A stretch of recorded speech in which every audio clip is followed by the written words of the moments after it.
Chapter 126. Outside Dragon Cloud City in a small house in a village. It's been 5 years, Cohen and my dear Miranda. Did Tower send you here? In the dim room, the short-haired girl on the wooden bed, Croche Merc flashed them a complicated but peaceful smile. It's the best comfort to see you now. Thank you, Uncle Caslin. The short-haired girl expressionlessly thanked Caslin, who was beside her. Miranda furrowed her brows tightly.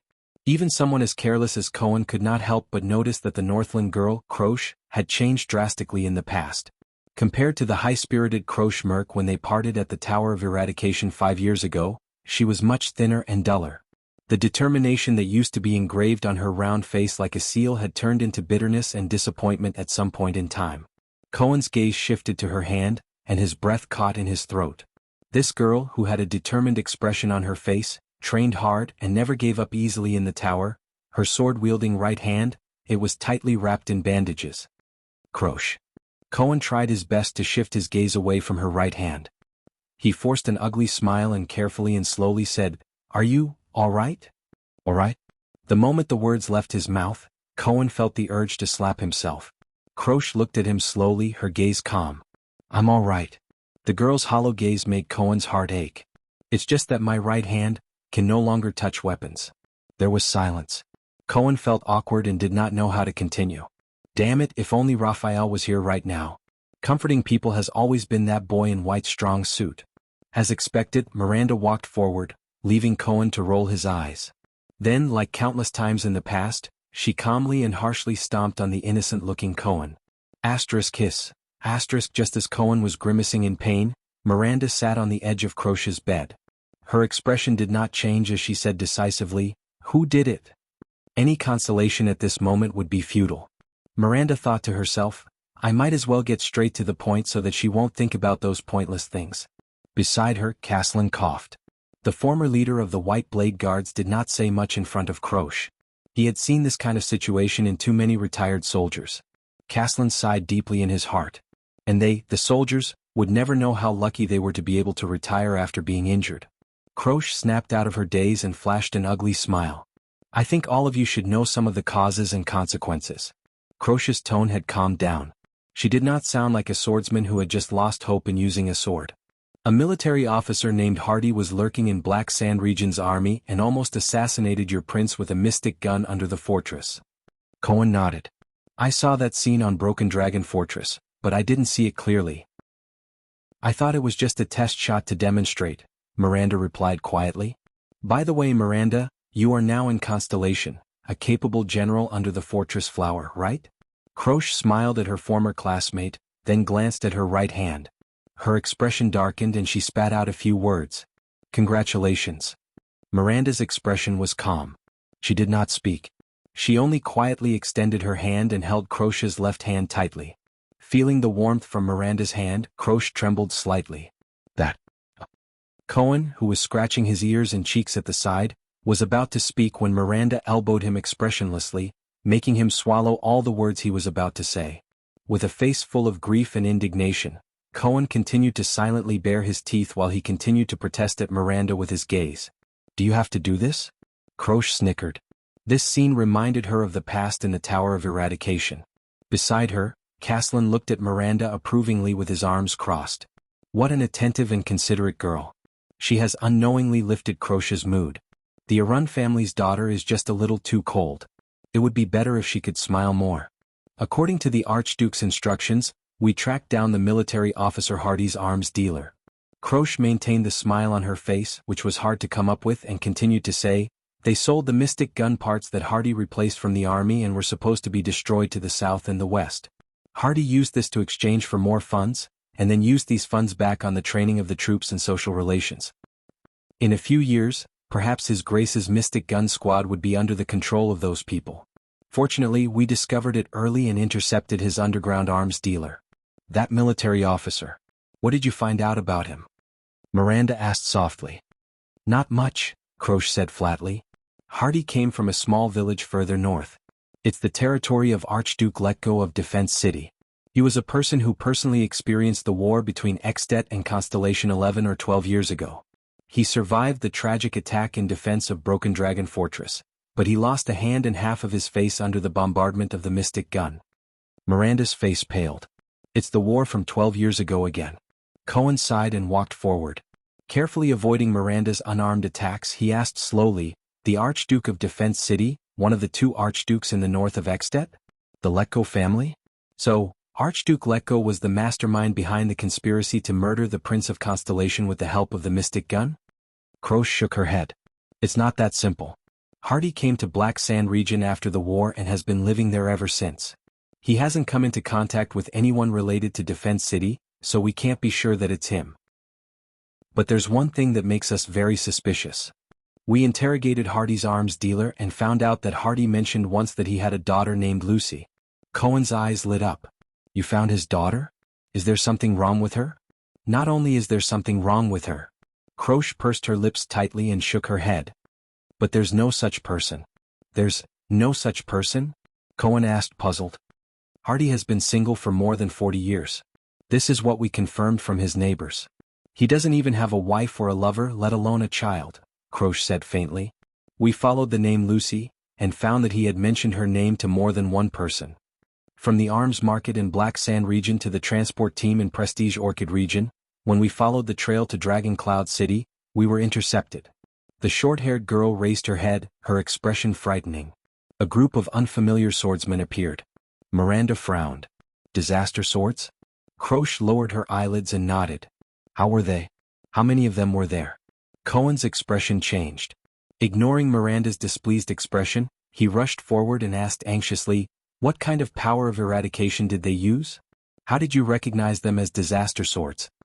Caslin, who was listening quietly, frowned. "There were many of them.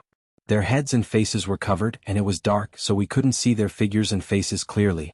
But their power of eradication is just like what Teacher Chartier described," Krosh said flatly. "It's cold, ruthless, and its power of eradication is turbulent and never stops. I'm the only one who escaped." Cohen was stunned. But he immediately reacted. "Is there any more information? When and where did they appear? For example, how did they draw their swords?" "I've told Uncle Caslin about the details of their appearance." But Krosh only gritted her teeth and shook her head with a bitter gaze. "Go and complete your mission, whether it's for the Tower of Eradication or your Prince of Constellation." Cohen wanted to ask again, but Miranda grabbed his arm and shook her head. "I'm tired," Krosh said slowly. She slowly turned over and faced the wall. "I want to rest for a while." Cohen and Miranda looked at each other, then at Krosh. Finally, under Caslin's gaze, they bade farewell and left. Cohen. Before leaving, Krosh suddenly called out to Constellation's guard. Cohen turned his head back in shock. She turned her head and raised her eyes. There was an indescribably complicated expression in her eyes. "You, be careful." Cohen was stunned for a moment. Then he was pulled out of the room by Caslin. "You saw what she looked like. To be honest, based on my observation, I don't think she's really injured to the point where she can no longer use her sword. It's the barrier in her heart that prevents her from continuing to use her sword," Caslin said flatly. "What do you mean? Barrier in her heart?" Miranda asked with a frown. "Krosh is the daughter of my old subordinate in the White Blade Guards." Following the two young men out of the house, Caslin looked at Dragon Cloud City in the distance and shook his head. "You met her in the Tower of Eradication, so you should know that she's very ambitious. I guess it's also because you Constellations indoctrinated her." "Hey!" Cohen protested. "What do you mean by, we Constellations indoctrinated her?" Krosh has always been. Caslin ignored him and continued to speak to himself. "She's always been strong since she was young. She always wanted to become a legendary female knight like Heart of the Rain Lorraine." "Heart of the Rain Lorraine? I heard that she was at the same time as Master Shao?" Cohen asked curiously. "The flag leader mercenary from the Hanbol Succession War in the Eastern Peninsula?" "Yes." Caslin seemed to have been reminded of the past. He paused for a moment as he reminisced. Then he flashed a smile and said, "There will always be some women that you will never dare to provoke." Immediately the old Caslin sighed. After going through the training in the Tower of Eradication, Krosh became even more ambitious. When she came back, she even recommended herself for the White Blade Guards assessment, wanting to join the White Blade Guards. Miranda raised her head, her eyes sparkling. "But she didn't succeed?" Caslin raised his eyebrows. "The White Blade Guards rejected her. It was a huge blow to her." Miranda looked puzzled. "Blow? As far as I know, the White Blade Guards have very high selection standards. What struck her was not the rejection, Caslin interrupted her and turned his head. It was the reason she was rejected. The reason she was rejected? Miranda stared at him. What is it? Caslin inhaled and did not answer. I know. Just as Miranda was about to say something, Cohen answered from the side. The police officer sighed. Because she's a woman, right? Caslin gave Miranda a profound look and nodded. That's right. Because she's a woman. Miranda subconsciously clenched her teeth. Although many people say that we Northlanders are very tough, and when we're fierce, even women and children can pick up weapons, Caslin sneered. But according to my wife, most Northlanders still believe that territories, politics, wars, and aristocratic inheritance are all men's matters. Women should stay at home and wait for their husbands to return. Just like that, Croche brought her sword and went to various suzerains, but she ran into walls everywhere. A woman who had gone through the complete training in the Tower of Eradication, a super-class swordsman, could not even get a position with a count. A few viscounts and barons were willing to take her in, on the condition that she would marry them after her term was up. Without a doubt, it was all because of her father's position in the White Blade Guards. Miranda gently tightened her grip on the hilt of the sword at her waist. Compared to my smooth-sailing life in Constellation, my father's care and Sonia's care. Is this what Croche faced in Northland and what happened to her in Ekstedt?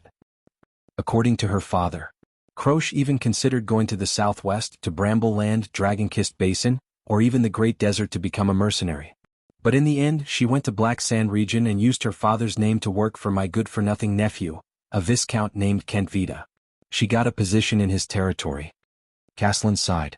Caslin sighed and said, I suspect that this is one of the methods Chapman Lampard used to draw me to his side, but looking at Croche, and this time, Caslin shook his head. So you know why, little Arun girl? The old man raised his gaze and looked at Miranda. To be honest, your attire is too eye-catching in Northland. Miranda did not say a word. She only stared at the distant Dragon Cloud City. When I was at the Western Front Line, due to the occasional shortage of soldiers, there were some female soldiers there, Cohen said slowly. There were female mercenaries from the southwestern countries who joined the army due to various reasons such as being unable to survive. Most of them were female mercenaries, but they were usually not welcomed. Cohen's eyes sparkled as he said, born with less strength and weight than men, a special requirement for the style of armor on the upper body, and an absolute disadvantage in height. These are often fatal when facing orcs, because you have to jump to attack their vital points. Of course, there's also the monthly, Their status in the military camp is very low. Sometimes they often have to rely on. Cohen lowered his head and furrowed his brows. To please their superiors and colleagues. And once they fall into the hands of the enemy, especially the Baron Bone people, they often end up much worse than men. That's why even I often avoid female soldiers when choosing soldiers for the assault team. Miranda still did not say a word. I guess this is also the consideration of the White Blade Guards. Caslin sighed. Learning the sword in the Tower of Eradication is one thing, but women are not naturally suited for the battlefield. Excuses. Miranda raised her head abruptly and snorted coldly. All of you, men only see the disadvantages of female soldiers on the battlefield and deliberately ignore their advantages. Advantages? Caslin furrowed his brows. Cohen raised his eyebrows helplessly. At an angle that Miranda could not see, he spread his hands at Caslin. Less exhaustion than men, endurance that far surpasses men, flexibility and agility beyond imagination, meticulous and keen observation skills, and calmness in the face of danger. These are all women's advantages, Miranda said indignantly. Even in terms of strength and height, take the Kingdom's Wrath for example, I saw with my own eyes that his height and strength are not comparable to Lady Sonia's.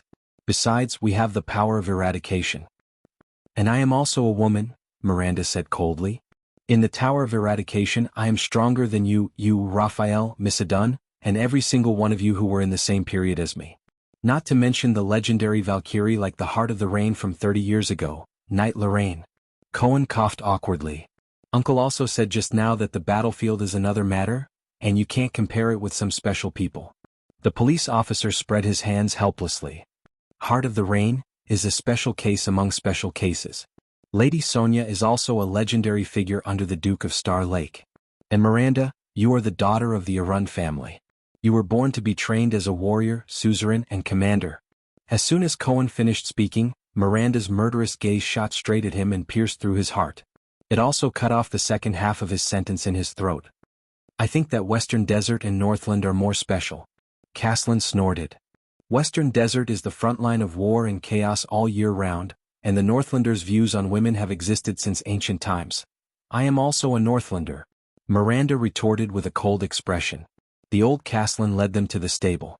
Two people who looked like soldiers bowed to him. You are a Northlander of Constellation and an Arund. You people even allow women to inherit. As far as I remember, you even had a queen a few hundred years ago. And Northland, Caslin sighed and said, is still very far away from accepting a female knight, a female suzerain, or even a queen. It's still very far away.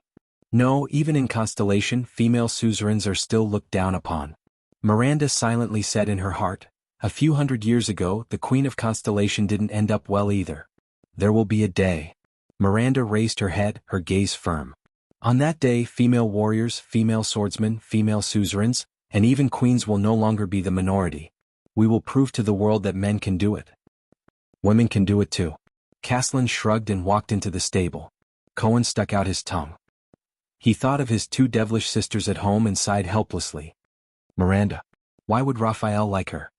But when he thought of Raphael, his current position, and the power of eradication in his body, Cohen's heart sank again.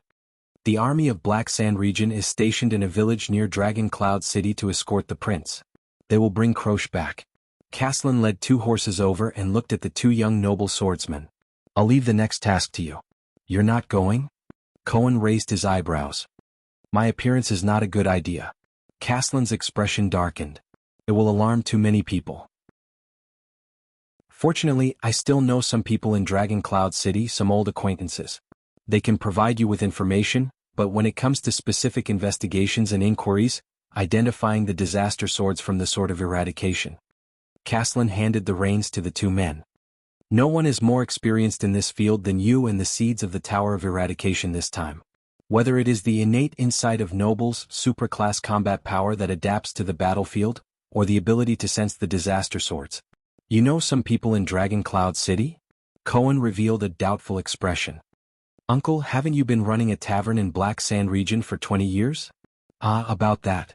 Caslin touched his white hair awkwardly. At least I lived in Dragon Cloud City for many years. Are the people still usable after 20 years? Cohen furrowed his eyebrows. I've been keeping in touch. Caslin looked around and chuckled. And for a long time, many of the old subordinates of the White Blade Guards stayed in Dragon Cloud City after they retired. When they were trying to make a living, I helped them out a little. Making a living? Help. Cohen's doubts grew stronger. When some of the retired soldiers were having a hard time, I would act as a middleman for them, and find them some work. Caslin coughed unnaturally. You know, there are always some jobs that require people who can fight to do. You can just say that you introduced them to the gang. Miranda had a contemptuous look on her face. It'll be easier for us to understand. Caslin coughed loudly and drowned out Miranda's words. For the past 10 years or so, the gang in Constellation, the Brotherhood or whatever it is, has been causing a lot of trouble. They even expanded their business here. Some of my old friends are always short of manpower and wanted me to introduce them to them, so... What? Cohen widened his eyes. After all this time, Uncle, you're actually the contact and introducer for the gang in Dragon Cloud City? Caslin's coughing grew louder. Under the doubtful gazes of the two young men, he raised his head in a righteous manner and patted their shoulders. Anyway, whether it's the mission of the Tower of Eradication, giving Croche an explanation, or the truth behind the assassination of the Prince of Constellation, I'll leave it to you. Miranda and Cohen revealed a contemptuous look, while the other clicked his tongue and shook his head. Remember, your mission is only to investigate, not to throw your lives away for an unverified piece of information. Before they left, Caslin became serious. But all of you have the ability to come into contact with the disaster swords, and even survive their attacks. As long as you don't run into a supreme-class swordsman. I believe in your abilities. The two of them looked at each other and nodded seriously. My people will help you, but if you make a big deal out of this, remember to hide yourself well. Although your prince is currently on a diplomatic mission to Extet and the tension between the two countries has largely been reduced by his arrival, it is not a good thing for Constellations, especially the family members of Constellation nobles, to recklessly expose their identities here. Caslin narrowed his eyes. Also, what you need to pay attention to and worry about is not as simple as the swords on the surface. The disaster swords may be working with an extension suzerain, such as an archduke. No matter what, they deliberately worked with a suzerain and even assassinated the Prince of Constellation. I'm afraid their motives are not simple. I understand. Cohen inhaled and mounted his horse. We will find out their background and the truth, whether it's a plot to assassinate the prince or an intention to harm the Tower of Eradication. Miranda did not say much. She nodded slightly and rode away. Cohen followed closely behind her. Caslin watched the two of them leave, then looked at Dragon Cloud City in the distance. A hint of nostalgia flashed in his eyes. Chapter 127. When Thales finally stepped into Dragon Cloud City, the first thing that attracted his attention was not the ancient city's crude and bold architectural style. In fact, unlike Eternal Star City, which relied on the city district and city walls to build its buildings, Dragon Cloud City was built on a gentle slope of a mountain peak. The layout of the city was based on the mountain's topography, stretching all the way up, appearing natural and smooth. Similar to his experience in Lampard's military camp, what left a deep impression on Thales was the extension citizens of Dragon Cloud City who fought to surround the city gate to watch the Prince of Constellation. The Prince of an Empire. A rough shout rose from the crowd, immediately triggering a noisy and chaotic response. According to Putray, this place should be filled with citizens who were busy preparing for the winter, preparing to enter the city for their last exchange, sale and purchase goods. But he just happened to be here. Thales could only lower his head and sigh. It had been a long time since he was so popular. Although the citizens' emotions were much better than the soldiers, and the people of Dragon Cloud City did not hate Constellation as much as Black Sand Region, the news of the heir of Dragon Cloud City being assassinated in Constellation had obviously spread. This caused Thales and the others to suffer from another round of discussions, abuse and even rubbish flying towards them. The extensions were much more passionate than the Constellations. If that king has the guts, then don't send. An angry voice rose from the crowd. Thales could not see it clearly. Before he could hear the second half of the voice, he was hurriedly escorted away by his attendants. He could only vaguely hear the words "let that coward come himself," as well as countless responses of praise and rebuttal, rising from behind him. Maintain order. Separate the crowd. We need to get to Heroic Spirit Palace as soon as possible. Nicholas reprimanded his subordinates and soldiers without holding back. You know what to do with those who barge into the city without permission. Fortunately, the White Blade Guards and the soldiers of Dragon Cloud City separated the crowd, or else the Prince of Constellation would have fled into Dragon Cloud City pathetically.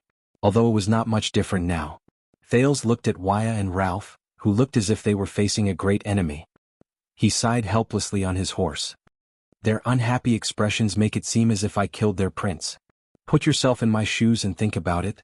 If you died in Northland today, and Extet sent someone to Eternal Star City to apologize tomorrow, I think I would probably have a displeased expression on my face as well. Putray spoke loudly in the noisy environment. The latter did not seem to care about the prophecy he had just made for the prince. Thank you for your kind words, Mr. Deputy. If you lose your job in the future, I suggest that you try your luck in Western Desert. Duke Fakenhas should be able to get along well with you. The head of the four-eyed skull, that unwelcome guardian duke of the Western Desert? Putray snorted. Thank you for your recommendation. Thales could only snort coldly. But both of them knew that the true test was far from here, not on these simple commoners. Are you ready, citizens of the Empire? Nicholas' voice came from the front. There was disdain in his voice. This will be very tiring. What? Thales raised his head in shock. Soon he knew why. Dragon Cloud City was built according to the mountain's topography and slope. It was built in layers and spiraled upwards. They had to climb all the way in the city, passing through layers of barriers that were separated by thick inner-city gatehouses. There were 7 or 8 such inner-city gatehouses between each region. I've heard about the structure of Dragon Cloud City. Waya gritted his teeth and observed his surroundings vigilantly. It is said that this kind of inner-city structure is easier to defend. Even if the enemy breaks through the main gate of Dragon Cloud City, the archers on the city walls and gates can turn around and attack the enemies who charge in. The warriors are able to block the waves of attacks from the enemy behind the gatehouses. And because of the slope, the invaders have to face the disadvantage of attacking from the back, which will consume a lot of energy. I dare say that this structure helped us a lot when we were surrounded by the Eastern Peninsula's army during the Third Peninsular War. In that case, this city is not much inferior to Broken Dragon Fortress. Thales helplessly looked at the panting horse as it sat down. The noisy onlookers outside the guard separation line also made him frustrated. The citizens have to climb all the way up just to take a walk, let alone the enemies who are attacking us. And the nobles now have an excuse and a reason to hide in the city and shiver in fear. Ida stepped on the stone bricks under her feet. Her figure was light, but she still snorted in dissatisfaction. They let their people suffer outside the city. I think the first batch of people built this city purely for military purposes, but no one expected that it would one day become the capital of Extet. Thales glanced at the passers-by who stopped walking. Don't the people who live here feel tired? To a certain extent, this city also naturally repels merchants. This kind of structure is neither suitable for peddlers nor shops, whether it is for transporting goods or expanding business. Can you imagine the cost of transporting 1 load of firewood into the inner city as much as carrying 3 loads of firewood? Marquis Shiles of Camus Union seemed to be used to this kind of road, but he still shook his head and clicked his tongue. Of course, this is the time for us Camians to take the field. So, the higher up we go in the inner city, the more powerful and influential people can live there, right? Thales sighed. It's really a clear and easy to understand social stratification. Marquis Shiles of Camus Union seemed to be used to this kind of road. Compared to a few years ago, there shouldn't be any major changes. In fact, I suspect that there hasn't been any major changes in Dragon Cloud City over the past 100 years. Putray introduced the place to them. On their way, they passed through quite a number of distinct areas. Shield District, which looked like a slum, Hammer District, which was where the commoners lived, Sword District, which was where the bazaar and square were located, Bow District, which had all sorts of miscellaneous items, Arrow District, which was where the temples and religious places gathered, Spear District, which was where the courts, prisons, and other departments were located, Armor District, which was where the workshops and shops gathered, Axe District, which was where the nobles lived, and so on. Why don't they just build another area and call it the Mystic Gun Area? Thales grumpily complained about the areas in the city that were all named after weapons. I think, when Raikaru renamed and renovated Dragon Cloud City, the Mystic Gun probably hadn't been invented yet, Putray answered nonchalantly. Then, when was the Mystic Gun invented? Thales rolled his eyes. Who invented it? Why was it named this way? The Mystic Gun has been around for almost 300 years. The other parts are easy to obtain. Putray seemed to know what he wanted to ask, but deliberately went against him. He smiled and said, only the core part is a strategic resource. As for its source, you will know sooner or later. As for the naming, no one knows. Thales pursed his lips. Mystic Gun, mystic, magic.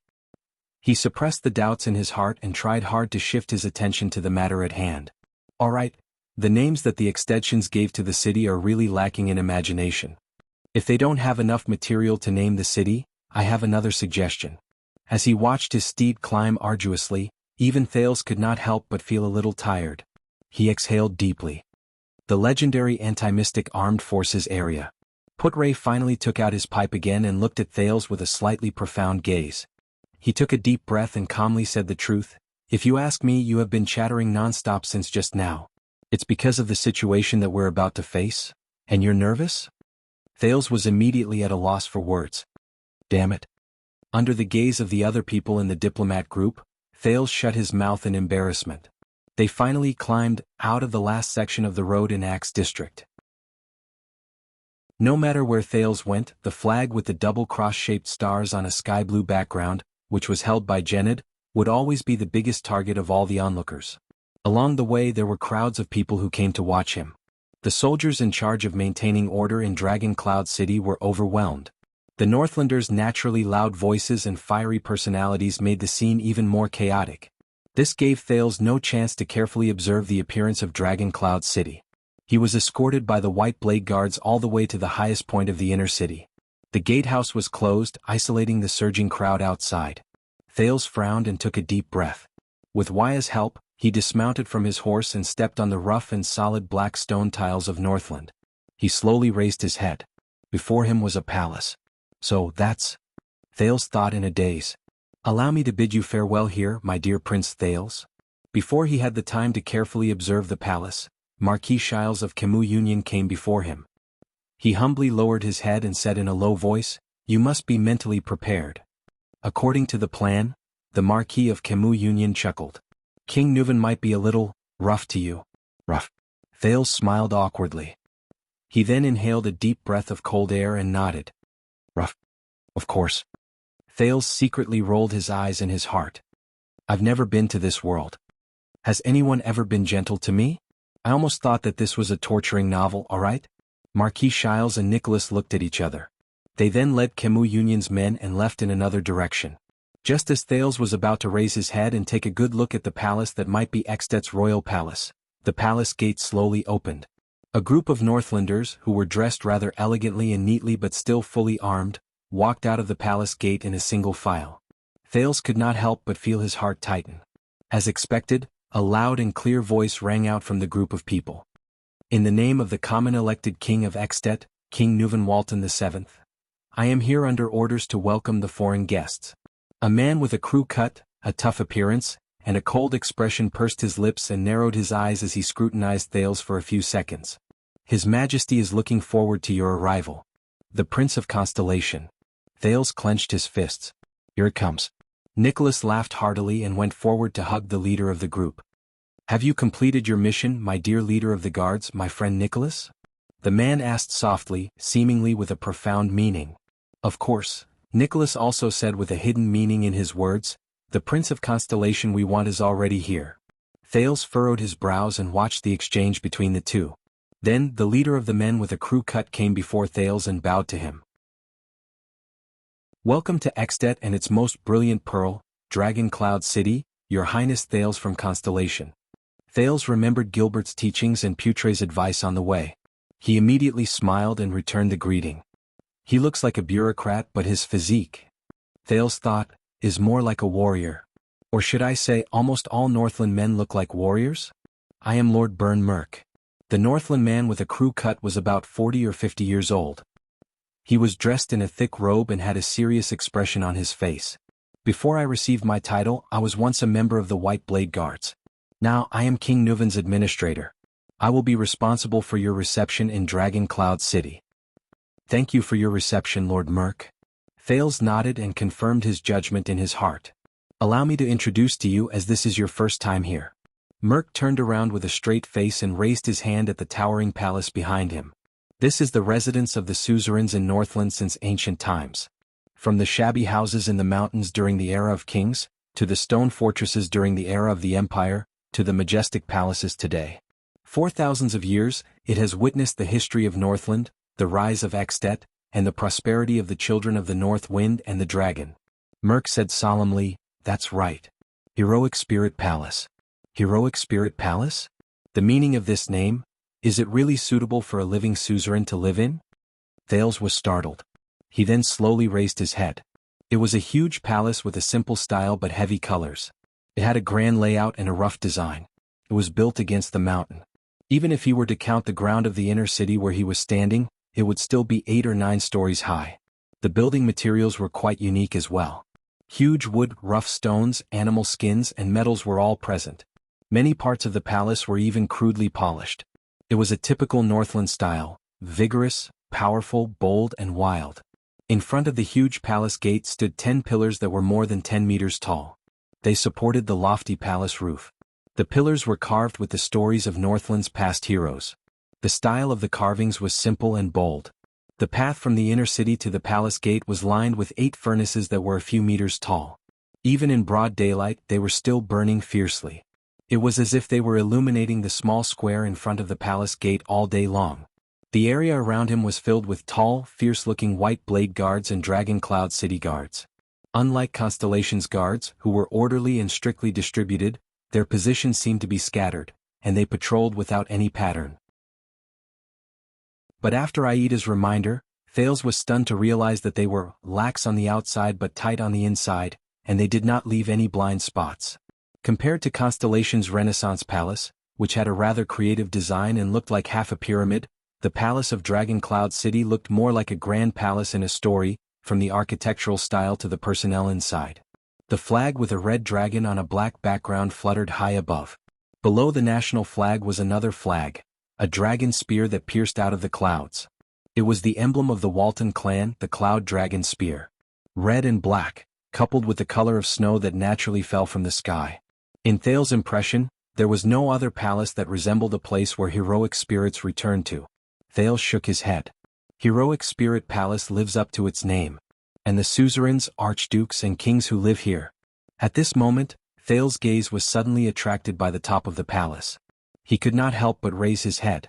A stone bridge stretched out from the top of the palace and led to another mountain peak. Thales's gaze froze. It was that stone bridge. The stone bridge that led to the cliff of the sky, the temporary imperial residence of the Queen of the Sky.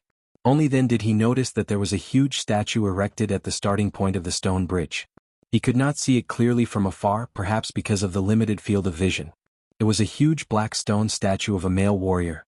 The warrior on the statue was full of heroic spirit and awe-inspiring presence. He held a terrifyingly long spear in both hands, his armor was neat, his muscles were strong, and he looked majestic as he looked down at Heroic Spirit Palace. Presumably, Thales thought from that angle he could have a panoramic view of the entire Dragon Cloud City.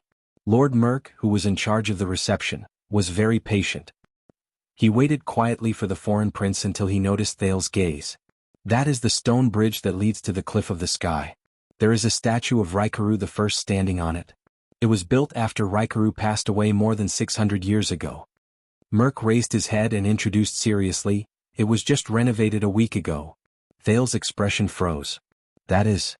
He looked at the valiant man in the stone statue. The human hero of the Battle of Eradication. One of the people who defeated the Calamities and the Mystics. The founder of Extet and its first monarch. Raikaru Extet? The warrior on the statue was covered in snow. His movement of holding the spear was full of strength, and there was a sense of tension and beauty. For more than 600 years, Raikaru must have looked down at his people, his land, and his country with a resolute and deep gaze. Thales nodded slightly at Merk. A cloud floated past and the direction of the sunlight changed a little. From afar, the expression of the Extension hero's statue seemed to change from resolute to sorrowful. Thales narrowed his eyes and praised the craftsmanship of the sculptor from 600 years ago in his heart. It was just renovated a week ago. Was it to welcome me? Unlikely. Perhaps the Extensions are still hoping that the legendary Great Dragon Queen, who disappeared without a trace after the Battle of Eradication, will come back to visit her husband's statue? To visit the country that left her portrait on the national flag, and to take care of the Western Peninsula's blade that she and Raikaru left behind? Heroic Spirit Palace has prepared a room for you. This will be your temporary residence during your stay in Dragon Cloud City. Merk raised his hand towards the palace door and gestured for Thales to move forward. Thales smiled. Of course. Thank you for your hospitality, King Nuven. And please come with me. The man with the crew cut did not change his expression, but what he said made the hearts of all the Constellation diplomat group sink. King Nuven and the 5 archdukes are waiting for your arrival in the Hall of Heroes. Thales exchanged a glance with Put-Ray. It has begun. But just as Thales, Put-Ray and Ida were about to move forward, Merk raised his hand gently and stopped the skinny vice diplomat. His Highness attendants, please follow my subordinates to your room, Merk said softly. I don't understand. Put-Ray stopped and looked at Merk calmly. I am His Highness' assistant on this trip. I have to follow His Highness. I understand your duty, Merk said slowly without any expression on his face, but this invitation is limited. This is a noble conversation between suzerains and suzerains, and the royal family to the royal family. Jadestar to the Walton family and the 5 great clans. His Majesty and the 5 archdukes only wish to see His Highness, just as His Highness will only see His Majesty and the 5 archdukes. Therefore please attend alone, Your Highness of Constellation. Thales' expression changed. Alone? Against Nuven the 7th and the 5 archdukes? As far as I know, Put-Ray said flatly, this is not the usual etiquette between the 2 countries. Although we have reached a preliminary agreement with King Nuven, but we must not risk the prince's safety. Constellation has learned its lesson in this regard. This is a critical period. Merk shook his head. You want us to hand over Constellation's only heir, give up on protecting him, and let him be isolated and helpless under your control? Put-Ray cleverly pointed out the most crucial point. Behind Thales, Ida, Waya, Ralph, and the others became nervous and subconsciously reached for their weapons. Nicholas raised his hand gently. The white blade guards slowly surrounded them. The Star Killer's face grew paler. Just as you said before, you still don't have much of a choice, don't you, young prince? Thales narrowed his eyes. Please believe me, this is necessary. Merc stared at Thales with a burning gaze. And speaking of being isolated and helpless, forgive me for being blunt. The moment you step into Extet's borders, aren't you already isolated and helpless? Thales sighed softly. Putre did not speak again. This made the prince realize that his hunt with Nuven had already begun. All right. King Nuven is said to be very violent, huh? Thales smiled indifferently in his heart. Just wait and see. Under Putre's livid face and Merc's uncertain expression, Thales suppressed the uneasiness in his heart and revealed a smile. All right, I really can't wait to meet King Nuven. Thales turned his head, looked at his companions and nodded lightly. Don't worry. I'll be back soon. Chapter 128. You came just in time. Everyone went to see the Prince of Constellation. There's no one around, so you don't have to worry about being discovered. I like you, bro. Next to a house in Dragon Cloud City, a short, stocky man put his arm around Cohen Caribbean's shoulder and laughed. Even without Caslin's recommendation, I can tell that you're a good man. Only those who have served in the military have such a physique. Miranda walked behind them in silence, watching Cohen socialize with Caslin's friend. Cohen gave full play to his experience of mingling with soldiers at the front line at the borders for 3 years. He responded to them without any rudeness. You too. Big leather belt. Look at those muscles, you don't look like a retired soldier. Cohen responded with a hearty laugh. Speaking of which, how did you get this nickname? Caslin didn't tell me about it. About that, it's a story from when I was in the Glacier Sentinels. The man nicknamed Big Leatherbelt's expression changed upon hearing that. His face was full of pride. When I was still a new recruit, I was ambushed at night during the autumn harvest. So you're an elite scout from the Glacier Sentinels. Cohen was surprised. No wonder. So you fought with orcs a lot? More than that. Big Leatherbelt laughed proudly. I served in the 38th Century Ground for 10 years. My brothers and I killed a total of 52 orcs. Cohen was in awe. Orcs. These ancient enemies who had been fighting against humans since the Age of Ignorance. They're not easy enemies to deal with. Back to Big Leatherbelt's background. It was my first battle. When I was on duty, 5 or 6 orcs sneaked into the sentry ground. Big Leatherbelt shook his head. We met one head-on. It was an ugly son of AB***. It was about 8 feet tall, and its wrists were thicker than my thighs. That son of AB** killed 3 of our brothers and suffered a lot of injuries.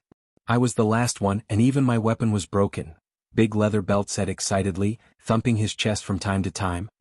At that time I thought that there was no other way, so I pulled out the Sentinel's standard leather belt, jumped on its shoulder and, as he spoke, Big Leatherbelt gritted his teeth and grabbed Cohen's neck with all his might.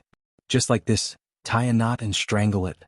Cohen pulled his neck and coughed violently, feeling the excessive enthusiasm of the other party. I sat on his shoulder, my right hand desperately pulling on the leather belt, and my left hand holding the small broken shield. That son of AB** raised his warhammer and hit me crazily, again and again. Under Miranda's strange gaze, Big Leatherbelt shook Cohen's neck with all his might, making him dizzy. Until it fell to the ground and my shield was almost broken. Cohen recovered from his dizziness and raised his head in surprise. You didn't let go, did you? The more heavily injured an orc is, the more powerful its counterattack will be. That's right. Bro, I can tell that you're an expert. Big Leatherbelt slapped his thigh and yelled, Don't let go. This is a lesson I learned later. At that time I thought it was dead, so I loosened my belt. But that D***Ned beast bounced up as if it had come back to life, roaring and clutching my head tightly. Fortunately, His Majesty the King was inspecting the north at that time, and the White Blade Guards came as reinforcements.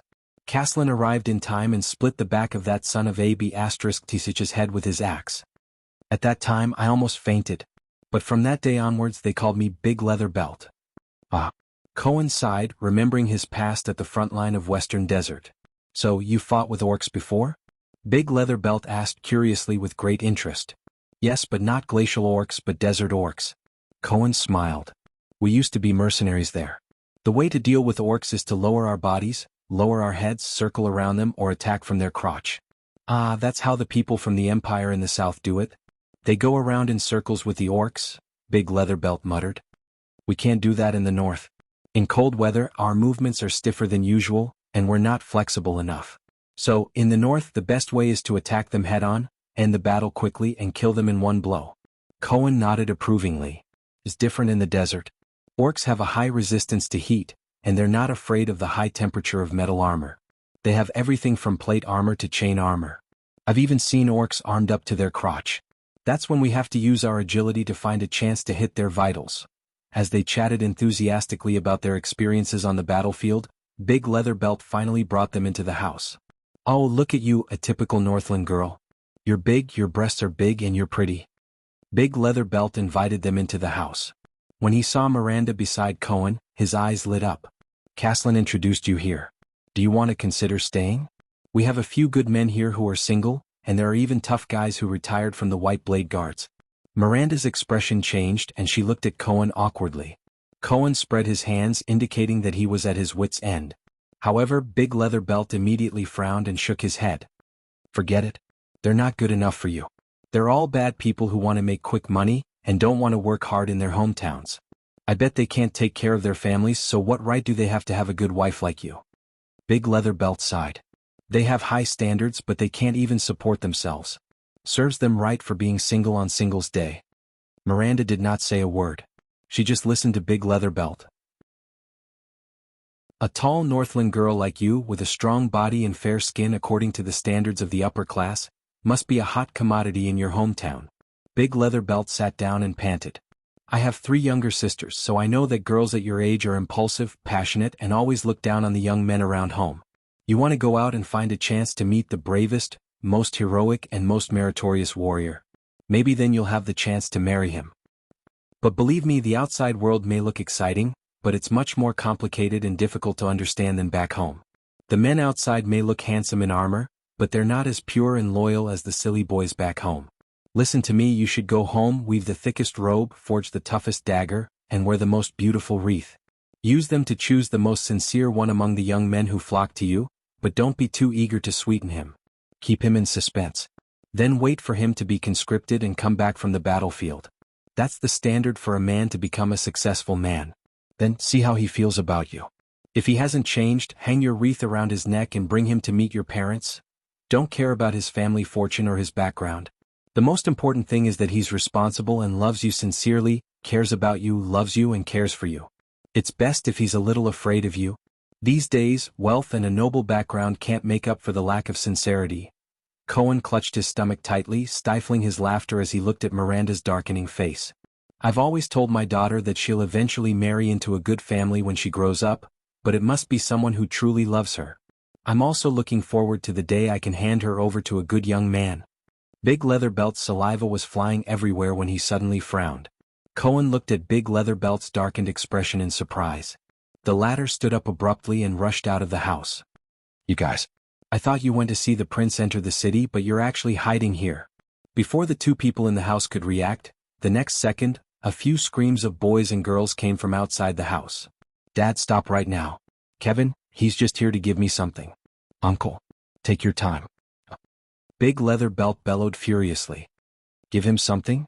Don't think I don't know what you're thinking, you damn brat. Get lost. Get lost. Stay away from my daughter, stay away from Saija. It's not time for my daughter to get married yet. If you dare to come to Saija again, I'll break all 3 of your legs.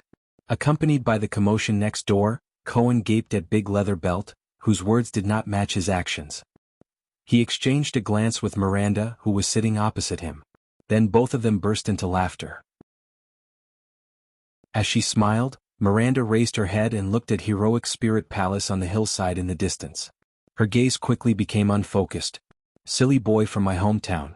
Pure and single-minded. Step by step, Thales walked forward stiffly on the floor tiles of Heroic Spirit Palace. Unlike Renaissance Palace, which was plain and simple inside and outside, Heroic Spirit Palace's interior decoration was very contradictory. Some parts appeared rough and imposing, such as the crude carvings on each porch, the staircase handrails made of giant wood, and the beast heads on the walls that were specially made to look like trophies. However, there were many places that were exquisitely carved, such as some special, exquisitely carved floor tiles, the ceiling dome filled with paintings in the corners, the extravagant everlasting lamp holders, and so on. The traces of history and time were also different.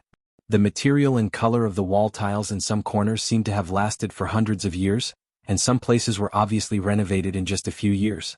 If he had to say, the interior of Heroic Spirit Palace was like layers upon layers of murals. New engravings piled up on the marks of the past, and history and the present were intertwined. But Thales was not in the mood to appreciate these. He was trying his best to adjust his state of mind. He thought about the political identity of King Archduke, which was unique to Extet, and was ready to deal with the upcoming challenge. Although Nuvan VII had already given him some pointers through Nicholas and Shiles, his experience had made Thales believe that the unknown was the main theme of life, and that accidents would always come suddenly. He had to be prepared. Under Merck's signal, the second Prince of Constellation walked past the White Blade Guards, who were looking straight ahead. He passed through countless porches and slowly walked towards a stone hall that seemed to be oval. The lighting here did not seem to be good. It was dim, but there were 6 burning braziers on the 6 iron racks in the stone hall. They drove away the cold and brought some flickering illumination. Another brazier like Lampart. Do the suzerains of Extet like braziers so much? Thales secretly ridiculed in his heart. He took a deep breath and stepped forward into the stone hall. Merck did not follow him. The door slammed shut behind him. From afar, Thales saw a simple and heavy dark brown square table in the middle of the stone hall. At the other end of the long table, directly facing Thales, sat a white-haired old man. He was about 60 to 70 years old, and he wore a thick red and black robe with a dark golden crown on his head. The crown looked very simple, and there was only a dark red gem embedded in front of his forehead. The old man placed his hands on the table but lowered his head without saying a word. Due to the distance and the light, Thales could not see his appearance clearly. However, Thales already had an idea of his identity. Thales walked closer to the simple long table. On the left and right of the old man, there were 5 men with different appearances and different clothes. There were 2 on the left and 3 on the right. If there was anything they had in common, it would be that from the moment Thales stepped into the stone hall, the 5 men of different ages cast unfriendly and even fierce gazes at him, sizing up the 7-year-old boy. 1 king, 5 archdukes. Thales stood in front of the long table and immediately frowned. The Extensions did not even leave a seat for him. They did not intend to give him an extra seat either. This is bad. He gritted his teeth lightly. Thales was forced to stand on the cold stone floor and face the 6 most powerful suzerains of Extet. Because he was not tall enough, he had to look up. This made the atmosphere very unfavorable for him. It seems that respecting the old and loving the young is not the theme here. It's like returning to the days when I was a child beggar. The prince laughed in his heart when he thought of this. It eased a lot of tension. Thales calmed himself down. Ever since he came to Red Street Market, he had been through a lot of trials and tribulations. No matter how dangerous the situation was, he was confident that he could calm down in an instant and find a way out. And Thales looked at the 5 people on both sides of him. But because of the light, the faces of the 5 people were hidden in the dark and could not be seen clearly. Only their eyes flickered in the firelight, giving the visitor a great deal of pressure. And the culprit who joined forces with Archduke Chapman Lampard and Duke Val Arund in an attempt to take over the throne, assassinated the prince twice, succeeded once, and even caused an unprecedented diplomatic crisis between the 2 countries. The culprit who almost caused war and conflict, disaster and death, and the culprit who caused me to end up in this situation today, among these 5 people. Thales looked at the 5 indistinct figures in the dark and clenched his fists secretly. The only possible ally he had was someone who wasn't exactly friendly with him. Thales raised his head and looked at the old man furthest from the other side of the table. He was a supreme ruler who had just lost his beloved son. He couldn't help but notice that this stone hall was surrounded by cloth flags with the symbol of the cloud dragon spear. Only behind the old man was a huge square fireplace, and the wall above the fireplace was inlaid with a wall shelf made of black wood. On the wall shelf was a long spear with a peculiar shape and an unknown material. It was different from the ancient knight's long spear with a handguard and a fixed handle that Thales had seen in the books in Mindy's hall. Although this long spear was 2 meters long, it did not have a handguard. Its entire body was of the same thickness, and only 2/3 of the spear's body was specially polished. The body of the spear shone with a silver metallic luster, but the spearhead was black and shiny. It was equipped with a square, cone-shaped sharp edge and looked ferocious and sharp. Soul Slayer Pike. A low and slow voice rang in the stone hall. That is the weapon that Raikuru once used. It is also the emblem of the Walton family, and the reason why we are called the Dragon Spear family. The old man on the other side of the long table tilted his head slightly. As the firelight flickered, He revealed his face in the dark. It was a resolute but wrinkled face. His appearance under his silver-white hair had the typical characteristics of a Northlander. His eyes were deep, his nose bridge was high, and his facial features were prominent. Only the curve at the corner of his mouth revealed a hint of coldness. It is said that only Constellation's judgment pike can compare to its sharpness and danger. Countless souls have died under the pike.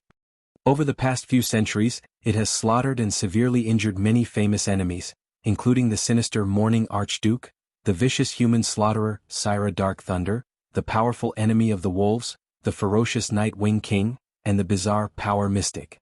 Thales frowned slightly. Thales suddenly remembered Caslin's evaluation of the old man in front of him. He was a good king when he was young, a typical burly Walton man. Thales met the old man's gaze. He noticed that the old man had a pair of green eyes.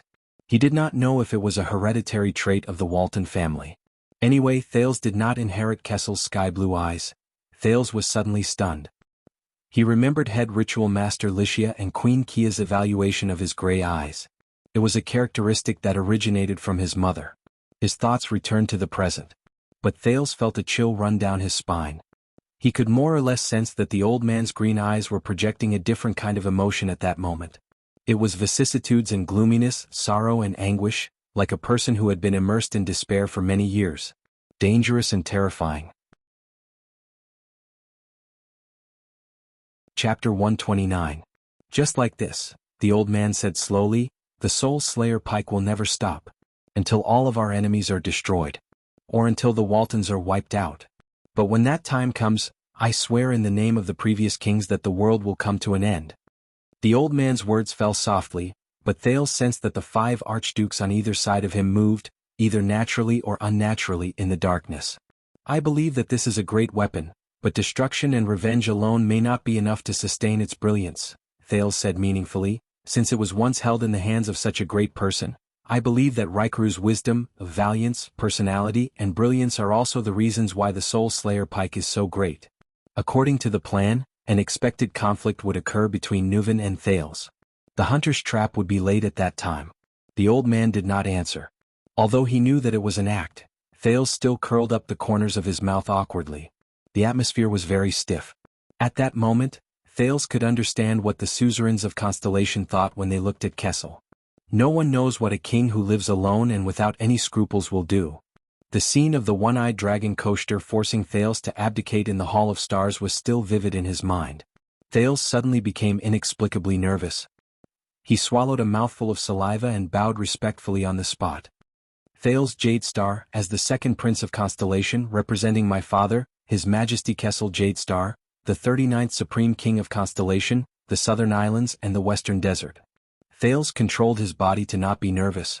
This became easier after he obtained that fluctuating power. At the same time he recited the lines he had practiced.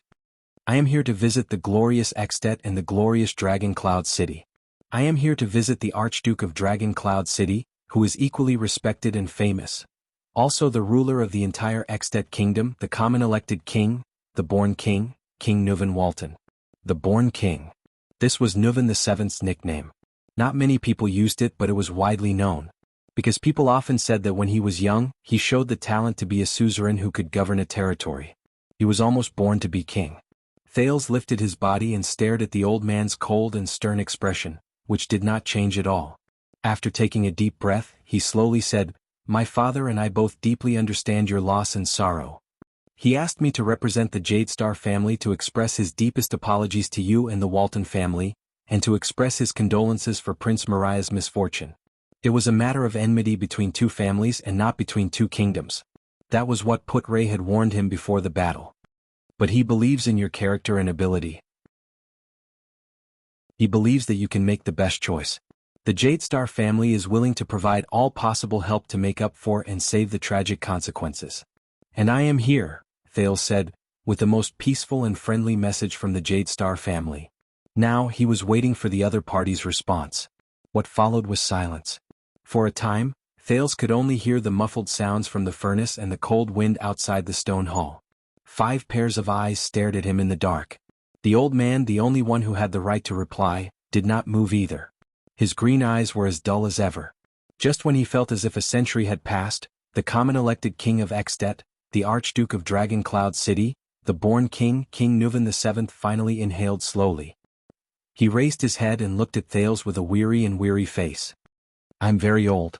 Only slightly younger than your grandfather, King Adi of Constellation. But I don't have as many children as he does. King Nuvan sighed. The rhythm of his words was extremely slow, making others feel the eerie chill in his tone. I only had my eldest son when I was 30 years old. And Mariah was a child I only had in my 40s. I still remember that when he was your age, he used to lean against my seat here and beg me to let him go out of the palace to hunt with the help of the White Blade Guards. King Nuvan's expression was numb. His gaze was filled with complicated nostalgia and sorrow. I always agreed with a smile. But after his elder brother passed away, I was always careful. Nuvan narrowed his eyes and shook his head slowly. I could not let him suffer even the slightest bit of harm. I could not, but logic still told me.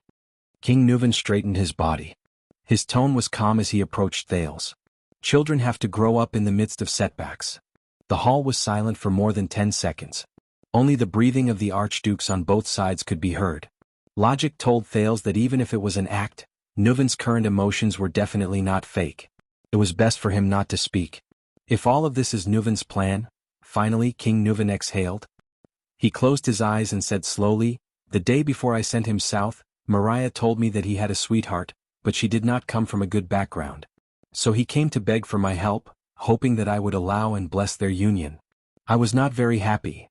King Nuvan leaned against the back of his chair dejectedly. Do you know what I said to him? As usual, an ominous feeling enveloped Thales' heart. He comforted himself that everything was under King Nuvan's control. I said, King Nuvan opened his eyes and looked at his open right palm. He said numbly and coldly, we'll talk about it when you come back. That's what I said, wait for you? King Nuvan's voice began to tremble uncontrollably. The archdukes turned to their king. Their expressions were indecipherable. Come back. The next moment, King Nuvan suddenly clenched his right fist and slammed it on the long table. Thud. Thales did not even dare to breathe loudly. He quietly watched as a father who had lost his son expressed his grief in a very real manner.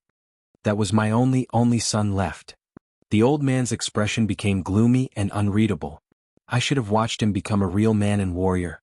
Then, before I died, I should have handed over my position, my wealth, my power, my everything to him, to Mariah. Nuvan VII's tone was filled with remorse and despair. But now, I can only sit here and listen to a brat's insincere apology. King Nuvan's tone became flatter, but the atmosphere was getting more and more uncomfortable. Listen to him say, I'm sorry your son died in our place. And I can do nothing. Thales' heart sank. It was still all right before, but now this rhythm. This is bad. Is the rough part coming? He secretly reminded himself. The old king heaved a long sigh. His sorrowful mood obviously made the archdukes uncomfortable. They quickly looked at each other and exchanged glances. What? King Nuvan raised his head. He furrowed his brows and continued in a low voice, because I am a king. Because I am almost 70 years old. Because I have a family on my shoulders. Because I have to maintain the balance of the kingdom. Because if I do anything to this child, I will have to pay the price of an all-out war. I will not rest until I die. Thales' expression changed. He said softly, Your Majesty, I sincerely brought constellation and jade stars. Sincerely? But Nuvan did not give him a chance to speak. Instead, he cut him off with a numb expression and a cold tone. Believe me, when you are my age, when your only son was slaughtered like livestock in the wild, you'll find that there's nothing is more sincere than that kind of hatred and anger. The archdukes adjusted their sitting posture unnaturally, but none of them made a sound. Especially when, in the face of all this, as a king, I can't do anything. Thales hurriedly adjusted his breathing and thought about the wording of his response. How will King Nuvan use this situation to set up a trap to lure out the secret collaborator? Nicholas and Shiles did not say much. He turned his gaze to the 5 archdukes who hid their faces in the dark. Who is it? Do you know your father is very smart? He asked you to apologize. This way he protected you and averted the disaster of war at the same time. King Nuvan raised his left hand and clenched it into a fist in the air. His voice was still trembling, but it had slowly calmed down. But he is humiliating me, humiliating a father's dignity, mocking my incompetence. He sent the son he had just found to another father who had lost his son. Apologize. The king's expression was cold and calm, but Thales became more and more frightened. That's not right. This is obviously an act. Yes. Thales felt the atmosphere in front of him and tried hard to calm his breathing. He repeated to himself, just like what Nicholas and Shiles said, King Nuven will be very tough on me, even a little rough. What I need to do is, clang. At this moment, Thales' attention was attracted by the crisp sound of metal. Your Majesty. An archduke who was closest to the king cried out in surprise. Just now, King Nuven pulled out the saber from the archduke's waist with a cold expression. Thales sucked in a breath of cold air. Isn't this just an act? Really, he has to resort to violence? King Nuven relaxed his arm. Thought. A cross-shaped longsword was thrown from afar. It landed on the ground in front of Thales with a clang. The latter could not help but take a step back. At this moment, the almost indifferent figures of the archdukes entered Thales' eyes. Thales could only passively wait for King Nuven's next move. At the same time, he forced himself to start thinking about the archdukes in front of him. What are they thinking? Can they not react in the face of such a situation as the Prince of Constellation? Will they see through this act? It had to be known that even though Nicholas' performance earlier... Wait a minute. No. Thales gritted his teeth and stared in disbelief at the suzerain's long sword embedded with precious rubies. Something must be wrong. At this moment, a crucial question that he had not thought of all this while flashed across Thales' mind. Nicholas and Shiles, the two people who proposed to me King Nuven's willingness to work together. One is the leader of the White Blade Guards, the other is King Nuven's reliable trading partner. But, are they really just serving King Nuven? Looking at it from a more terrifying perspective, are they really Nuven the Seventh's men? Thales felt a chill in his heart. If not, then there's so-called Nuven's proposal, the so-called trap, the so-called hunt. At this thought, Thales could not help but tremble with his tightly clenched left hand. It can't be? You're here to apologize? Under the gazes of all the archdukes, Nuven the Seventh calmly raised his head. How brave. Let us see how brave you are. King Nuven stared at him expressionlessly. A sincere apology of course cannot stop at words. Thales' pupils shrank abruptly. Marquis Shiles' words rang in his ears again. King Nuven will show a tough attitude towards you. It may be a little rough. A little rough? In the next second, Nuven the Seventh's unquestionable words traveled into his ears. Pick up this sword. Under the different reactions of all the archdukes, King Nuven's expression was as cold as ice. He enunciated each word clearly, slit your own throat. Chapter 130. Dragon Cloud City, Westbound Avenue. I'm here. A young man ran to a butcher's shop, panting as he pressed against the wall. The Prince of Constellation entered the city today, so I went. You went to see your future wife again? The butcher's boss exposed his lie bluntly and snorted. That's why you're late today? Don't talk nonsense. I just went to deliver some gifts. The young man's face flushed red. And Saija isn't mine yet. You're such an idiot, Kevin. The butcher's boss looked as if he had been through this before. He looked at the red-faced Kevin in disdain. It's not enough to just deliver small gifts every few days. You have to be bold enough to confess. Do you understand? Hearing this, the young man Kevin grabbed his hair in frustration. You don't know this, but she has a ferocious father with a weird nickname, something called Leather Belt. It is said that she used to be in the Glacier Sentinel. I think he'll never allow his daughter to marry a poor boy who ran errands for the poor? The butcher's boss cut open a pig's shin. Yes. Kevin clapped his hands and nodded with a sad expression. That's it. Then act like a man and meet him face to face. Talk to your sweetheart's father. The butcher's expression was fierce as he slashed the knife into the chopping board. Kevin was shocked. He opened his mouth and hesitated for a long time. In the end, he swallowed the words "I don't dare" into the bottom of his heart. Coward. The butcher's boss looked at him disdainfully. It's fine if you don't dare. Speaking of which, where's your job? Here. Kevin was unhappy. He nonchalantly stuffed a ball of paper into the butcher's hands. I heard its Chief Gleeward's reply. The butcher took the paper ball and watched Kevin leave dejectedly. What a leisurely life. A light voice rang from behind the butcher's shop. Butchering, selling meat, and maybe even giving some silly poor boy's advice on love. The butcher's expression changed slightly. He turned around and closed the door of the butcher's shop. Visiting me at this hour. The butcher shop owner from the Far East, Gu, slowly turned around. Speaking in the lingua franca with a Northland accent, he whispered to the dark corner behind him, "Aren't you afraid of being discovered by Black Sword, who might return? After all, it was your idea to keep him here with fake news." The young man in white, Raphael Lindbergh, peeked out from a dark corner and smiled. Gu lowered his eyelids, raising his guard like a wolf on the grassland. Since he appeared so confidently, it seemed like he really did have a way to avoid being discovered by Black Sword. Even Black Sword's senses, which were so terrifying that they could be said to be inhuman, could be hidden from him? He could sense everything that was happening within a few hundred meters, and there was nowhere for him to hide? Gu narrowed his eyes. Raphael did not answer Gu. Instead, he said sarcastically, "Why? Were you a dating consultant before you betrayed the Raven Guard? Are you experienced in this field?" Gu heard those 3 words. Even with his many years of training and habits, his control over his body's reactions had become extremely precise and perfect. He couldn't help but feel his heart skip a beat and his blood flow slightly. Gu looked up and met Raphael's gaze quietly.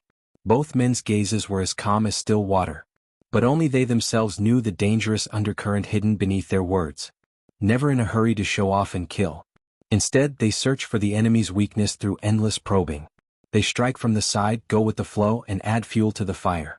This is the usual style of the kingdom's secret intelligence department, inherited from the secret army.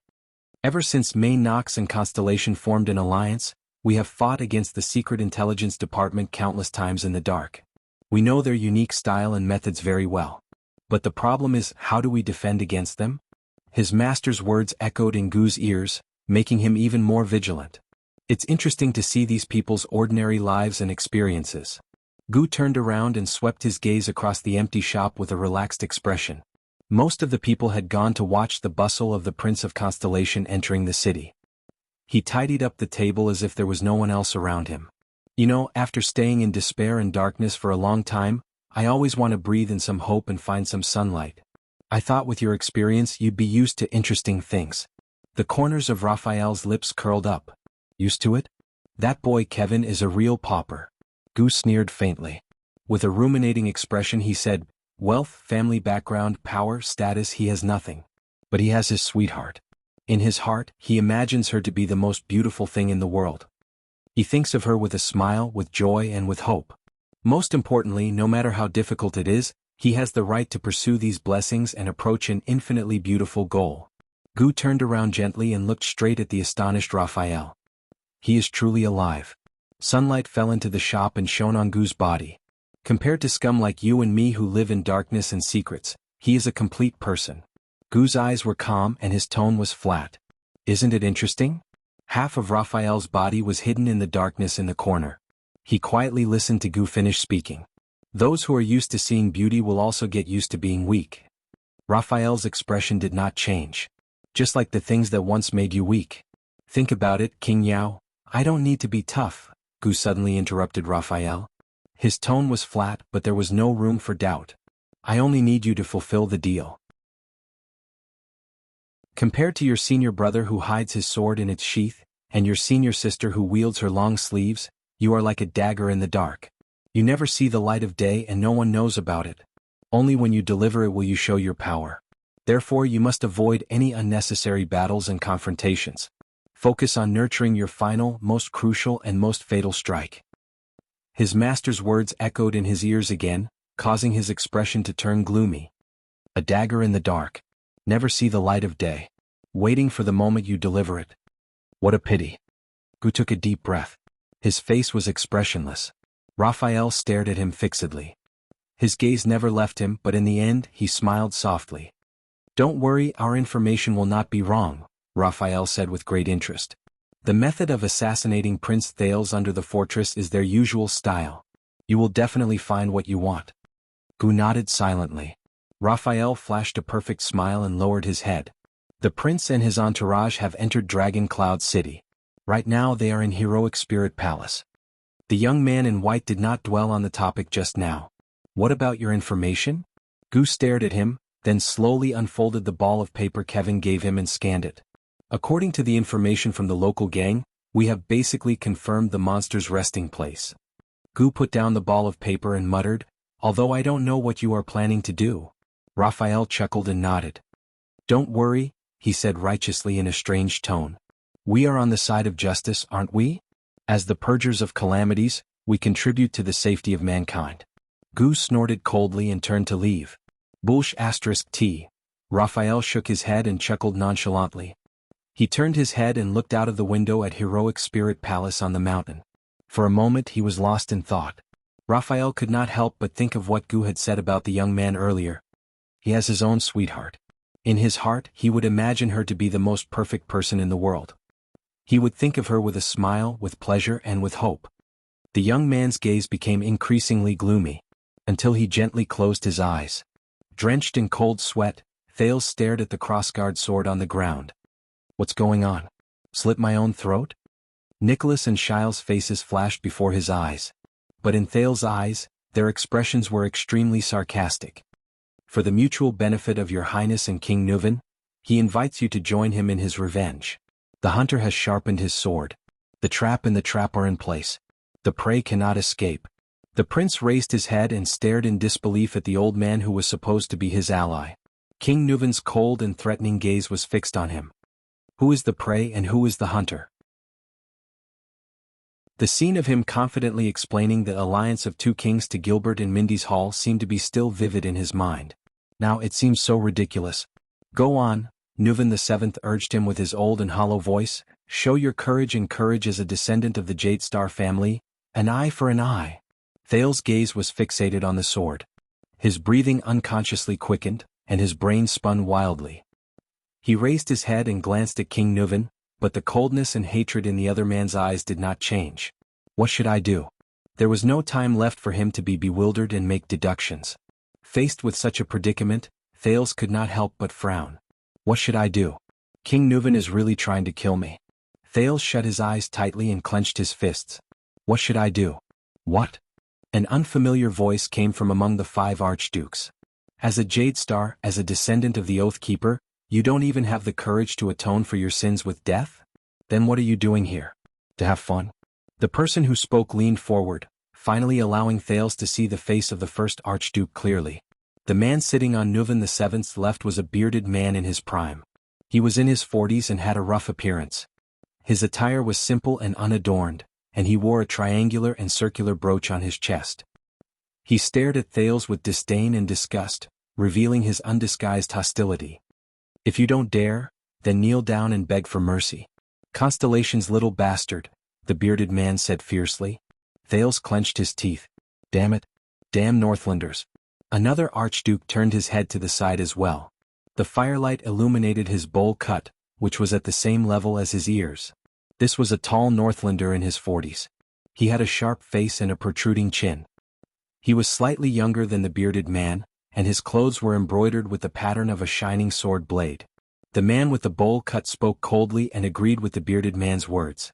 Perhaps these noble people of the Empire think that sending a 7-year-old brat to a northern countryside like ours is the greatest charity and grace to us barbaric and backward Northlanders. Perhaps that Kessel might even think that it's just killing one of your princes. What's the big deal? The bowl-cut man sneered and organized his words with ulterior motives. Look, my son is here to give you candy, foolish Northlanders. The atmosphere in the hall became even more tense.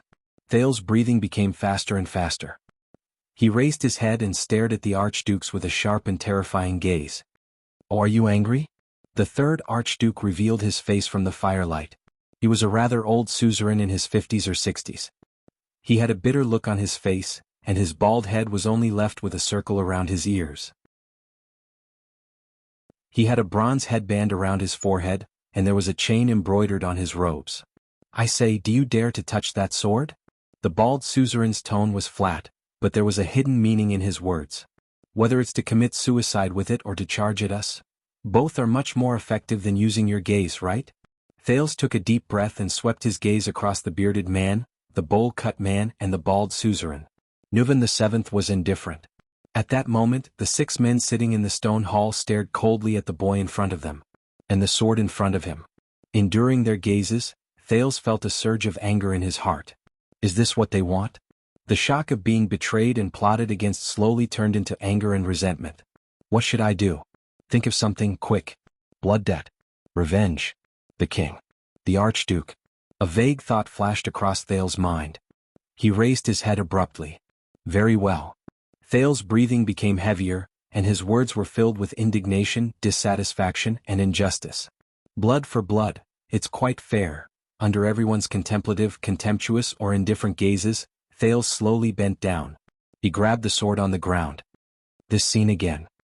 This choice again. I've had enough of this. These rotten people. His gaze gradually became determined. But I won't die here. No, Thales exerted force in his hand and lifted the hilt. Wait, this sword. He was startled. Why is it so heavy? Unprepared, Thales did not pay attention, and the hilt slipped from his hand. Asterisk clang. Asterisk the crossguard sword fell to the ground again, and the sound lingered. Looking at this scene, the 5 archdukes burst into laughter. It was as if they were watching a monkey show on the street. Relax, child, the bald suzerain said meaningfully. Take a good look at this. This is the weight of Northland. Thales closed his eyes and panted. It's really heavy. Compared to the heavy wooden sword he used to spar with giants in Mindy's Hall, this Northland suzerain's sword was heavier. In the next second, ignoring the archduke's mocking gazes, Thales inhaled and grabbed the sword hilt again with a determined expression. This time he used both hands. At least he did not let it slip again. Thales dragged the sword hilt with great effort. Asterisk rip. Asterisk the edge of the crossguard sword scraped against the floor tiles, producing an unpleasant sound. Come try harder. The man with the bowl cut sneered at Thales. You'll soon reach your neck. The archduke's mocking laughter became louder. King Nuvan's expression was still cold and numb. He seemed to be waiting for Thales. The prince gritted his teeth and pulled the sword hilt forcefully with both hands.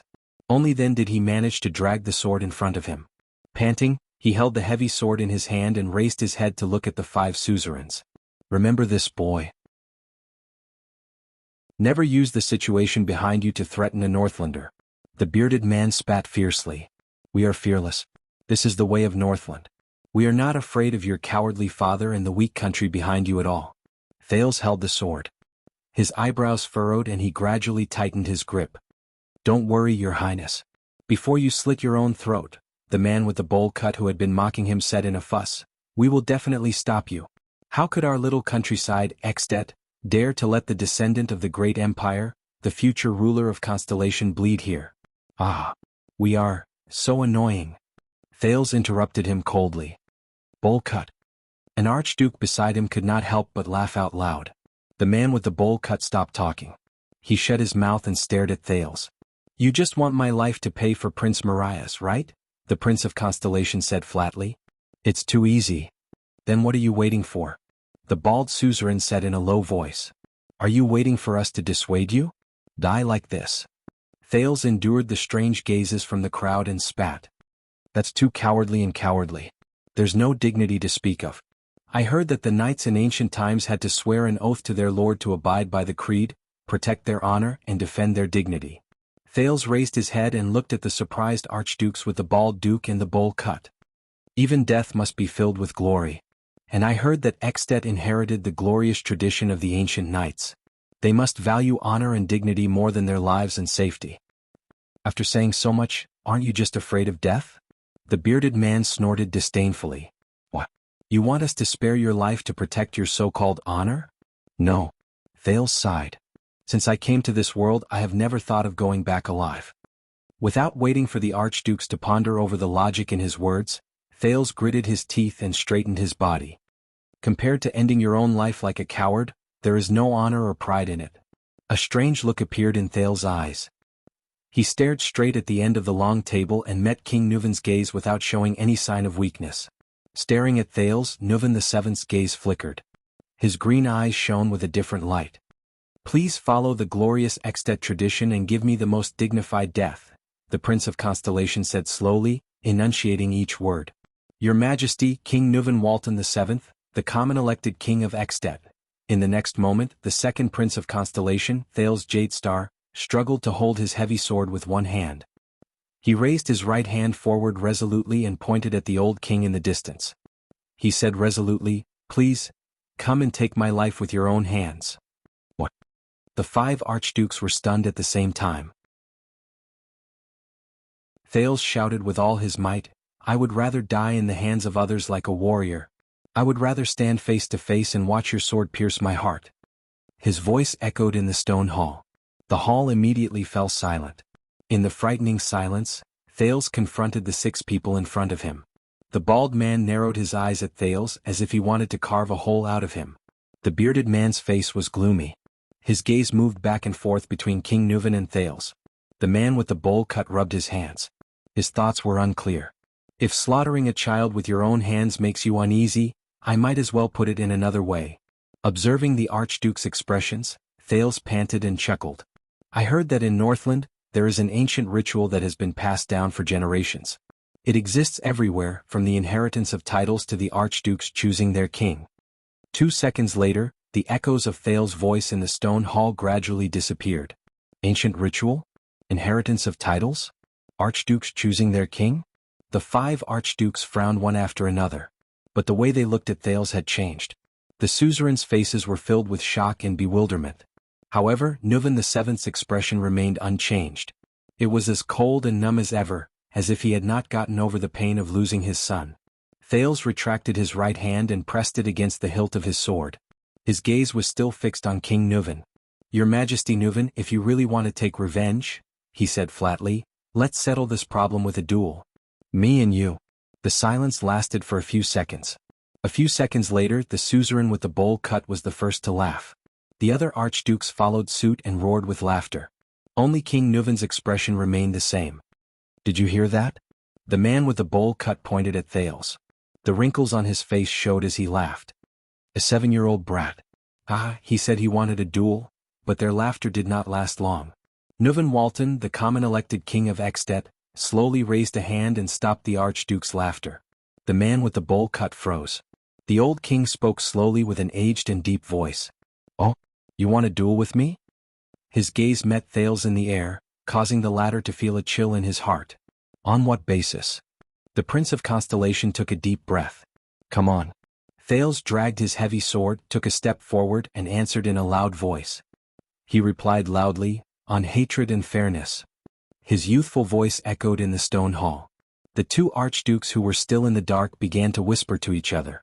The other 3 looked back at Thales with unfriendly expressions. Didn't we, the Constellations, kill your only son? Thales gritted his teeth and resisted the trembling of his feet. Then isn't it the most reasonable thing for a father like you to personally take revenge? The bearded archduke snorted in dissatisfaction. You a 7-year-old brat? His face was livid. You want to challenge the common ruler of Extet? Don't you think the difference is too great? King Nuvan gently put down his elbows, clasped his hands and looked at Thales quietly. For some reason, in that instant, Thales felt that his hostility had dissipated a lot. Is it an illusion? But I still have to do what I have to do. No. Thales Jadestar raised his head and imagined Morris' posture when he patrolled the streets in the Brotherhood. He tried hard to show his arrogance. I am the future king of Constellation, and he is the current king of Extet. Our statuses are equal. I have the blood of Tormund and Midir in me. He inherited the blood of Raikaru and Chara. Our statuses are equal. King Nuvan suddenly sneered faintly. And Thales did not show any weakness. He returned the 5 archdukes' different gazes one by one. I am 7 years old this year. I am young and weak. My limbs are small and my legs are short. Thales gritted his words angrily. And you, King Nuvan, you are almost 70 years old. You are old and weak and your vision is blurry. Thales took a deep breath and flashed a scornful smile. We are evenly matched and our chances are close. I think this will be a thrilling duel. The excitement will not be any less than that of the King's Selection Congress. What do you say? The born king of Extet? As soon as he said that, some of the 5 archdukes frowned, while others clicked their tongues. Their expressions were all different. King Nuvan's gaze became increasingly strange, and his smile gradually faded. At this moment, a burst of laughter broke the strange atmosphere. Ah! The 4th archduke laughed out loud. He turned around and exposed himself to the light. You really have the guts to say that, kid? Old and weak? Evenly matched? Ah, your majesty, this is so interesting. Thales was startled and looked at the archduke. This was an archduke with long hair that fell over his shoulders. He was in his 40s and the emblem on his body was an ancient book. His resolute face and bold laughter always reminded Thales of the Duke of Constellation's northern territory, who was also a Northlander. He laughed heartily, ignoring the other's expressions. He even pounded the table. You really have guts, kid. All right, I think. The voice of the last archduke, a calm and pleasant one, came from the opposite side. Maybe we can have a good talk. There is no need to be so hostile. The light from the fire illuminated the owner of the voice. Your Majesty. The last archduke who spoke was the youngest.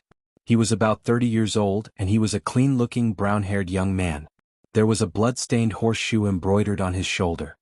He continued to speak in his gentle voice. I advise you to reconsider, Concret Pofrit. But King Nuvan's expression did not change. He only turned his head slowly and shot his gaze at the young archduke. Do I look like I'm joking? The brown-haired young man, Archduke Concret Pofrit, suddenly stopped talking. The remaining 4 archdukes exchanged glances as they adjusted their sitting positions. They were a little surprised by the current situation and waited for the king's decision. Only Nuvan VII, who was sitting in the main seat, turned his gaze again and stared at Thales for a full 5 to 6 seconds. Thales' feet finally stopped trembling. At that moment, Old Castellan's final evaluation of Nuvan VII emerged in his mind. Nuvan is also human. He will grow old, and there will come a day when he will be bewitched by flattery and beauty, and be controlled by desires and impulses.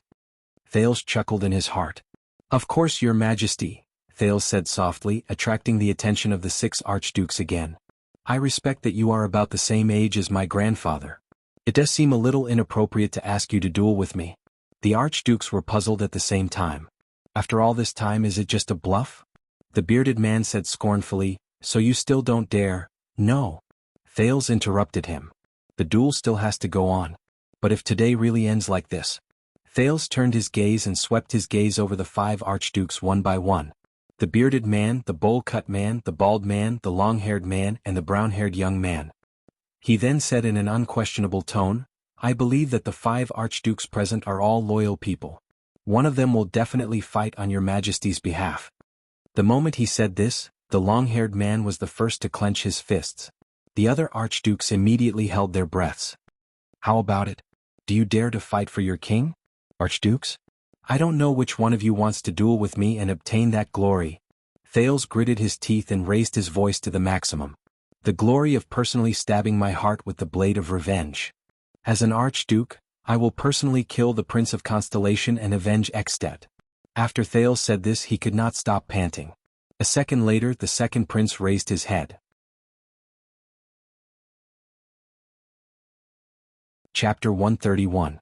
The place you're going to investigate isn't far, but Dragon Cloud City hasn't been very peaceful lately. Big Leather Belt pouted and shook his head at Cohen and Miranda. You know, Prince Mariah disappeared for a month, and then there was news of his death in Constellation. Then there were all kinds of rumors. The men were all gearing up for battle, waiting to be called up to fight the Empire in the south. Then there was news that the war was over. And today, just now, the Prince of Constellation came to Dragon Cloud City to apologize. I heard that the King of Constellation swore that if anyone dared to harm his son, the 2 countries would fight to the death. Cohen and Miranda exchanged glances. The former's eyes were filled with worry, while the latter was deep in thought. Hey, what kind of joke is this? If he's here to apologize, he should look like he's apologizing. Can the Northlanders be threatened by him? If I were His Majesty, I wouldn't care so much. I'd hang the prince first, then gather all the soldiers in the country and attack Eternal Star City. Let's see what the Empire has to say then. Big Leather Belt slammed the table and grumbled in dissatisfaction. But the prince is only 7 years old. He'll only be 8 after the new year, Cohen said hesitantly. 7 years old? Big Leather Belt scratched his head as if he had no idea what was going on. All right. In any case, the leaders have instructed their subordinates to restrain themselves for the next few days. Someone with connections has received news that King Nuvan is very dissatisfied with Constellation. Very soon he will, the 7-year-old prince. You guys know. Miranda frowned. Who's spreading these rumors? Is it to deliberately harm the prince? Or is it to provoke discord between King Nuvan and the second prince? Besides, His Majesty has lost his only heir. Even a fool would know how he's feeling right now. Big Leather Belt sighed. Let's not talk about the next Archduke of Dragon Cloud City and the next king selection. Who knows, King Nuvan might get angry first. Sigh, did you just say bosses? Are they the local gangs? Cohen asked curiously. I heard from Caslin that he has connections with all the major forces in the city? Yes, Caslin has a lot of influence. Back then, he had the guts to contradict King Nuvan in front of all the courtiers and was expelled from the White Blade Guards. Big Leather Belt chuckled. But from the administrators in Heroic Spirit Palace to the big shots in Dragon Cloud City who make a living with their underlings, they all respect Caslin a lot. Not to mention the many old subordinates he took care of and guided. Regardless of whether they were promoted or retired, they all owed him a favor. That's why Caslin asked you to come to me. Big Leather Belt nodded. I have a lot of contact with the local forces, so I should be able to help you. Before we depart, please tell us about the forces in Dragon Cloud City. Cohen's expression was solemn. This is very important. Big Leather Belt looked at Miranda, who nodded slightly. Therefore Big Leather Belt spread his hands. Alright, let's split into sections. First, the section we're in, Shield District and Hammer District, are inhabited by the natives of Dragon Cloud City. They may be poor, but this is Gleeward and his brother's territory. You don't want to provoke them. Gleeward, is he the leader of the gang? He controls these two districts? Cohen followed his professional etiquette and asked, even the officials and guards can't interfere? No, it's different. I mean, he's not a suzerain nor a bureaucrat, so he doesn't have the right to interfere. Gleeward wouldn't purposely provoke the dignity of the nobles or officials, Big Leather Belt explained while waving his hand. But Gleeward was a famous veteran before he retired, so he has a high reputation here. Whenever something happens, being cheated by foreigners, fighting among the locals, some nobleman taking a fancy to someone's daughter, or someone's family having a hard time this winter, his people will always be there to solve all kinds of problems. Because he's willing to stand up for the poor, many people in Shield District and Hammer District are willing to believe in him. The disciplinary officers have publicly said that Gleeward's existence is to help stabilize the two poorest districts, so they give him face. Although I think it's because of Gleeward's military service. He used to be a heavy swordsman, and many of his old colleagues are now working there, even in the inner city in Heroic Spirit Palace. Gleeward doesn't have a specific gang or subordinates, but if he were to stand on the street one morning and say, I need some help, I'm willing to bet that at least a dozen good men would put down their work to help, and another dozen would rush over from outside the city an hour later. If he waited until the afternoon, his men would be able to form a brigade. Half of these people have served in Dragon Cloud City's army before. They're strong, can eat, and can fight. Miranda frowned, while Cohen, who had experience as a police officer, nodded. He was digesting the completely different gang organization here and in Eternal Star City. As for Sword District, Bow District, and Armor District, there are many merchants, a lot of goods, a lot of residents, and a lot of profits, so it's a little complicated. The market in Sword District is filled with civilians from outside the city or even further away. There are even Constellation's merchant groups hawking their goods there. The person who has the most authority there is called Vlad. He has an official identity as the disciplinary officer in charge of Dragon Cloud City's market. At the same time, he also has subordinates in the dark, but not as many as Gleeward, nor as strong. Big Leather Belt shook his head. Rumor has it that he has dealings with Constellation's Blackstreet Brotherhood.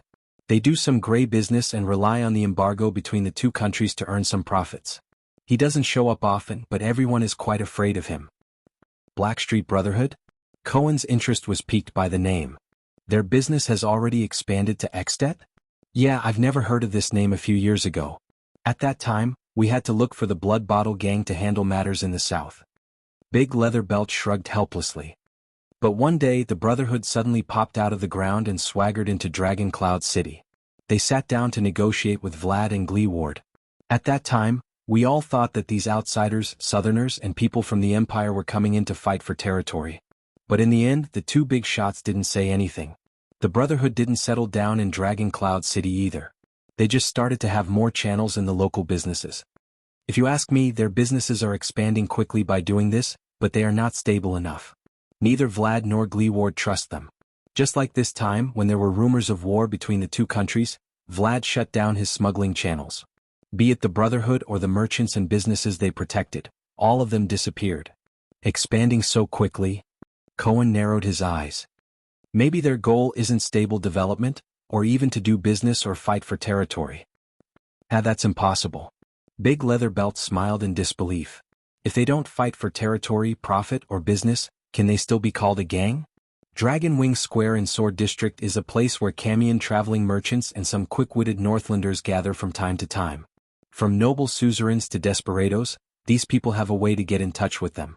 Plus, their goods are very popular among the locals, so the rhythm of these places revolves around them.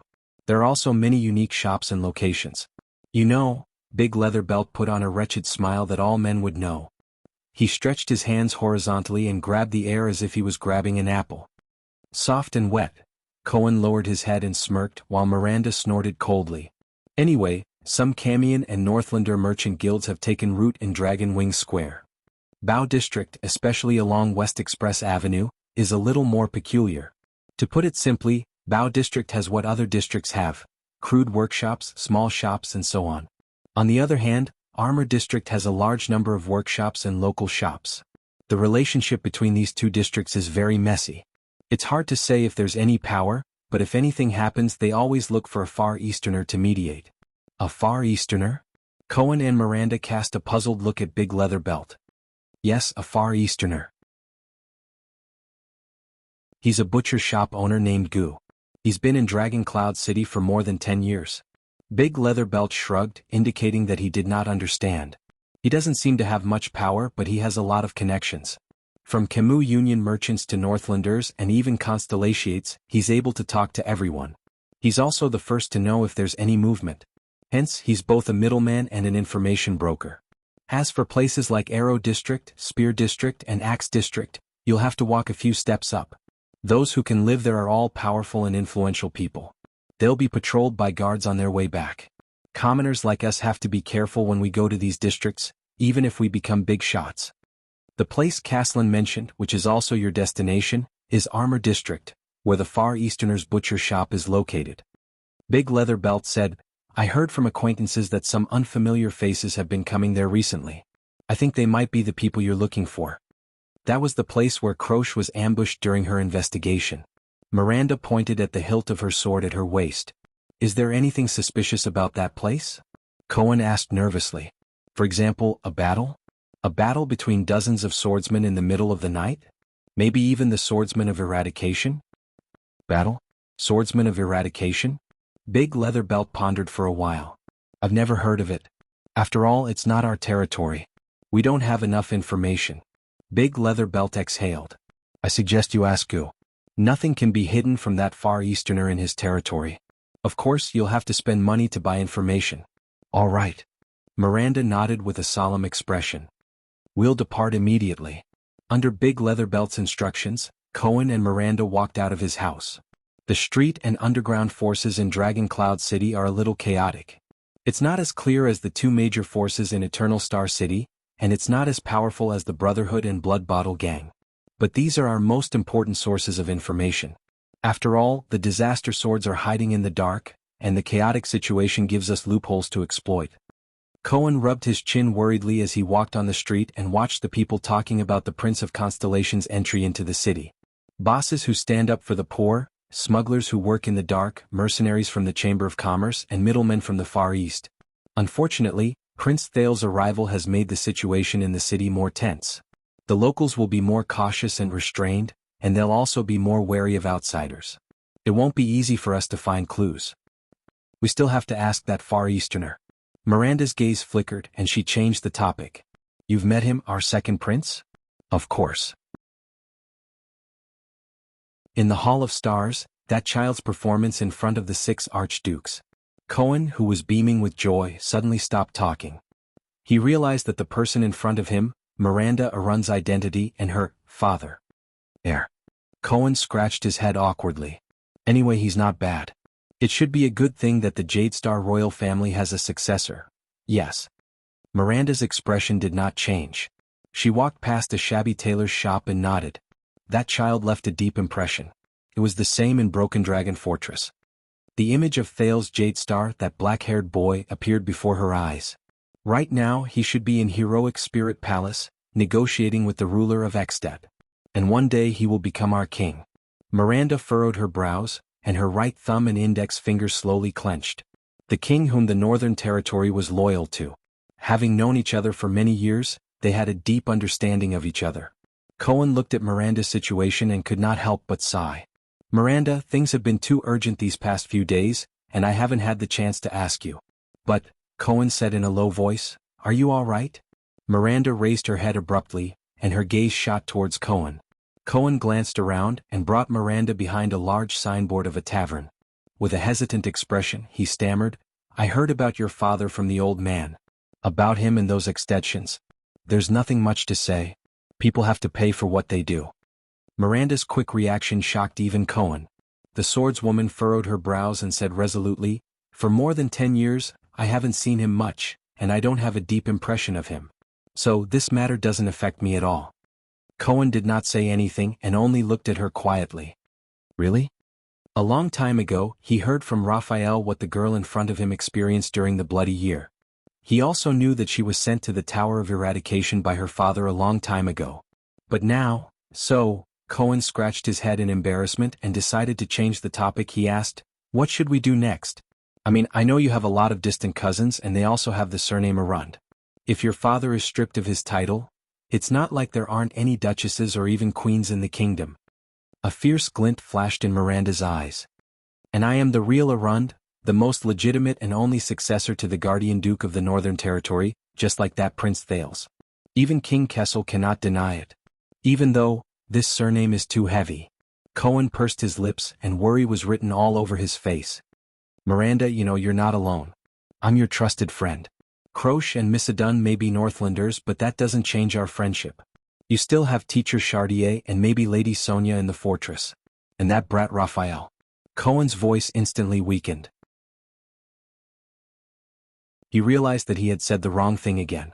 The police's tone changed and he said awkwardly, anyway, I know you're very strong whether it's swordsmanship or something else, but you don't have to face so many alone. But Miranda's sharp gaze instantly landed on him. Ever since you came back this time, you've been deliberately avoiding Raphael's name, until now. Miranda narrowed her eyes. Cohen's expression froze and his heart beat wildly. Why is this woman so sensitive? I'm not deliberately avoiding it. I'm just afraid that you'll be sad. After all, you grew up together and went through training together. He left without saying goodbye, but before he could think of an excuse, Miranda went straight to the point with a serious expression. He's back? He went to look for you? Of course not. He'll definitely look for you first when he comes back. After all, you're a couple. Cohen scratched his head and laughed. Right, speaking of this, I think I'm quite popular with women recently. Do you know, I met a very cool lady in the capital city, and she's as fast as lightning with her twin blades. You have the same habit as Master Zadie. Miranda sighed and interrupted Cohen's words. Every time you feel awkward, you'll scratch your head. Cohen's hand froze as he touched his head. Then you'll use unconscious nagging to change the topic. The blonde police officer lowered his head in annoyance. Cohen Caribbean, after we settle the matter at hand, we have to talk. Miranda's expression was solemn. She grabbed her saber and tapped Cohen's shoulder with the hilt. About Raphael, and the things you're hiding. Cohen pursed his lips and slapped himself painfully on the forehead. Is this what Master Shao meant when he said that he weaved a cocoon and trapped himself in it? Let's return to our current mission. Cohen, do you feel it? Miranda said flatly. From the disaster sword to King Nuvan to the rumors in the city, and the murder of the Prince of Constellation, something's not right. Cohen, who was immersed in a sense of defeat, raised his head in confusion. Miranda tapped the hilt of her sword gently, lost in thought. The second Prince of Constellation went to Extet and was assassinated not far from the fortress. It's related to the disaster sword. So, the former leader of the White Blade Guards, Master Shao's old acquaintance and colleague, Caslin, sent a letter to the Tower of Eradication. And the second prince is now in Dragon Cloud City, facing King Nuvan, Caslin's former employer. Coincidentally, Caslin also found a clue about the disaster sword in Dragon Cloud City. In Cohen's eyes, Miranda, who had always been sharp, had a sharp gaze. She said in a cautious tone, "What a coincidence, everything is coming together." Was a mess. But there seemed to be a clue lying in the middle, connecting everything. Cohen looked at her dumbfoundedly. Even though I don't understand what Miranda is saying, Cohen thought. The swordswoman raised her head abruptly. What do you think? A second later, the police officer reacted and immediately coughed awkwardly. Oh, yes. But it sounds so powerful. I have a feeling that something's not right. Anyway, all I have to do is nod in agreement. Cohen took a deep breath. His gaze became capable and sharp, and his face was filled with the shrewdness and sternness unique to police officers. He beat his palms rhythmically and said softly, "I can really feel it behind all of this." He beat his palms rhythmically and said softly, "There must be a huge conspiracy." Looking at Cohen, Miranda sighed helplessly. She closed her eyes and shook her head. "No, this idiot. It would be weird if he could feel it." The bearded man gritted his teeth and looked at Thales in disbelief. The man with the bowl cut looked at King Nuven in surprise, then at Thales. The bald man and the long-haired man looked at each other and realized that they were both frowning. The brown-haired young man stared at Thales with a strange expression. He wanted to say something but stopped. "I made the right bet." Thales breathed a sigh of relief. He did not know what the current situation was. He was not sure if Nuven's attitude towards him had changed. He did not understand the Archduke's personalities and characteristics. But Thales smiled. He raised his head and swept his gaze over the 5 archdukes aggressively. None of them dared to bear the blood debt of killing the Prince of Constellation alone. The shield that Kessel forged for him with the oath of the throne was still solid. Previously, when King Nuven said that he wanted him to commit suicide, the archdukes looked like they were watching a good show. But if this honor fell on their heads, for example, if a class of people wanted to do something bad and wanted to avoid bearing the consequences, they would either do it secretly or openly cause a commotion. But no one would dare to do it alone. Jadestar's little brat. The bearded man's gaze was fierce, as if the hatred between him and Thales could no longer be resolved. "We have long heard of your story. Treacherous, cunning and scheming beyond that of a child. It seems that we were right. Enough. Let's stop testing a 7-year-old child." The man with the bowl cut had a playful expression. "I dare to bet the 6 counties in Reformation Tower's territory that this brat will become a great threat to us in the future." "Testing?" Thales frowned. But the man with the bowl cut was immediately interrupted. "Oh, what an interesting idea." Under the astonished gazes of all the archdukes, King Nuven broke the silence. His eyes glinted coldly. "Where did you hear this from?" Thales slowly regained the sense of stability in his heart. He steadied his breathing and said to King Nuven, "Your King Selection Congress and the duel for the succession of Black Sand Region." Black Sand Region, humph. Nuven VII did not hide the hatred on his face. "Lampard, that bastard, even asked me to provide a station and supplies for the team that escorted you here from Black Sand Region." The archdukes quickly exchanged a few glances. This reminded Thales of the Archduke of Black Sand's collaborator. "Hypocritical and ridiculous fellow," King Nuven said gloomily. "Doesn't he know that half of my blood debt lies with him?" The expressions of the 5 archdukes did not change. King Nuven's expression was solemn. He slammed his palm on the table and the ring on his finger made a sharp sound. Asterisk thought. Asterisk everyone was taken aback by his words. "A duel. Why not?" Then, under the Archduke's extremely interesting expressions, King Nuven turned to them. Who among you is willing to fight on my behalf to prove your loyalty to the king? If you are stained with his blood, you should be able to let go of your scruples and stand together with Dragon Cloud City, right?" Thales clenched his teeth. But he seemed to have gradually grasped Nuven's rhythm.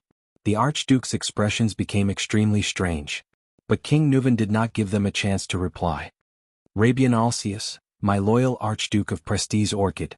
King Nuven turned to the bearded man who had always been filled with malice towards Thales and said casually, "Go, bring me victory and revenge in the duel." Prestige Orchid. Thales remembered him in his heart. The location of the Battle of Dawn 300 years ago. Archduke Alcius glanced at King Nuven, then at Thales. The prince watched as his expression changed again and again. "I thought you were just testing him just now, Nuven."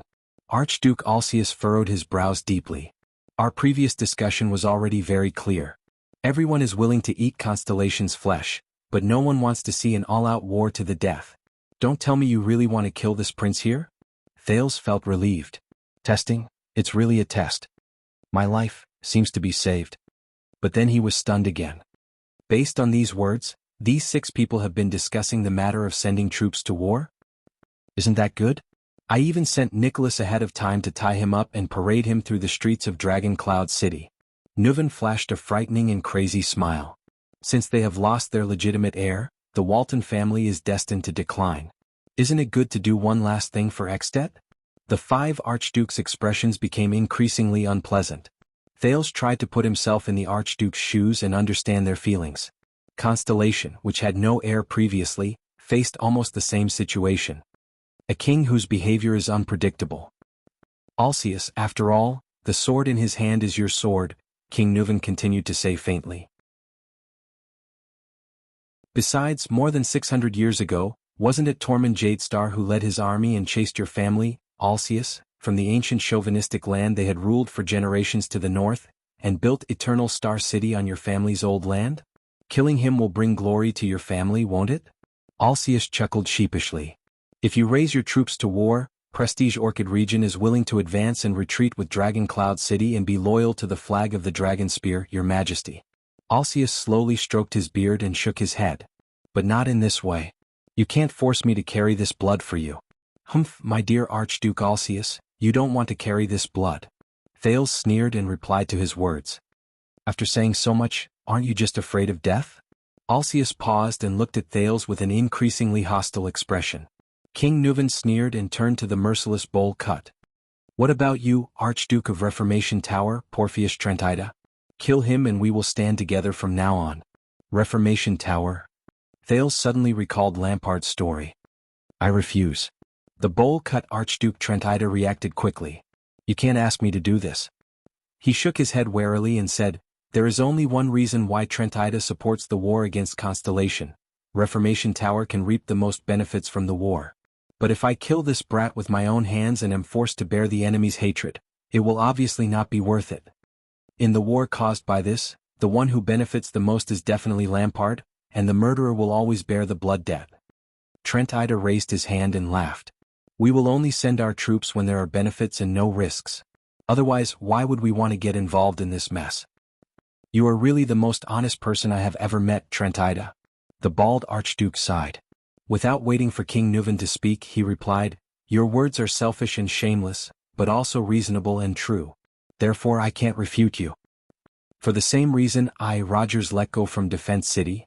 The bald Archduke let go said flatly. As he turned his head, the top of his head reflected a bright flash. Anyway, whoever wants to kill him can go ahead. Getting involved in an all-out war for no reason is a small matter. I don't want to be stained with the Jadestar's blood debt. Thales watched these archdukes argue in front of his majesty and outsiders as if there was no one else around, just like the neighbors' aunties who bumped into each other downstairs in his previous life. And this scene, Thales frowned. Why does it look so familiar? Well, I have finally experienced the weight of Northland. Thales chuckled and looked sarcastically at the bald Archduke Letko. He replied with the same words, then looked scornfully at the bearded Archduke Alcius. And your Northland ways. The two archdukes did not answer him. They just averted their gazes. Humph, if this child didn't come to apologize, we wouldn't have to be so embarrassed, would we? Nuvan VII sneered. Are you going to send your troops south in the name of avenging my son? The archdukes did not answer. But Thales already knew the answer. Kulgan Rockney? King Nuvan stared at the long-haired man and said slowly, kill him, and Dragon Cloud City will fully support the Rockney family in the benefits they can gain from the war. Doing such a thing to a child who hasn't even grown hair down there is practically a stain on my honor. The long-haired man, Archduke Rockney, snorted. Although the city of faraway prayers is far away from the threat of Constellation, the Rockney family also has its own pride. The more Thales listened, the more obvious his feeling became. The way the archdukes speak to the king. Through direct and indirect contact, he quickly realized that the relationship between king and vassal in Extet and Constellation was fundamentally different. The archdukes and the common elected king were almost on equal footing. Those who were familiar with each other and had power would not even be polite to the king. Compared to Constellation. Thales recalled the time in the Hall of Stars when the vassals of the 6 great clans and the 13 distinguished families knelt down and kissed Kessel's ring. It seems that the archdukes of Exted have really formed their own country. The power in their hands is far beyond our expectations. Thales remembered Putre's comment. It's probably the same in terms of power. Enough. The last brown-haired young man sighed. I am the suzerain of Beacon Illumination City, Concre Pofrit, Your Highness of Constellation. I'm sorry that you had to see this. The brown-haired young man turned his head and smiled apologetically at Thales. Then he said worriedly to King Nuvan, Your Majesty, I understand your anger, but please consider the future of the kingdom. The Prince of Constellation is already here. We have lost a legitimate reason to send troops. Killing him will only make things worse. Nuven did not answer. He glanced at the archdukes and then at Thales before he spoke in a deep and sonorous voice. You really are a bunch of cowards, Nuven VII said in a deep voice. Even I have given my consent, but you are still afraid of war and do not even dare to touch the blood of a child. It is precisely because of your consent that it is suspicious. Thales said quietly. Northland never takes pride in killing children, Archduke Rockney of the City of Faraway Prayers replied flatly. Very well, then the meeting is adjourned. King Nuven's expression was cold as he ended this strange meeting. He looked at Thales, his eyes still filled with ruthless indifference and hatred. Put down that ridiculous sword, Prince of Constellation. You do not need it at night. Thales was stunned. At night? What kind of occasion?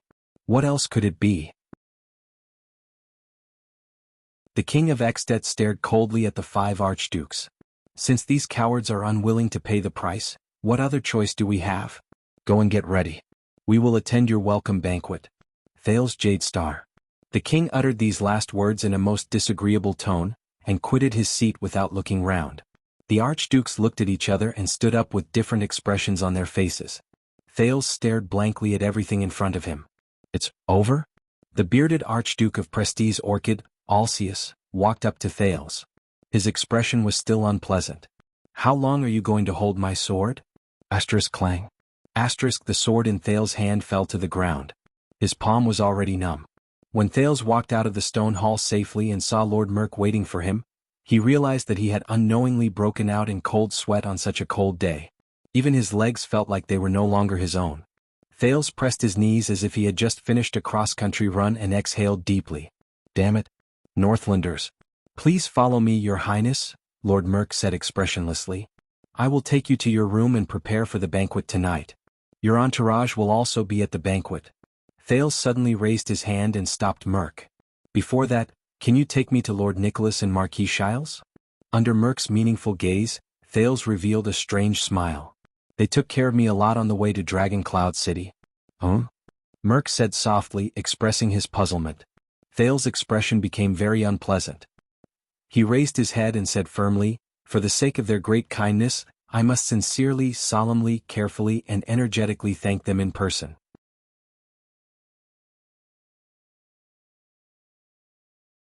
Chapter 132. Thales followed Merk and took many turns in the grand but monotonous heroic spirit palace.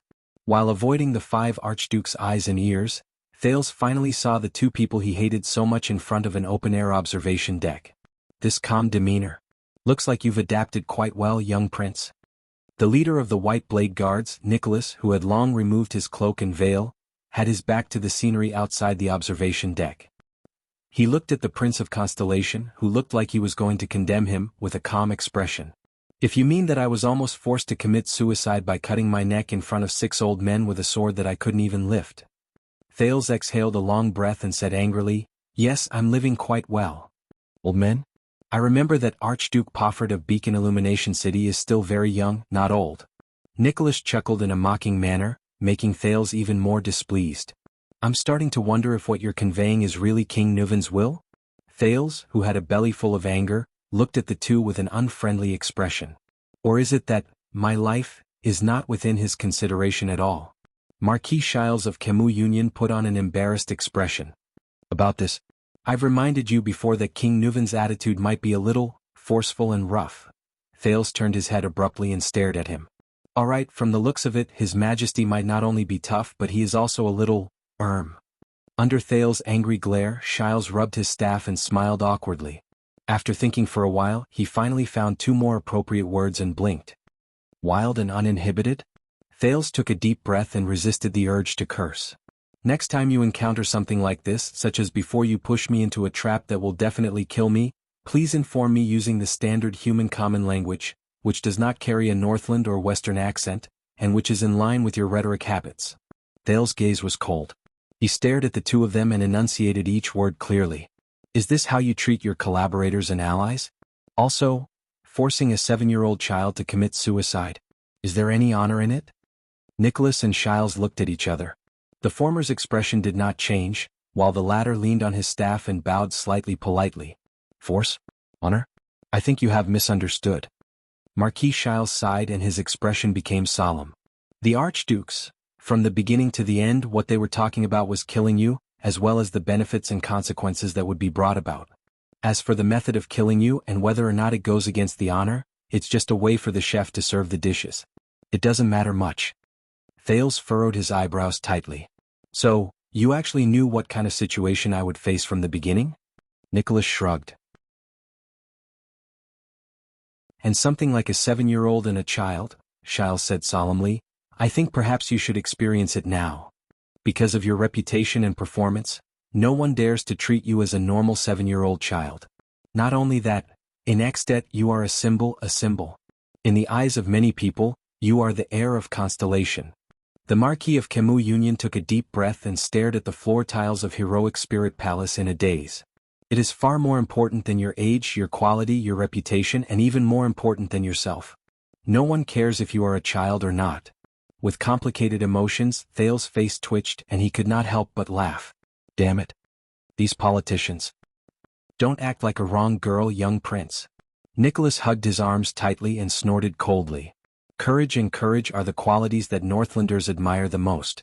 If you can't even pass the first test, you know not everyone is qualified to be His Majesty's ally. Thales clenched his teeth. The second prince sneered. This kind of examination method for the qualifications of an ally is really rare. It's right that it's rare. Nicholas shrugged and lowered his head to look at the Prince of Constellation. His eyes shone with a strange light. Welcome to Northland. The three of them were silent for a few seconds. So, did Nuven find his enemy? That collaborator and the one who framed Lampard? Thales tried his best to calm down. At the same time, he is also your enemy. Marquis Shiles smiled softly. Since we have met for the first time, the first step of the trap has been completed. Then our follow-up plan is, there is no follow-up. Thales said flatly. Shiles and Nicholas were both stunned. Thales raised his head. The anger in his eyes had turned into determination. I must not follow their rules. Otherwise, the images of Serena Corleone and Chapman Lampard flashed before his eyes. I don't even know when I've been betrayed. Nuven's plan ends here. Thales heard himself enunciate each word with suppressed emotions. I am not that old man's puppet to be manipulated by him. Shiles flashed an unpleasant smile. What do you mean? The warmth in Nicholas' eyes gradually cooled down. Listen, if Nuven wants my help, then he better respect my wishes and my life. Thales was resolute and unflinching as he confronted Nicholas' fierce gaze. From now on, all of you will do as I say. The leader of the White Blade Guards shut his mouth and exhaled through his nose. Now is not the time for you to throw a tantrum, young prince. Nicholas narrowed his eyes as he stared at Thales. There was an eerie chill in his gaze and his tone was horrified. Don't forget that you are in Extet, in Dragon Cloud City, far away from your father the king. Your attendants are not by your side. And Heroic Spirit Palace is very dangerous.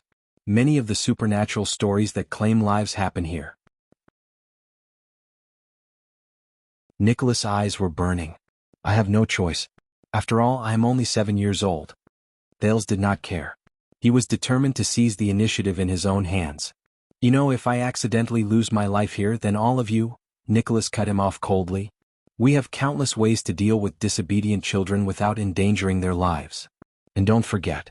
Nicholas tilted his head to reveal the strangely shaped hilt on his back. He did not hide his threat in the slightest. I am very good at dealing with people with the surname Jadestar, especially those with the title, Second Prince. Thales gritted his teeth secretly. 11 years ago you killed the Sword of Reversing Light on the battlefield.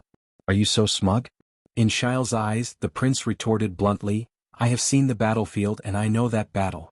He fell after being wounded 11 times. You were just one of the hundreds of people who surrounded him, and you just happened to deliver the final blow. Compared to forcing a 7-year-old to commit suicide, your glorious achievements are not much better. Nicholas stared at him silently. He slowly put down his crossed arms, and the expression on his face slowly changed from threatening to murderous. All right. Marquis Shiles quickly walked between the two of them and tried to smooth things over with a smile. As allies, we should not break our promise before we achieve our goal. This is not a good way to make a deal.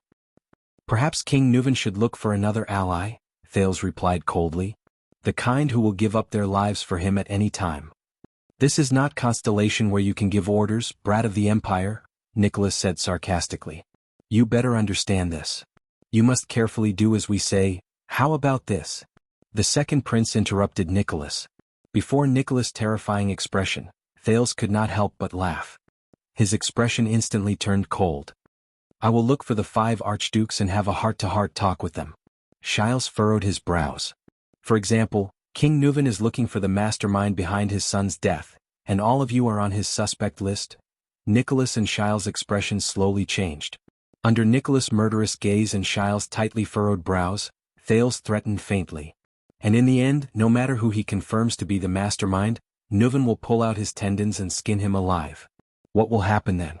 By the way, the mastermind will be even more vigilant, and Nuvan's revenge will fail, unless he wants to kill all 5 archdukes at the same time. The next day, the mastermind will return to his own territory and continue to roam freely. His hatred will only deepen. Then, in 10 or 8 years, when Nuvan dies, when the King's Selection Congress is held, when the new common-elected king is crowned. Thales narrowed his eyes. I wish the Walton family good luck. I look forward to representing Constellation in the future, establishing a good diplomatic relationship with the new king, and supporting him and the archdukes in dealing with Extet's internal affairs. For example, giving Dragon Cloud City, which has no heir, to another ruling family? Nicholas and Shiles' expressions became increasingly unpleasant.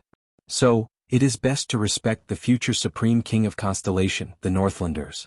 Thales snorted coldly. Using your words. Do as I say, carefully and according to my instructions. Also, don't call me a citizen of the Empire. Every time you remind me, it makes me feel like I'm not in Extet. Thales' expression was at ease. He raised his right index finger rudely and tapped the air lightly, leaving behind a sentence that made the leader of the White Blade Guard's face turn green. But in the Great Empire's Northland Province, the Prince of Constellation no longer paid attention to the 2 men, who had interesting expressions on their faces, and turned to leave. What are you looking at? On the streets of Armor District, Miranda turned to ask Cohen. Nothing. Cohen retracted his gaze from the alley and muttered, I saw a strange person in the alley just now. He had 2 swords on his waist. Swords? Miranda's expression turned cold. Could he be our target? What does he look like? He looks like... No, I didn't pay much attention to him just now. Cohen scratched his head desperately and furrowed his brows. I can't remember his face. Miranda sighed. Be more alert. Big Leather Belt said that there are some unfamiliar faces here recently. Just like us. The 2 of them turned a corner and arrived in front of a quiet butcher's shop. Are you the boss here? Cohen knocked on the big wooden window of the butcher shop and asked the busy Far Easterner inside, Mr. Go. The Far Easterner who was chopping meat slowly raised his head. Medium build, flat brows, straight hair and black eyes. He's no different from the Far Easterners in Constellation, Cohen thought. The Far Easterner glanced at the 2 of them, then lowered his head again and continued with his meat. Cohen was startled and continued to speak, Hey! But the Far Easterner spoke directly and made him choke on his words. 1 silver coin in the city, 2 silver coins around the city, 1 more silver coin in the 3 upper districts, and 1 more silver coin for related nobles and officials.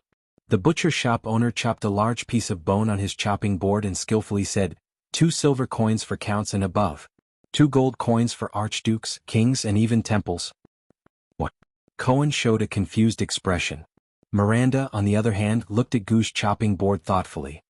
The price of information. Without raising his head, Goo spoke in the common language with his unique Northland accent. No bargaining. Cohen frowned. 1 silver coin. Goo ignored him and hung a piece of sliced meat on a hook. His words did not linger in the slightest. It depends on who you offended. 9 silver coins for an ordinary person, 1 gold coin for Gleeward, 2 for Vlad, 5 for the merchants in Dragon Wing Square, 2 for soldiers and 3 for nobles or officials. Those who are above the rank of count are powerless. If you offend the temple or the king. Goo wiped his hands and glanced at the 2 of them with his gloomy eyes. Hurry up and get lost. Don't bring bad luck here. Cohen asked with a puzzled expression, why do merchants need 5 silver coins? Even higher than the nobles? The next moment, Goo raised his right hand and stopped Cohen from speaking. Then the butcher shop owner quietly extended his left hand and spread it horizontally upwards. Cohen was stunned again. But before Cohen could respond, Miranda reached out and took the money pouch from Cohen's waist. We want to ask about what happened in this district recently. Two groups of swordsmen once fought here. Under Cohen's resentful gaze, Miranda happily took out a Northland gold coin, a small metal disc with Raikuru's head and a dragon carved on it. That's the money I asked Caslin for. Cohen rolled his eyes. Miranda calmly released 2 fingers and the gold coin fell into Gu's hand. Looks like a generous foreign customer. Gu narrowed his eyes and raised the gold coin in his hand. He flicked the edge of the coin and whistled. If it's just information, I don't have change. Take the extra as a tip. Miranda's tone did not change, but her gaze was sharp. As long as it's worth it. Tip. Cohen stared at the gold coin, then at Miranda. His eyes were filled with disbelief. Do you know how to count, my young mistress? Gu chuckled, but his next words stunned both of them. No. Miranda furrowed her brows. What do you mean? The information you asked about swordsmen fighting, I've never heard of it. Gu shook his head. For the sake of the gold coin, you can change your question. Miranda turned her head and pondered. Are there any new, strange swordsmen around? Cohen recalled what he saw and muttered, Right, I think I saw a swordsman with 2 swords. Gu's gaze froze. 2 swords. Strange swordsman. He sighed in his heart. Could it be you? No. Gu calmly put away the gold coin and lowered his head to continue his work. All right, the quota is used. You may leave. Both of them were stunned. The police officer and the young mistress looked at each other, baffled.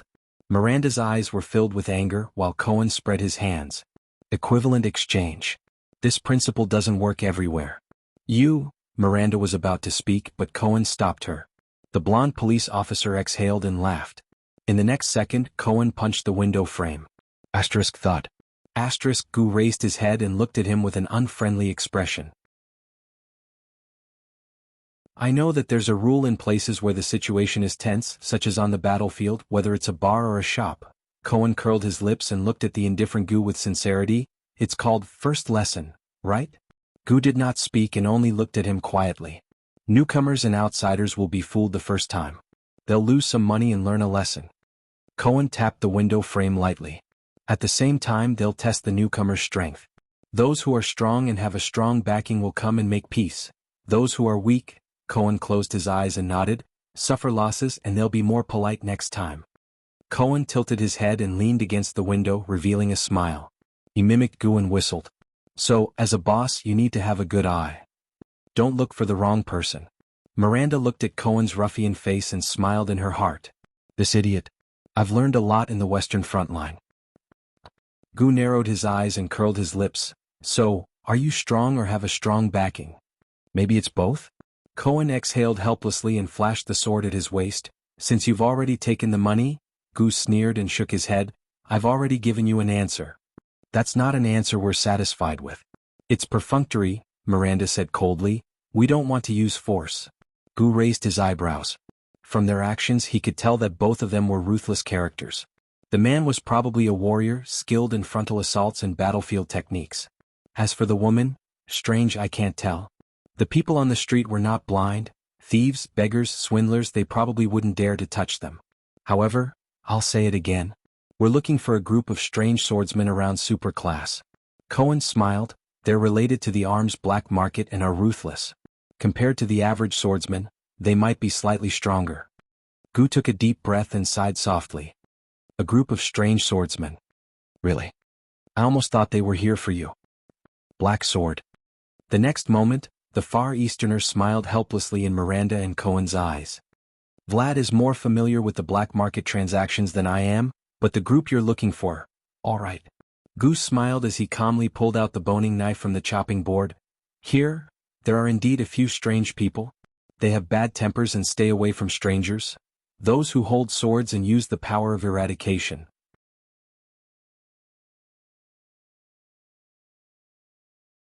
Chapter 133. Every choice had a corresponding price. For example, when he said, "You must listen to me," to the 2 representatives of King Nuvan, then turned around and left in a dashing manner, the distressed Thales sank into a depressing dilemma. Clearly, whether it was for the continuation of the Walton family, for the simple benefits of Dragon Cloud City, to get rid of a threat before his death, or even for the so-called revenge that was filled with personal emotions, Nuven VII was determined to find the mastermind who conspired with Lampard. To achieve this goal, everything else, including his own life, seemed insignificant in the process, and could even be sacrificed at any time. Thales was almost 100% sure that he was bait in Nuven's original plan. There were no other possibilities. But the prince gritted his teeth. Even if he used Constellation to intimidate others and seized the initiative in his own hands, how could he find Nuven and his common enemy without endangering himself? The person who could order around the so-called traitors of the Tower of Eradication? I don't know how Nuven would react to my performance, but if I can't help him find the enemy. Thales remembered King Nuven's expression. He sighed. Welcome to Northland. I need help, be it from Putre's advisor, Wya's sword, Ralph's psionic ability, or Aida's strength. I have to hurry and meet up with them. Thales looked up and was suddenly stunned. He realized that he had unknowingly walked a long distance while he was deep in thought. But he did not find Merc, who had been leading the way for him. In short, Thales looked awkwardly at the unfamiliar corridor and stairs, the rugged decorations on the walls and the stone windows on both sides. I'm lost. Thales immediately turned his head. However, after imagining the scene of him saying to Nicholas and Shiles, whom he had just met, "I'm sorry, can you tell me how to go back?" and the two men's expressions, he resolutely removed the option of going back the way we came. The problem is... Thales turned his head awkwardly. The layout of Heroic Spirit Palace was too consistent. Every time he turned a corner, he felt like he had returned to the same place. I can only walk forward and ask for directions when I meet a guard or servant. Thales sighed and strode forward. Until he passed through a tall arched door in a daze. It was a huge room. It was not like the other places in Heroic Spirit Palace, which were lit with stoves and braziers. Instead, it had large windows that let in white light. Iron shelves hung from the ceiling, and there seemed to be some kind of sparkling and translucent silver-white gemstones on them. They reflected the light from outside the window and lit up the rows. Bookshelf? Thales was stunned. He looked at the 2 rows of large black bookshelves in front of him. Each row was 8 to 9 meters long, leaving only a gap in the middle that could fit 2 people. He frowned. He seemed to have stumbled into a library? No wonder there was no brazier. Thales looked around. Strangely, he did not see anyone. He took a step forward and poked his head between 2 rows of bookshelves, trying to see the other end of the room, but in vain. Firstly, the room seemed to be extremely large. Secondly, he noticed that the black bookshelves seemed to be arranged in an arc instead of a straight line. At least he could not see the other end of the room. In his field of vision between the 2 rows of bookshelves, there were still countless bookshelves extending to the end of his sight. He sighed. If it's a library, there should be someone guarding it, right? Thales cautiously opened his mouth and shouted, "Is there anyone here? How do I get to the Hall of Heroes?" There was no response. Thales shook his head. These bookshelves blocked the transmission of sound to a great extent. He had no choice but to walk between 2 rows of bookshelves and walk past rows of black wooden bookshelves. There were about 10 layers of these bookshelves, and each layer was separated by thick black wooden boards. From the soles of his feet to the ceiling, they were at least 7 to 8 meters tall. There were, of course, books on the bookshelves, thin sidebound books, heavy classics with hardcover covers, and even scrolls placed vertically. Many of the books were heavy and unadorned. Some were even ancient books made of parchment. They had a long history but were well preserved. The ancient empire's language was engraved on the side of each bookshelf, clearly marking the categories of each row: poetry, literature, history, politics, music scores, personal monographs, and even the king's decrees. Many of them were old books that could not be found in Mindy's hall. My God. Thales leaned against a row of bookshelves and stood on tiptoe to look at a thick book with a brown cover. He was in a daze. Collection of Imperial Edicts of the Empire, Year 1, Year 200. This is Year 600 of the Calendar of Eradication, Year 1500 of the Empire Calendar. A book from nearly 2,000 years ago? No, it's a copy. Thales immediately realized how old it was from its age. But a thought flashed through Thales' mind. If it's a book from before the Battle of Eradication, then, be it the history of wizards, magic towers, or magic, it will definitely leave behind some clues. At least it will be mentioned briefly. For example, the book he found in Mindy's hall, War of Eradication, The World's Fall, did it not mention the Alchemy Tower? Thales' eyes brightened. He had never believed that the prohibition of magic by humans could be so thorough that it was invulnerable. Otherwise, how could there be an existence like Ramon? He continued to walk forward. From time to time he pulled out a few books that he could still hold, flipped open the first few pages and glanced at them. There were many similar books. From the common language to the language of the ancient empire, there were even books written in rare languages that he had never seen before. Fortunately, the special training Gilbert gave him was effective. With Thales' level of proficiency in the common language, it should not be a problem for him to understand the cover and the general contents. As for the language of the ancient empire, which he was not very familiar with, its grammar and spelling were much more complicated than the common language, but many of the roots and affixes were similar. Gilbert told him that after the collapse of the ancient empire, the language of the ancient empire used by the nobles and officials slowly became a ceremonial language for rhetoric and literature. The common language of the commoners was only gradually formed at this time. Thales held his breath and suppressed the excitement in his heart. It was as if he had returned to the past in his memories. Over there he was also walking between rows of bookshelves. Edict of Bright God. This was a history book that recorded the deeds of the once Orthodox Church of the Empire, the Church of Bright God. War of Thorns.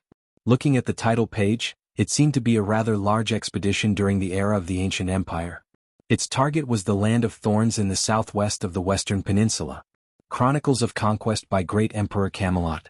Chronicles of the Ancient Empire's First Emperor and the History of the Establishment of the Empire.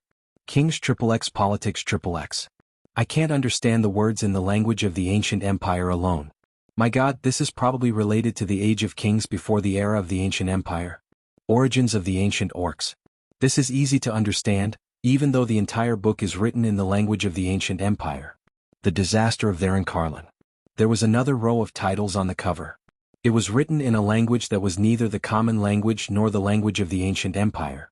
I don't know what book it is. Records of the Temple, the complete collection of knights. It seems to be about the history of the glorious era of knights, from the age of kings all the way to the age of the empire. The Tale of the Great Dragon. I don't know if it's a literary work or a serious record.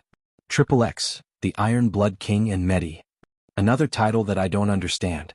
The list of the 10 knights of the past dynasties of the empire. From this bookshelf onward, the number of books written in the common language increased. Dragon Kiss Academy Year 6 12 Commemorative Volume. Full of things that I don't understand. Men and Women. This actually has illustrations. I better put it back. Chronicles of the Dragon Spear. What the hell? Thales became more and more excited. He even forgot his original goal, whether it was to find a way out or traces of magic. It was as if he had returned to the previous life, in his fragmented memories, and found a large number of high-quality documents in a database. This was probably the library in Heroic Spirit Palace, or the library of the Walton family. When he was in Constellation, he never had the time to come into contact with enough and broad knowledge. Moreover, the more precious books in Constellation were almost all collected in the Royal Jadestar Grand Library. Thales turned around a row of bookshelves. It seemed that a row of bookshelves had been removed. In its place was a row of long metal cabinets. The top of the cabinets was covered by transparent glass and crystal drops that could transmit light. He could see the items stored inside. This is, with the light reflected from the unknown gemstones above his head, Thales looked at an ancient scroll document in the glass cabinet in surprise.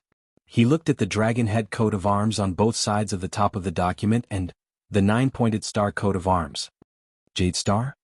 Thales' gaze shone with curiosity and excitement. This ancient document was written entirely in the language of the ancient empire. The writer was obviously very skilled in calligraphy. The classic cursive words he wrote were beautiful and pleasing to look at. However, it was different from the classic aristocratic language of the ancient empire that Thales learned from Gilbert in Mindy's Hall. It was different from the ancient, awkward-sounding, complicated words, and peculiar style of writing. The language of the ancient empire on the document was simple and straightforward. It was easy to understand, and it was mixed with many grammatical expressions and words that only appeared in today's common language. Even with Thales cramming for a month in the language of the ancient empire, he could still somewhat understand it. Obviously, this was a document left behind after the collapse of the ancient empire. The lingua franca gradually influenced, permeated, and even replaced the language of the ancient empire. Thales pressed his face against the glass cabinet. He could barely make out the contents of the yellowed scroll. At first he was not used to it, but as he read on, it became easier and easier. In the year 1530 after the empire was founded. In the year 11 after the year of Errol. In the name of the great holy Sunday. Under the witness of Sunset Temple. In the longhouse of the suzerain of Cold Castle, this agreement was made by the glorious king of Extet, Rikaru Extet. The glorious king of Constellation, Tormund Jade Star. The oath was made together and kept. King Rikaru's oath. In the name of the Holy Sun I swear an oath. I and all Northlanders who are loyal and follow me, regardless of whether they are men, women, elderly, children, nobles, commoners, suzerains or soldiers.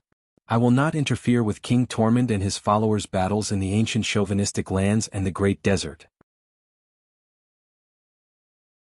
I will not hold King Tormund and his followers accountable for their previous actions. I will acknowledge King Tormund and his followers' rightful rule and rights in the lands they have already obtained in the ancient chauvinistic lands, the lands of South Coast and Greenheart Hills. I will acknowledge the corresponding actions they took to obtain living conditions, defend the people and protect their territories in the south, west and other places, including but not limited to military actions. I will make Cold Castle the place of separation from King Tormund and his followers' territories. The south will belong to them and the north will belong to us. I will show King Tormund and his followers tolerance and sincerity instead of hatred and suspicion. I will ensure that King Tormund and his followers will find the greatest degree of justice and equality in the land where the Northlanders live.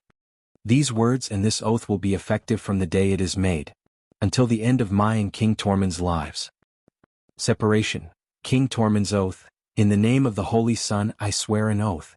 I and all the loyal people of the Empire who follow me, regardless of whether they are men, women, elderly, children, nobles, commoners, suzerains or soldiers. I will give up my claim and pursuit of the lands around the northern plains and the pine forest. I will treat the remaining nobles in the Empire's former chauvinistic lands leniently and retain their rights. I will not pursue the Alcius family who sought refuge in the Empire's former Northland province. King Rikaru and his followers will have the corresponding rule and rights over the lands they have already obtained in the Empire's former Northland province and Empire's former West Billow province. On this basis, we will respect their rights to further acquire territory, people and property in the former Empire's territories that do not go against our will and interests. Cold Castle in the Empire's former Northland province will serve as the boundary between the two sides. We will acknowledge that King Rikaru and his followers will have the corresponding right to dispose of the former Empire's lands, people and property in the north. We will treat every Northlander and Redalians in our territories with kindness. We will treat them as citizens of the Empire. We will respect and acknowledge the existence and authority of King Rikaru and his followers in their territories, and they will be equal to the nobles of the former empire. These words and this oath will be effective from the day it is fulfilled, until the end of my and King Rikaru's lives. Separation.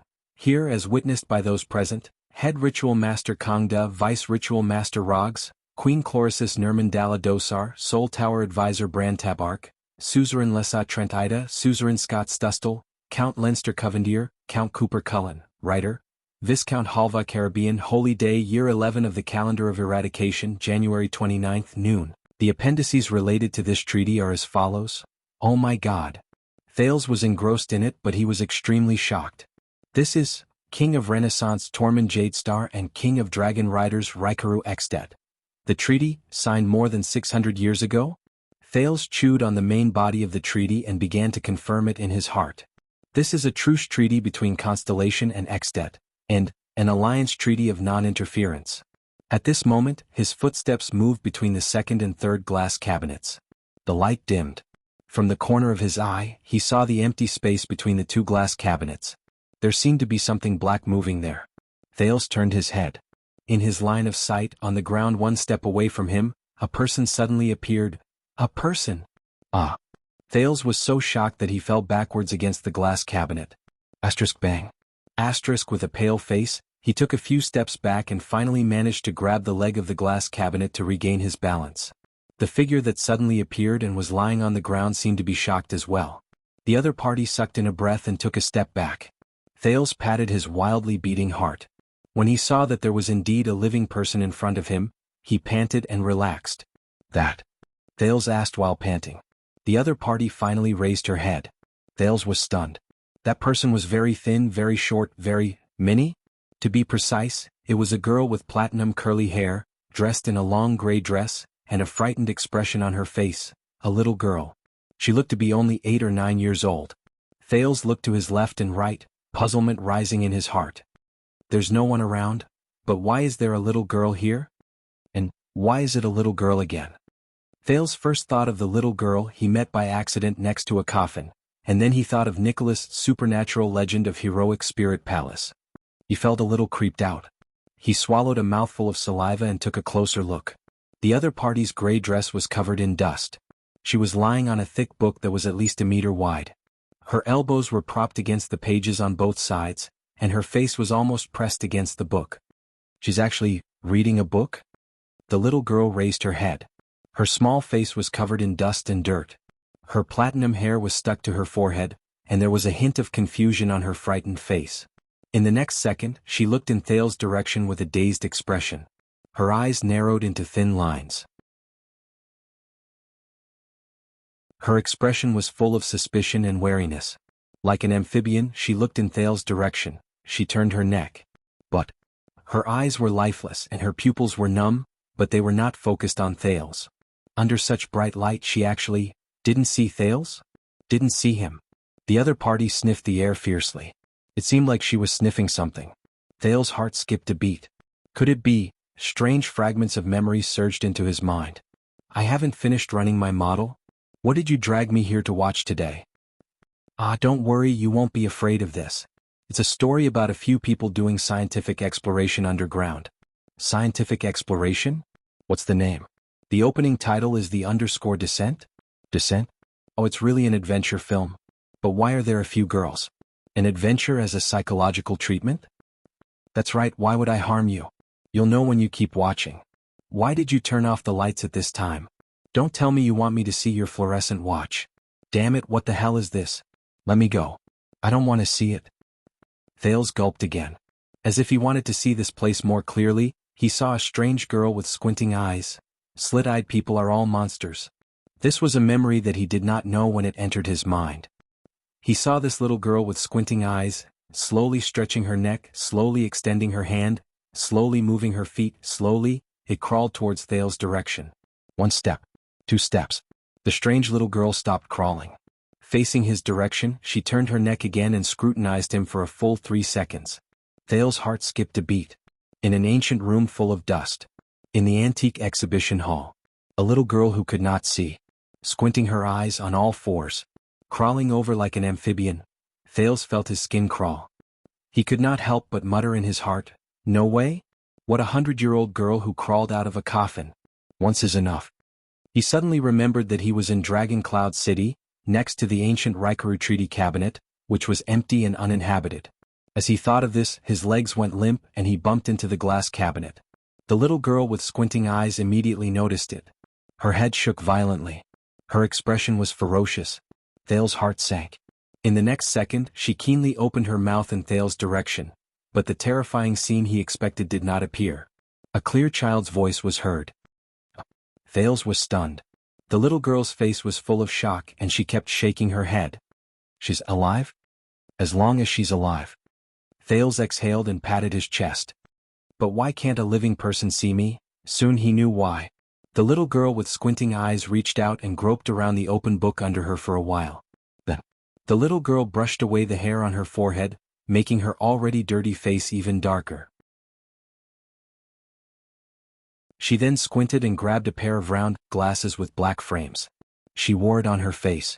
The little girl who wore the glasses raised her head. This time her eyes finally opened. It was a pair of emerald green eyes. Thales opened his mouth, but he did not know what to say. Hence, in Heroic Spirit Palace, between the gaps of the thick bookshelves, next to the glass cabinet that preserved the treaty between the two legendary kings, a little girl with platinum hair and a dirty face, wearing round, thick black glasses, lay on the ground in a daze. She stared blankly at Thales, who sat on the ground with his back against the glass cabinet.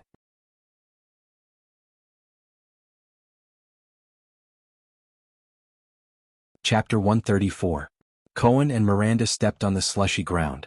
In winter, the streets of Dragon Cloud City were messy and random compared to the meticulous and orderly streets of Eternal Star City. Sometimes they were straight, and the width of the roads varied. The houses on both sides of the streets were stacked on top of each other irregularly. Sharp icicles formed under the eaves, and the signs were piled with snow that fell from time to time. But Cohen felt that although the former was orderly, it always gave people a sense of coldness and seriousness, while the latter seemed to be random and messy, but there was a kind of harmonious order in it. This feeling was especially obvious when he saw the Northlanders walking through the streets and alleys skillfully, working and living in the twisting and turning areas. The Armor District was one of them. Loud voices with Northland accents could be heard from afar in the cold weather, accompanied by hearty laughter and curses from time to time. The Northland men, wrapped in thick winter clothes and carrying loads of goods, hurried back and forth. The women carried or hugged baskets and stopped from time to talk to the people on both sides of the street. They were as fierce and shrewd as the men when they bargained. The children on the street ran happily in groups. This seemingly chaotic yet unique Northland characteristic made Cohen feel as if he had returned to the Great Desert, to the Western front lines, to Blade Fang's dune camp. That chaotic land where soldiers, terrorists, criminals, scum, thugs, desperados, mercenaries and adventurers gathered. It was just as chaotic and messy, but it did not have the darkness, violence and brutality of the latter. Instead it was bright, secure and peaceful amidst the chaos. Miranda Arund, the Northlander, could only frown slightly.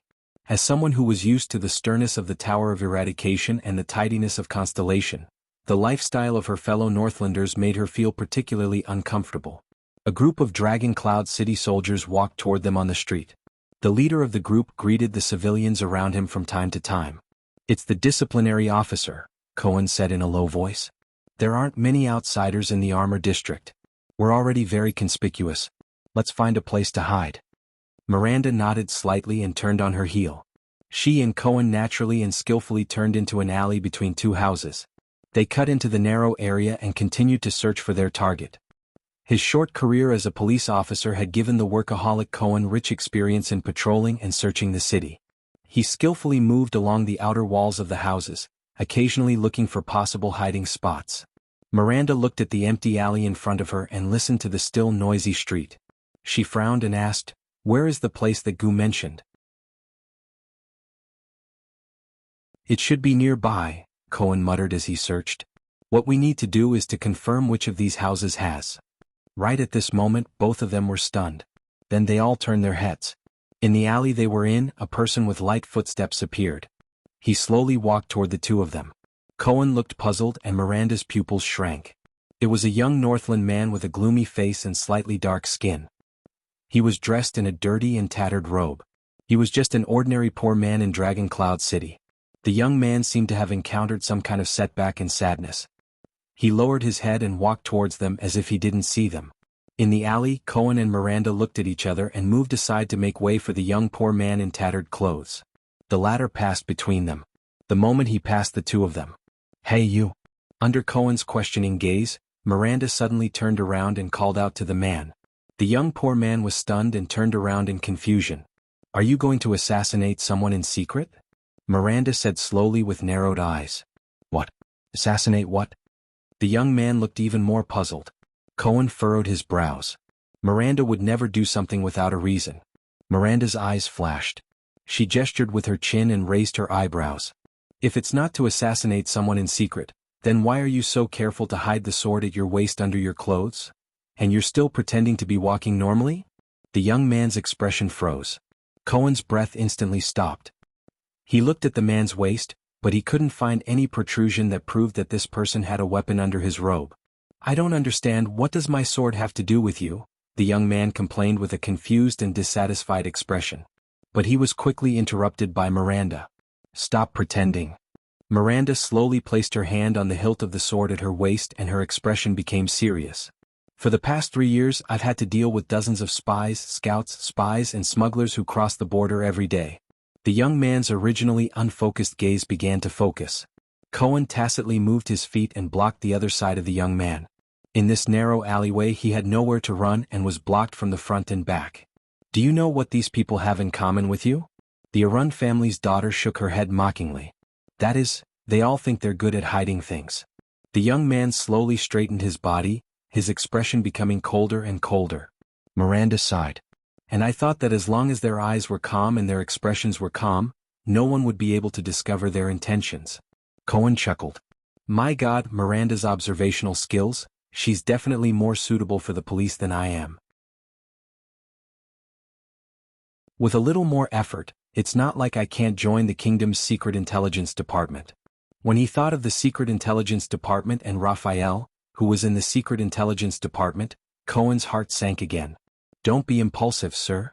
Cohen, who was in a bad mood, placed his hand on the hilt of his sword and said in a low voice, "We just want to confirm something.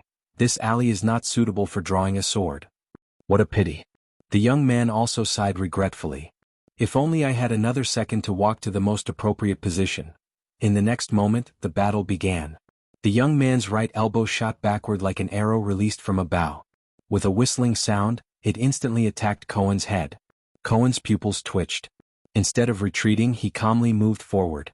Raising his left hand, he used the side of his arm to parry his opponent's elbow. Thud. It was the dull sound of elbows colliding. Both of them trembled at the same time as they felt the bones in their hands shake violently. The blonde police officer's expression did not change. He extended his right hand, ready to catch the back of his opponent's elbow. But in the next second, the young man swung his right hand and pressed it against the side of Cohen's left arm. With a forceful push, he borrowed the momentum from Cohen's forward charge to turn around and rush out. The elbow just now was a feint. Cohen's gaze sharpened. His opponent's target is Miranda. The young man's figure shot toward Miranda. At the same time, he kicked out with his right leg and attacked the black-haired swordswoman. With a cold expression, Miranda turned her body in an instant. Her back was pressed against the wall. She avoided her opponent's fierce attack. But her left leg was already suspended in mid-air. She lifted it up. In the next moment, Miranda seemed to move casually with the tip of her foot. His kick landed perfectly on the side of the enemy's right leg, which was whizzing towards him. The young man's expression was astonished. He instantly lost his balance. He quickly pressed his left hand against the wall to stabilize his body. But the sound of wind came from the back of his head. Cohen's heavy fist was already against his back. The young man's muscles trembled. He gritted his teeth and turned around. Bang. Cohen's heavy fist and the young man's right palm collided in midair. But Cohen was the one who took the initiative. It was obvious that he had the upper hand. The young man who hastily received the punch trembled and took a step back. On the other side, Miranda's hand was already aimed at his neck. In the nick of time, the young man quickly turned around. Under the robe around his waist, there was a sword hilt with a brass ball on it. A surge of energy exploded in the young man's body. In an instant, he exploded with astonishing strength in his joints and dodged Miranda's swift and fierce hand knife. In the next moment, a short and nimble sword was unsheathed as the young man turned around. In the narrow alley, he slashed vertically at Cohen from top to bottom. Cohen's sword was too long. It could not be used in the alley. Left with no choice, the police could only use the half-unsheathed sword to block his opponent's vertical slash. Clang. Cohen's expression changed. A familiar violent fluctuation came from his opponent's sword. Cohen instinctively activated the power of eradication. The glory of the stars immediately rose from the police's body and repelled the violent power. At the same time, the strength of Cohen's arm muscles increased rapidly. His long sword trembled violently and shook off his opponent's sword. The enemy seemed to be surprised by Cohen's calmness and decisiveness in the face of his power. However, he did not hesitate when he missed his attack. Miranda's footsteps were already behind him. In the next second, the enemy leaped up. His legs kicked off the walls on both sides, flipped over Cohen's head, landed on the ground and dashed away. He wanted to escape. Cohen gritted his teeth and turned around. With a swing of his right arm, he shook off the stinging pain and numbness caused by the infiltration of the power. The police immediately took off and chased after his opponent. Is that him? Miranda also started running and followed closely behind Cohen. The young man who was running made a sharp turn and entered another alley that was even deeper. I swear on my life. Cohen followed the figure in front of him. As he turned the corner too quickly, he crashed into a wall. However, the police, who had a strong physique, did not care. Without hesitation, he got up and followed. As he ran, he yelled anxiously, "It's that power of eradication. Don't forget your mission." Miranda, who was behind him, had a cold expression. She nimbly leaped with her right hand and grabbed onto a window at the corner. Her body swung like a swing through the sharp turn. She landed, rolled, got up and ran out. Her movements were smooth as she reminded her companions. Investigate, not fight. The disciplinary officer is still patrolling. In the narrow alley, A wall of earth that was as tall as two people appeared in front of the young man who was running. However, he seemed to have anticipated the terrain. When he was still a distance away, he quickly leaped up, first stepping on the left wall, then the right wall. As he kicked back and forth, the young man flipped over the wall like a spider. Although Cohen was tall, his speed was comparable to that of an elite scout. As he followed behind the young man, he leaped up with all his might and grabbed onto the wall with his upper arm. Cohen, whose face was flushed red, exerted strength in his upper arm muscles. Like a terrifying black-headed ape, he pulled himself over the wall and landed on the ground before giving chase again. "Be careful. It's a trap." Miranda, who was following closely behind, turned to the right side of the narrow alley. A rhythmic force rose from her body. "He's waiting for us there on purpose." Unlike the young man who borrowed strength from the left and right sides, the lithe Miranda took 6 steps on one side of the wall. Her body tilted, but her speed did not decrease. Instead, she climbed higher and higher until she flipped over the wall as if she was walking on flat ground. "Even if it's a trap, we have to chase after it." Cohen, who was chasing at high speed, furrowed his brows and gritted his teeth. He was a man of few words. "As long as we can stop him in advance." Hit the back of his head. Safe, low profile, and efficient. The young man crouched down and dashed up 3 steps. After passing by 2 stunned Northlanders, he quickly turned into an empty alley. Cohen hurried over and climbed 3 steps in 1 step.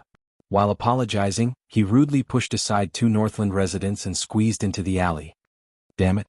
How can this brat run so well? I'll follow him." Cohen felt his strength draining away and shouted, "You go intercept him." Miranda, who had a tacit understanding with Cohen, did not reply, nor did she follow him into the alley. After she stepped on 3 steps, the power of eradication known as Pegasus music erupted from her body again, and she leaped up from the ground. "It's time to take a shortcut." Under the astonished gazes of the 2 Northlanders, Miranda leaped into the air and agilely grabbed onto a protruding clothesline pole. She swung forward agilely, reached out her hand, and grabbed the edge of a window that was 3 stories high. With the help of her legs, she quickly flipped onto the roof.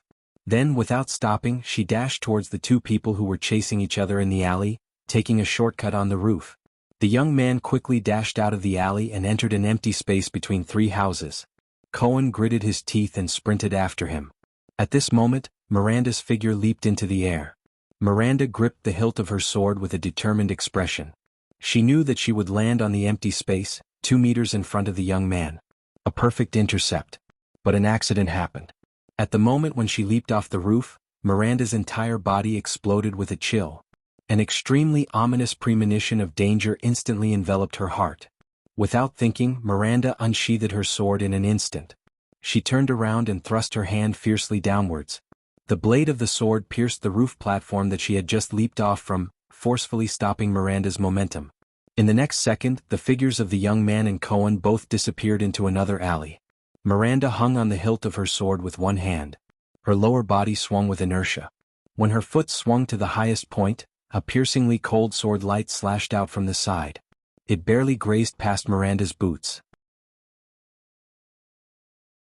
Miranda broke out in a cold sweat.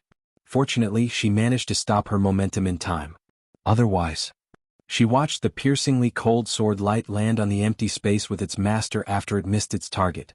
The master of the sword light, a middle-aged man with short hair, slowly stood up on the empty space. Miranda pressed one hand on the roof, pulled out her sword, and landed on the ground. She looked at the middle-aged man in front of her with a grave expression. An elite above super class. She judged the strength of the enemy in front of her. Disaster sword. Miranda stood up. She adjusted her breathing and said calmly, "We finally meet." The middle-aged man did not answer. He only stared at Miranda as if he was looking at a dead person. "Is this a trap that you specially set up?" Miranda carefully observed her opponent, trying to find any useful information and intelligence. "But, why are there only 2 of you? Are you that confident?" The middle-aged man shook his head slowly. "Disaster sword? Although it's not the first time I've heard of it to be called that, is really ironic." He turned to the side and flashed the strange sword in his hand. It was supposed to be an ordinary longsword, but the spine of the sword was hollowed out, and a hollow groove appeared out of nowhere. The groove extended from the middle of the sword to the tip of the sword, taking up about 1/3 of the length of the sword. Miranda narrowed her eyes. It was common to have a groove on a sword. The groove on a sword was not for the purpose of bleeding but to reduce the weight. Hence, the groove would start from the base of the sword and end at the center of the sword. However, there were two things different about the middle-aged man's sword. First, his sword had a hollow groove. This would undoubtedly greatly reduce the weight of the sword, but it would also cause the quality of the sword to decrease. Second, the groove started from the tip of the sword and ended at the center of the sword. This meant that it was very likely that the groove was forged for the function of bleeding. To achieve these two things, the swordsmiths had to have extremely high forging skills. Miranda was certain that she could only find such excellent swordsmiths in the Tower of Eradication, elves and dwarves. "You're very good." The middle-aged man's expression was indifferent. He spoke in a hoarse voice. "You actually managed to find your way here from Constellation. It seems that the Tower of Eradication has also improved." "They know that we're Constellations?" Miranda was acutely aware that something was wrong. "How did we get exposed? Is it really like what Caslin said? In the eyes of experts, there's no way for us to hide our origins? So, why did you become the lackeys of a certain Archduke of Ekstedt?" Miranda was not in a hurry to draw her sword. Instead, she tried to continue gathering information. This was what the fortress flower had told her, the most important principle as a commander. Know yourself and know your enemy. You actually assassinated the Prince of Constellation for them? What benefits does this bring to you? Miranda continued to probe. Other than entering the Tower of Eradication, what is your goal? The throne of Ekstedt? The throne of Constellation? Or a war between the two of them? Our goal? The middle-aged man's expression was still indifferent and calm. The throne war? There was disdain and coldness in his words. Such short-sighted goals are not qualified to enter our sights. Even entering the Tower of Eradication is just a small effort that we took advantage of the situation. Miranda frowned fiercely. If it's not for the throne and not for war, then, why did they hide in Black Sand region and use the mystic guns to assassinate the Prince of Constellation? It can't be for justice. It seems that you've been entrenched here for a long time. Miranda's heart sank. She decided to change her approach. You've even infiltrated Dragon Cloud City's arms black market and Black Sand region's mystic gun unit. Since you've already been exposed, why didn't you use a few units to deal with us? Mystic guns? The middle-aged man raised his sword gently and paid no attention to Miranda's words. As a swordsman, you'd better focus on your own sword, no matter how powerful those weapons are. Miranda let out a long breath. Damn it. Watertight. Draw your sword. We come from the same source, but we're destined to be enemies, the middle-aged man said flatly. Before the disciplinary officer and the soldiers arrive, we have 5 minutes to settle the battle. It seems like I won't be able to get anything out of him. Miranda took a deep breath, turned her wrist, crouched down, and seriously made a starting gesture. Unless, capture him alive. Or, kill him. The two of them approached each other slowly. Miranda let go of her senses, and the Pegasus music rose slowly. To feel the rhythm of the other party's battle. Miranda told herself this time, just like in countless previous battles. However, in the next second, the sword flashed. Miranda's pupils instantly dilated. Asterisk whoosh. Asterisk there was no rhythm for her to feel at all. Because, under Miranda's shocked gaze, the middle-aged man's sword instantly crossed the distance of 5 steps. Before she could react, it pierced her left chest. Cohen, who was in hot pursuit, turned a corner, only to find that the young man had stopped in the alley in front of him. He was no longer running. The police officer stomped on the ground and stopped abruptly after taking 3 steps. Cohen held the hilt of his sword and adjusted his breathing. It seems that the swordsmen of the Tower of Eradication aren't that great after all. A smile appeared on the young man's face. Miranda did not follow. Cohen's heart skipped a beat. Was she intercepted? Cohen took a deep breath and quickly calmed himself down. They've been separated into 2 battlefields. So, Cohen looked at the calm young man with a solemn gaze, you knew we were coming? A genuine super-class fighter. And, so young? Of course. The young man chuckled and shook his head in satisfaction. Otherwise, do you think you could find us on your own? We wanted to be found by you, that's all. Cohen furrowed his brow. He touched the hilt of his sword at his waist. Goo, did that Far Easterner betray us? *T, this damn alley is too narrow. I'm at a disadvantage when I draw my sword. Not really. We paid him enough money. The young man slowly pulled out the half-sword that was nimble in the alley. We agreed that if anyone comes to inquire about our existence, the young man shrugged and revealed an expression that said, "You know what I mean." Cohen's gaze did not leave the young man's shoulders and legs. His tone was calm and his words were calm. "We also paid him." "Is that so? That must be the tip you gave." The young man grinned and took a step forward. He raised the half-sword horizontally. "Not enough." Cohen sneered and got into a stance as well. "The terrain is too narrow. Horizontal slashes and diagonal slashes will be at a disadvantage. Looks like I'll have to relive the swordsmanship taught by one of the Saiyans, Collator, a long time ago. I hope I haven't forgotten everything." "So, we're the first contact between the Saiyans inside and outside the tower in the past 40 years. The young man snorted and drew closer to him. "The Tower of Eradication and the Disaster Sword? Of course not." Cohen carefully recalled the previous battle and remembered the red and black swordsman in Red Street Market. He calmly replied, 1 or 2 months ago I met one of your companions in Constellation. He and I are the ones who received this honor." The young man's gaze turned serious. His smile disappeared and he stopped moving. "So you're the one who killed Groudon," he said flatly. "Not all of it." Cohen carefully moved his feet. "I only took half of the credit, maybe less than half." Their gazes collided in the air. "Did you know?" The young man took a step to the left and said meaningfully, "The Tower of Eradication is the legitimate successor of the Temple of Knights. In the Battle of Eradication, other than a few heroes, they were the most dazzling in noble existence. They fought for the survival of mankind. After the war, in order to prevent the mystics from making a comeback, they worked even harder to maintain the inheritance and development of the power of eradication for hundreds of years." "You want to tell me about the history of the Tower of Eradication?" Cohen sneered.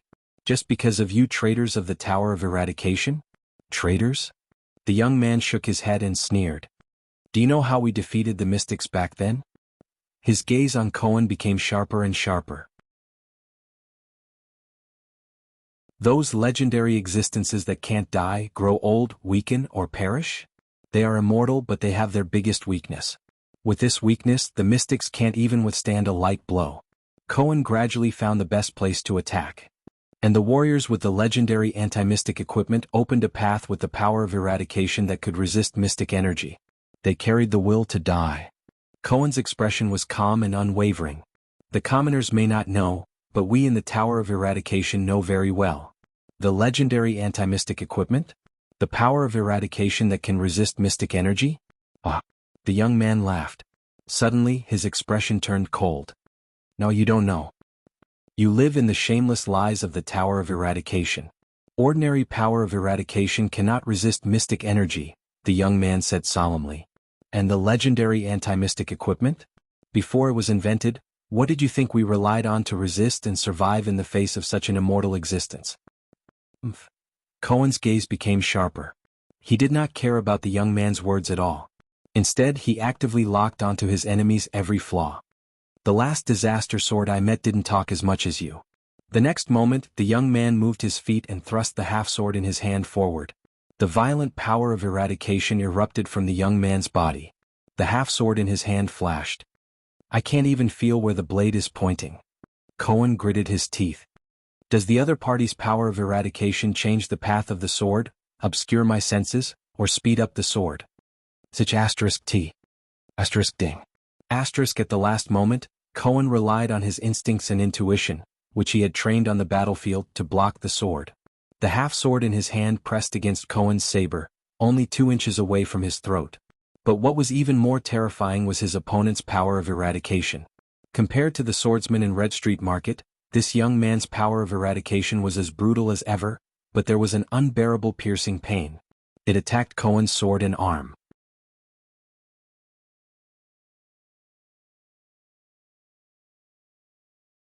Chapter 135. Who are you? Thales sat on the ground in a daze and stared at the girl with a dirty cat face. I just want to find someone to ask for directions out of the Hall of Heroes." "I am?" Thales paused for a second and decided to stuff his identity information back down his throat. He forced a smile. "I just arrived at Heroic Spirit Palace today." "Oh." The girl on the ground shrank back a little and said timidly. She adjusted her dusty round black glasses to make them straighter. "I thought no one would come here." The thick black glasses were obviously a little too big. They barely covered the girl's ears. Coupled with her dirty little face, she looked especially comical. Then, "May I ask who you are?" Thales stood up, patted the dust off his body and flashed a friendly smile. I am helping someone work here." The little girl stuttered with doubt and hesitation. She glanced at Thales cautiously as if she was a little afraid. She looked like a little squirrel that had encountered a falcon and was hiding in a tree hole, shivering. She said in a weak voice, I heard from the people in the kitchen that a lot of people will come to Heroic Spirit Palace recently." Thales frowned. Helping someone work? I heard from the kitchen? Could it be? A thought popped up in his mind. According to the routine described by a girl with terminal Chunibu syndrome, if a Shota or Loli popped out of nowhere in an unfamiliar palace and walked freely in the unguarded area, then no matter how sloppily he or she dressed or how strange his or her behavior was, Thales cast a glance at the platinum-haired girl's attire with deep suspicion. There could only be one identity. "Are you the daughter of a noble family?" Thales narrowed his eyes and looked at the petite girl who struggled to get up from the ground. The little girl froze for a moment. As expected, Thales nodded secretly. A routine is a routine. However, in the next moment, the girl lowered her head timidly and shook her head forcefully. Thales patted the dust off his arms and frowned. The prince wandered around Heroic Spirit Palace, got lost, met the princess of another country and then did something vulgar and then engaged in all sorts of flirting. Shouldn't the routine be like this? Know this girl? Thales glanced at the book on the ground, then at the girl's glasses. She can read, and she even knows the language of the ancient empire. If he wasn't a noble, he wouldn't have had the opportunity to learn all of this. Also will not have the opportunity to high myopia. And, in Heroic Spirit Palace. Thales immediately smiled. Your surname is Walton? Is she King Nuven's granddaughter or grandniece? But to his surprise, the little girl waved her hands and shook her head desperately as if she had been frightened. No, I'm just a servant. I was ordered to look for something here. Thales frowned again. No. As the little girl shook her head, her large black glasses slid down the bridge of her nose, falling to the ground. The platinum-haired girl was clearly shocked. She squinted her eyes and tried to grab her glasses in midair, fluttering about in a flurry. Perhaps it was due to her poor eyesight or something else, but in her panic, her hand, which she had stretched out recklessly, sent her glasses flying. The wind blew. Thales was shocked. He subconsciously reached out and caught the strange object that flew into his arms, the girl's glasses. Oh. Thales curled his lips. Looks like my reflexes have improved. Glasses. The little girl crouched down, narrowed her eyes and searched the ground in panic. My glasses. Don't be nervous, they're here with me. Thales comforted her while he curiously raised the round black-rimmed glasses in his hand. The frames of the glasses seemed to be made of metal. No wonder they were so heavy. Unfortunately, a lot of them had been damaged. The lenses were not thin and they were covered in dust. There were even cracks. He wondered if this world had accurate optometry technology and glasses manufacturing technology. Moreover, the black-rimmed glasses were not as round as they looked from afar. Instead, they were slightly rectangular like the glasses worn by some important person. Prophet. Thales chased away some boring memories. Excuse me? The little girl seemed to be very pessimistic about her eyesight after losing her glasses. She crouched on the ground, her eyes lifeless, and nervously groped in Thales' direction. Don't move. Thales slowly walked in front of the girl.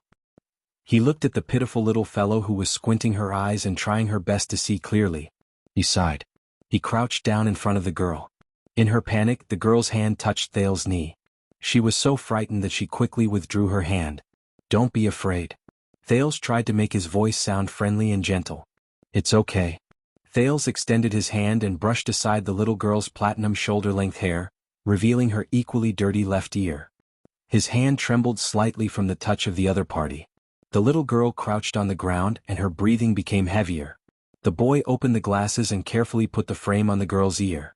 Then he pressed the frame on the bridge of her little nose. Thales let go of his hand and smiled as he saw the little girl's eyes slowly widen behind the glasses.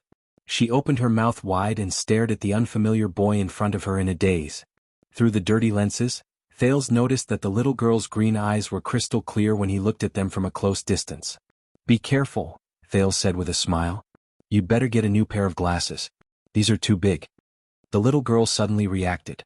She quickly got up from the ground and raised her hands to adjust the glasses on her nose.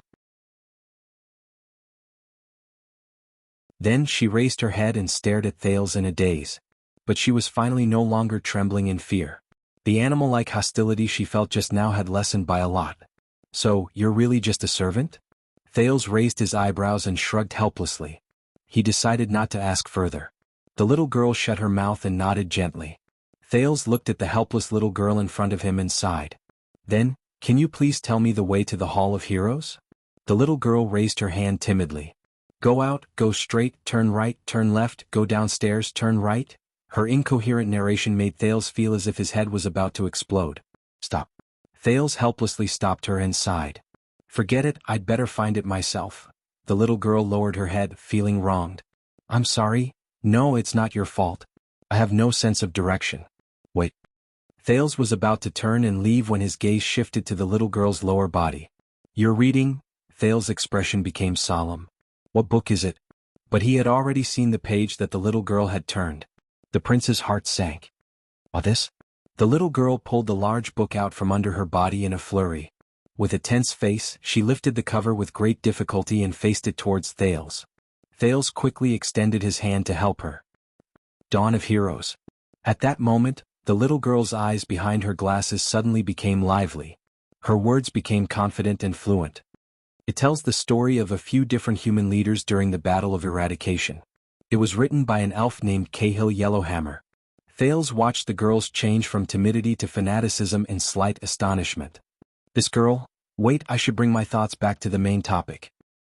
The Battle of Eradication, huh?" Thales took a deep breath. "Many books talk about this. The so-called unknown monster led the traitors of the world to start a war, and we fought back with all our might." Thales' gaze became sharp. "What's so different about this book?" "It's just like the Battle of Eradication. It talks about the strength of the enemy, the hardships and sacrifices of the battle, and our baffling victory in the end." "You've read The Battle of Eradication?" "I heard that it's already out of print. It was written by someone from the Empire. Only Constellation in the South still has it." The little girl's eyes brightened. Her lips curled up, and a dimple appeared on the left side of her face. "And this book talks about many, many special things." Thales revealed a look of interest. The little girl's eyes were filled with fanaticism and excitement. "For example, it talks about the beginning of the war. From the east to the west, there were endless internal conflicts and frame-ups between the countries. Even the Church of Holy Sun could not suppress it, and the God of Holy Sun had to personally show his divinity to stop these internal conflicts. It also talks about how the King of Renaissance, Prince Tormund, gave an extremely controversial order during the war. He gave up on hatred and old grudges and used his reputation to recruit all races, including orcs, barren bone people, merfolk and even long-lived races. He united all forces to fight against the enemy. This order caused him to be dissatisfied with many people, and he was stripped of his military power. For example, Hanbal's Maple Leaf General was actually better at escaping than fighting. The ones who fought against the army of disaster head-on were actually Prince Sheng Xian and Chen Jian. The Maple Leaf General led his remaining troops in the east and hid for a whole 6 years. Through sneak attacks and schemes, the troops actually became stronger and stronger as they fought. For example, Chen Jian, the King of Peaks who was later rumored to be a god, was just a captive before the war. He was imprisoned in the capital of Triumph and was about to be executed soon. On the eve of the war, a suspicious person broke into the prison cell and released Chen Jian and his companions. It was said that during the most precarious time, someone opened the gates of hell and signed a contract with the 7 terrifying sovereigns. They successfully brought the demons into our alliance to fight against the calamities. Thales was bombarded by information one after another until he could barely handle it. But he still maintained his objective and calmly asked, "Then, did it mention how those powerful monsters and calamities came about?" "It was said that they were the enemies of God. I don't know the details either." The little girl patted the cover of the book, her face glowing. The book said that there was nothing that could fight against those monsters. Thales revealed a puzzled expression. "Then how did we win?" But the little girl did not seem to listen to him. She continued to narrate happily. "The book said that during the early stages of the war, we were completely powerless against those monsters. It did not seem to mention how powerful those monsters were. We could only use blood and sacrifice to slow down the enemy's pace, until some terrifying weapon was invented. Thales sighed. And the little girl pointed at one of the pages of the book, her eyes sparkling. Until a defector appeared among the enemies, Thales' heart instantly froze. With the same great power.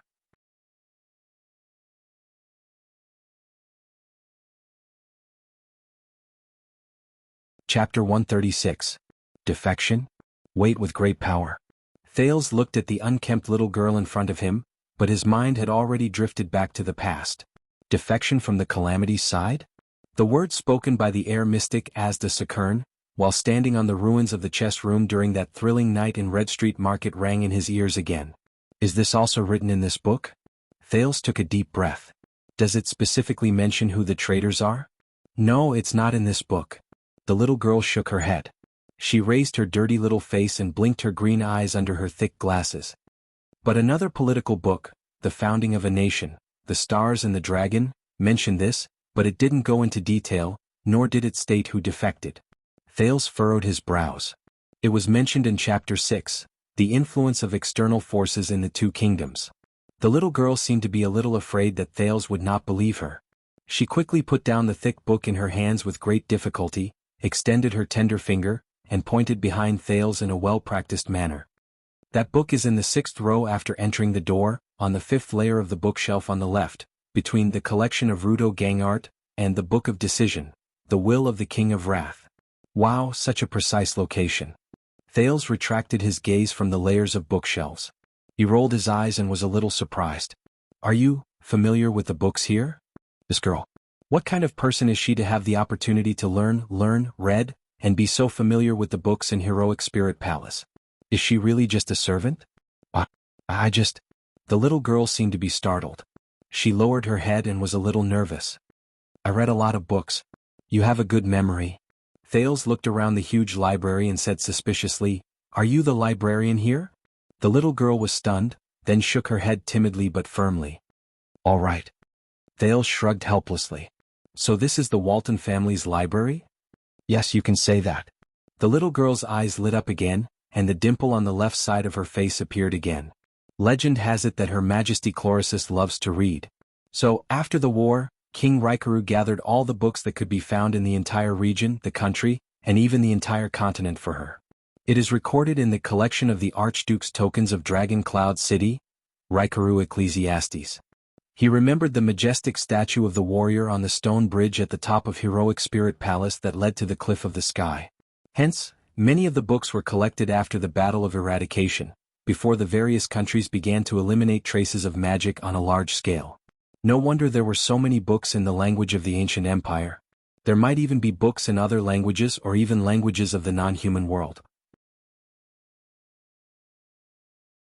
So, even though there had been a large-scale purge, there were still more clues about calamities and magic in these books than in other places. I wonder how Constellation's famous Jade Star Grand Library compares to this place? The little girl seemed especially happy when she talked about these things. She also forgot her nervousness and fear. She continued to chatter on. Until Archduke Shalon was in power, Dragon Cloud City stopped collecting books and filling up the library because no one had seen Her Majesty for many years. This place was originally a corner of Heroic Spirit Palace, so it became more and more desolate. Wait a minute, Chlorosis? Thales finally reacted. He looked surprised.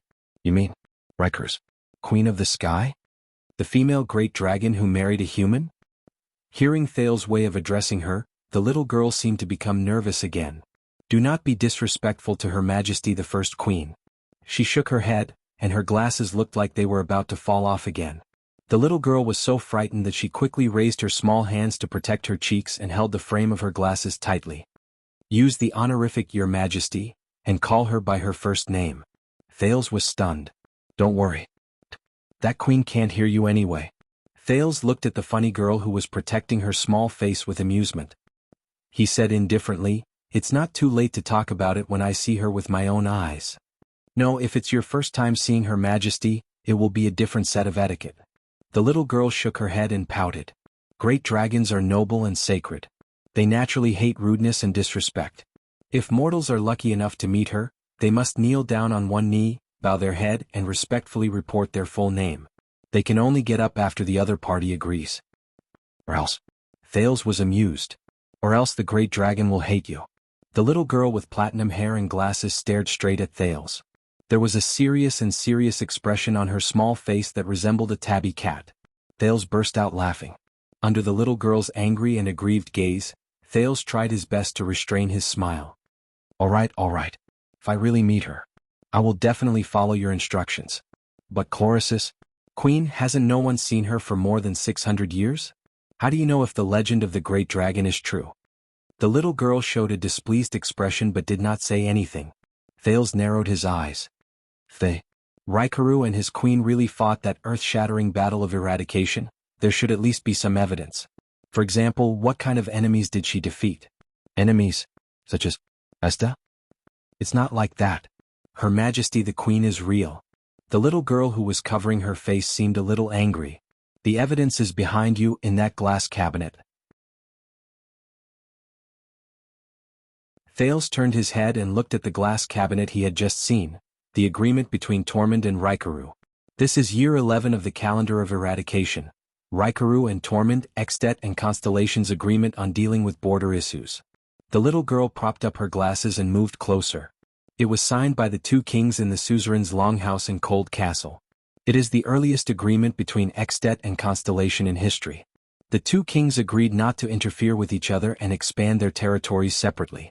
Year 11 of the calendar of eradication, Raikuru and Tormund. Thales finally gave up on repeating the awkward-sounding title. He frowned.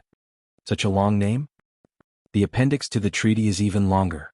The little girl pouted and pointed at the long glass cabinet. The paper is 3 feet long. Her Majesty Chlorosis' signature is right before the two kings. Thales walked past the appendices to the first formal agreement in the history of the two countries, which were contained in 3 glass cabinets. From the land at the border, the people, the time to hunt, the religion they worshipped, and the relationship between the suzerains, the agreement had regulations and explanations. Just as Thales' eyes were about to blur, he finally came to the last glass cabinet and found a few names with different handwriting. It was obvious that they were personally signed. Witness, Chlorosis Nerman Dalla dos Sal from the other side of the sea. The little girl pressed her face against the glass cabinet. This is the first queen's signature. It was a thick and powerful signature. The connection between each letter was natural and smooth. But the signature of another witness next to it attracted all of Thales' attention. Witness, Bran Quill's Tabark from the Soul Tower. It was the same skillful and elegant cursive signature. However, Soul Tower. Thales remembered Ramon's words and engraved the name in his heart. Also, Tabark? One of the 6 great clans of Constellation. He ruled Blade Edge Hill in the southwest of the kingdom for generations. He had a blood moon as his family emblem, Tabark. The cold and arrogant figure in the Hall of Stars appeared before Thales' eyes. That valiant and heroic young Duchess, Lyanna Tabark. Then his gaze shifted downward again. It was the signature of the two kings. Signatories, the common elected king of Extet, the king supported by the Northlanders, the suzerain of Dragon Cloud City. Raikuru Brewster Extet. Signatories, the supreme king of Constellation, the legitimate descendant of the Empire's imperial family, the suzerain of Eternal Star City. Tormund Camelot Carlos Jade Star. Both signatures had one thing in common. Ugly. Ugly. Not just any kind of ugly. Raikuru's signature was like that of a child who had just learned how to use a pen. Stroke by stroke he slowly scratched out from the paper. It was childish and stiff, as if he was afraid that he would make a mistake if he wrote too fast. Tormund's signature was a series of rapid handwriting. It was so sloppy that the spelling was almost indistinguishable. It was like a person who was self-aware of his own handwriting and used rapid handwriting to cover it up. Thales looked at his ancestor's sloppy signature, which was like an octopus tentacle. He suddenly felt that the handwriting he learned in a month was at least legible. King Raikuru's background is mysterious, but many people think that he is a commoner, so he did not have the opportunity to receive education. His handwriting. The little girl noticed Thales' gaze and said sheepishly, "And King Tormund is just an illegitimate child of the imperial family. It is said that he was ostracized when he was young, probably." Thales could not help but laugh.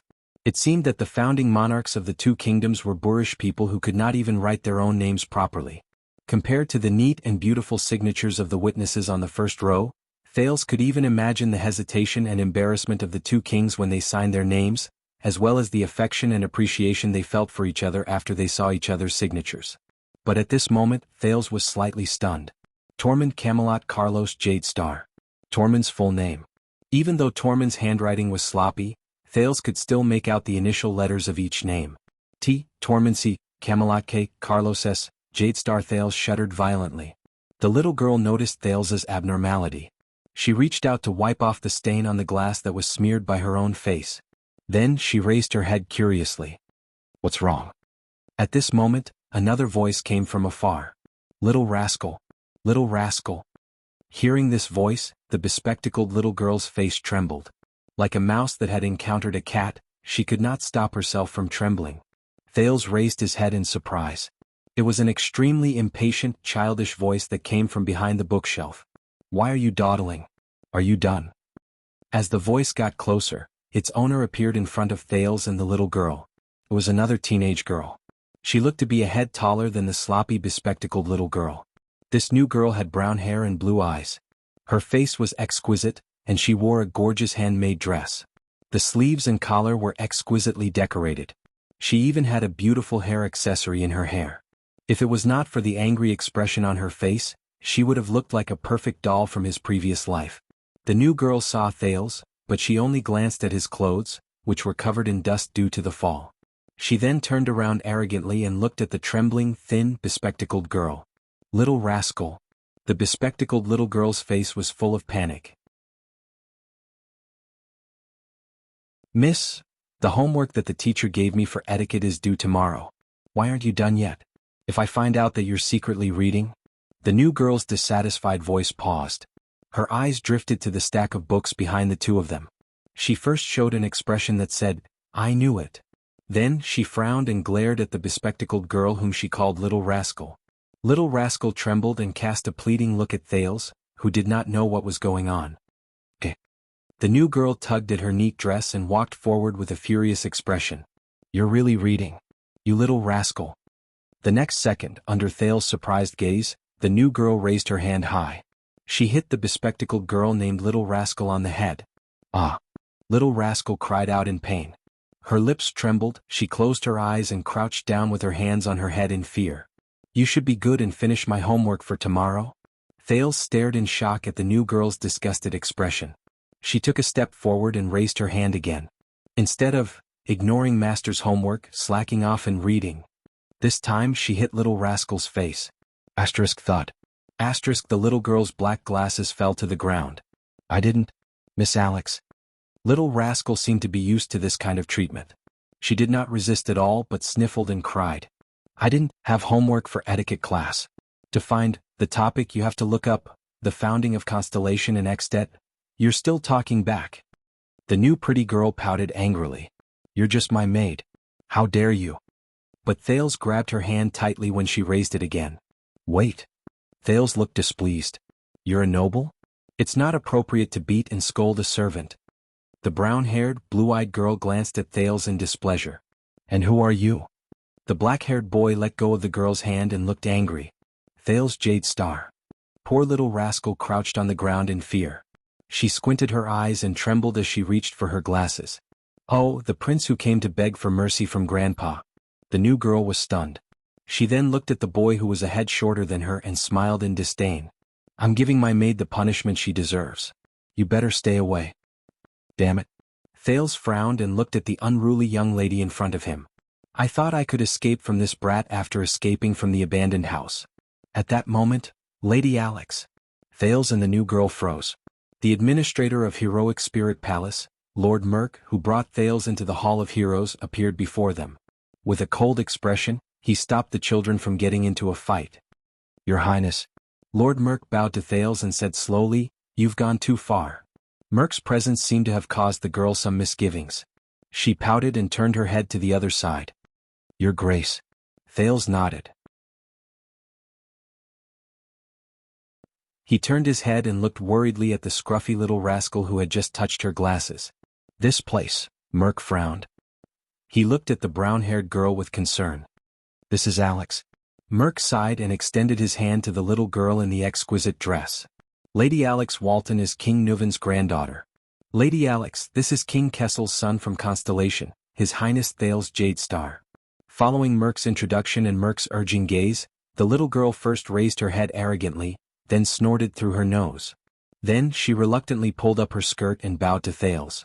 Thales nodded and frowned. Alex Walton? Sounds like a boy's name. And King Nuvan's granddaughter? I've never heard of Prince Mariah having a daughter. Didn't King Nuvan say that Prince Mariah is unmarried? Then Merc turned to Alex and tried to persuade his master's granddaughter. My lady, what you're doing isn't appropriate, especially in front of Prince Thales of Constellation. Merc. Nuvan the Seventh's granddaughter, Alex pouted in dissatisfaction. She's my maid. My family pays for her food and lodging, and this prince is going to, Lady Alex. Merc showed a rare stern look. His words were laced with anger. This is not your bedroom. This is King Rikaru's library. Alex was startled. She flinched as if afraid of Merc. Umph. Alex tugged at her hair ornament, her eyes blazing. She pulled Little Rascal, who was still squatting on the floor. Come with me, Little Rascal. Little Rascal slid a step due to the tug. She clutched her glasses tightly, her eyes red. Let's go back to the bedroom and settle this, Alex said fiercely. She glanced at Thales and Merc, then turned to leave. Little Rascal looked uneasy. She lowered her head and followed, trembling. She turned to look at Thales, her eyes filled with fear. Thales clenched his fists. Merc heaved a sigh as he watched the two girls walk away from him. He picked up the books that Little Rascal did not have time to tidy up and stuffed them into the bookshelf. Lady Alex is Prince Mariah's elder brother, the daughter of Prince Soria, the late king's eldest son. Since she lost her parents and King Nuvan dotes on her too much, so... Merc shook his head. Thales flashed an ugly smile. I see. The late King Nuvan's eldest son? So, with Prince Mariah's assassination, the suzerain of Dragon Cloud City, the Walton family of Cloud Dragon Spear, does not have a direct male heir. How did he pass away? Thales stared at the emblem of a dragon head in the glass cabinet. He said quietly, that? Prince Soria? Merc lowered his head and frowned. More than 10 years ago, during a hunting accident. In Thales' eyes, Merc's gaze was gloomy, his tone dispirited. I was still in the White Blade Guards then. I was supposed to be responsible for his safety, but I failed to protect him. Merc shook his head numbly. Thales shifted his gaze. Please follow me back to your bedroom. Merc seemed reluctant to talk more. He quickly adjusted his expression, turned around and added sternly, I believe your attendants are waiting anxiously, and you still have to attend the banquet tonight. Thales was shocked. He looked up. Right, I have to find Putray. Tell him exactly what happened here and ask for his wisdom and help. Especially, also, His Majesty asked me to bring you a message in reply to what you said through Nicholas, Merc said flatly. Thales' gaze froze. King Nuvan? Lord Merc narrowed his eyes. His Majesty agreed to put aside his original plan for the time being. Please do as you wish as long as His Majesty wishes.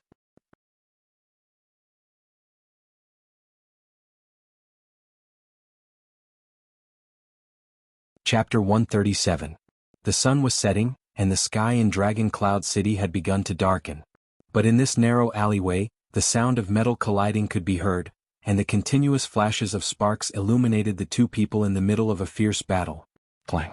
Cohen gritted his teeth, lowered his body and raised his saber. Relying on his instincts, he once again narrowly blocked his opponent's slash. No. He couldn't sense the direction of his opponent's attack. If this went on, he was going to lose. Cohen took a deep breath and took 2 steps back, increasing the distance between him and the enemy. At this point, the police and the enemy swords had already clashed 6 times. Cohen focused all his attention on his opponent's hand and sword, thinking about the effect of his opponent's power of eradication in concealing the direction of his attack. But that was not what worried him the most. The police officer's right hand could not stop trembling. The glory of the stars shone with a silver light on his skin, trying his best to neutralize the ruthless power of eradication that invaded his arm during the fierce battle. That was terrible. It was the same as the previous encounter.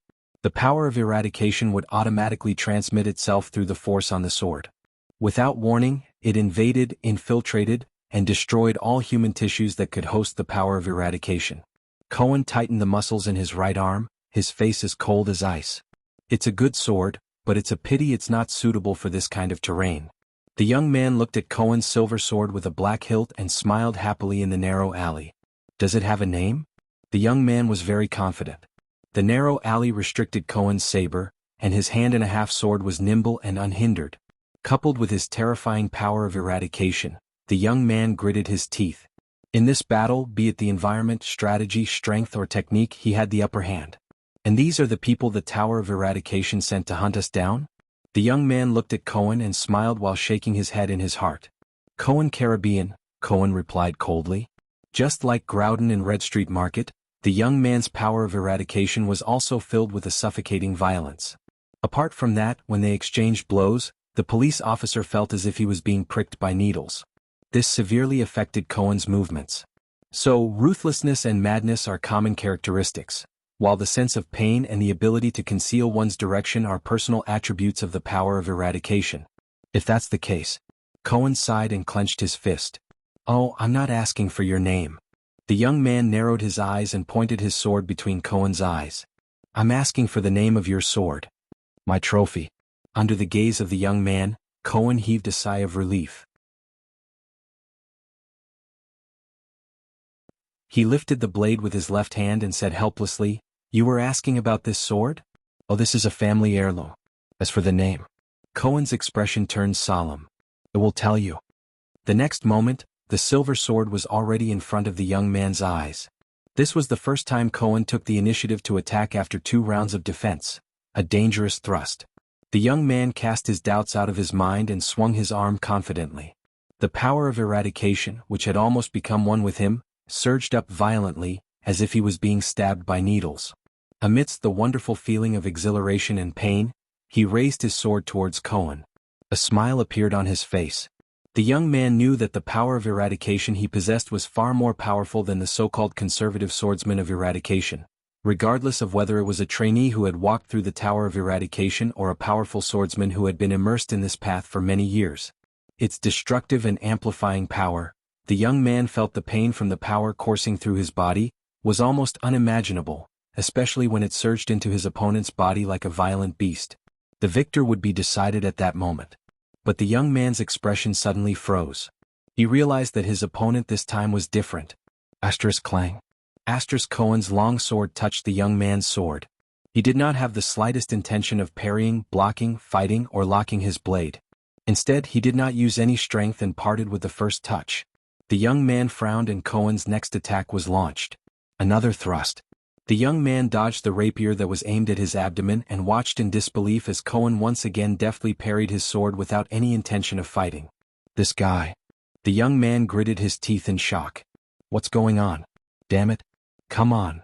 The suppressed young man roared, and the violent power of eradication in his body erupted to its highest level. Cohen immediately felt a faint prickling pain on his skin.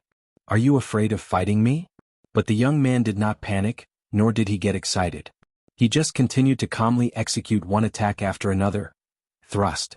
Do you still think that you can rely on your unexpected power of eradication to interfere with your opponent? Cohen said coldly as he thrust again. The young man was shocked and angry as he spun his sword, trying to use the sword lock from the sword of eradication to trap Cohen's saber. But the police's sword only touched it for a moment before it was withdrawn. He did not give his opponent any chance to fight. Not even a second. Relying on the power of eradication, is this your strategy? Cohen calmly interfered with his opponent and quickly advanced. I've said it before, you are not the first disaster sword I've met. When I was recuperating from my injuries, I made thousands of predictions, thought about, and rehearsed how to deal with the violent power of eradication.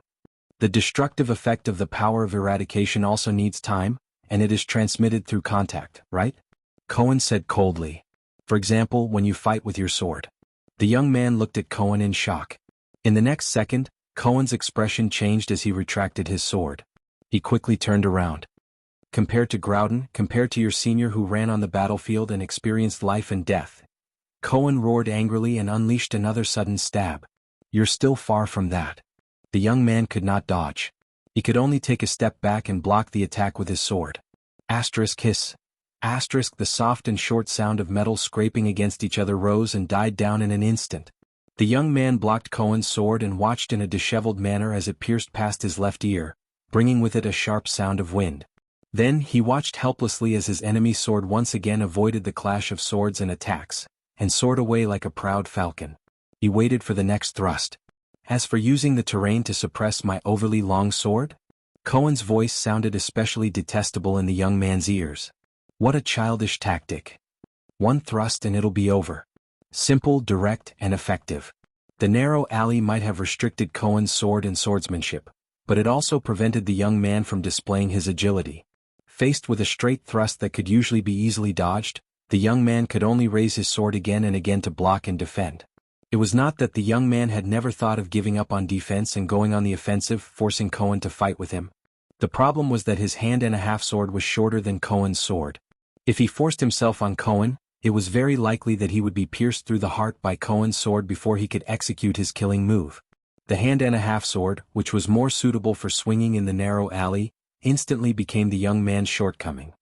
Damn it. The young man looked at his opponent's rapier with indignation. I actually became the passive and disadvantaged party?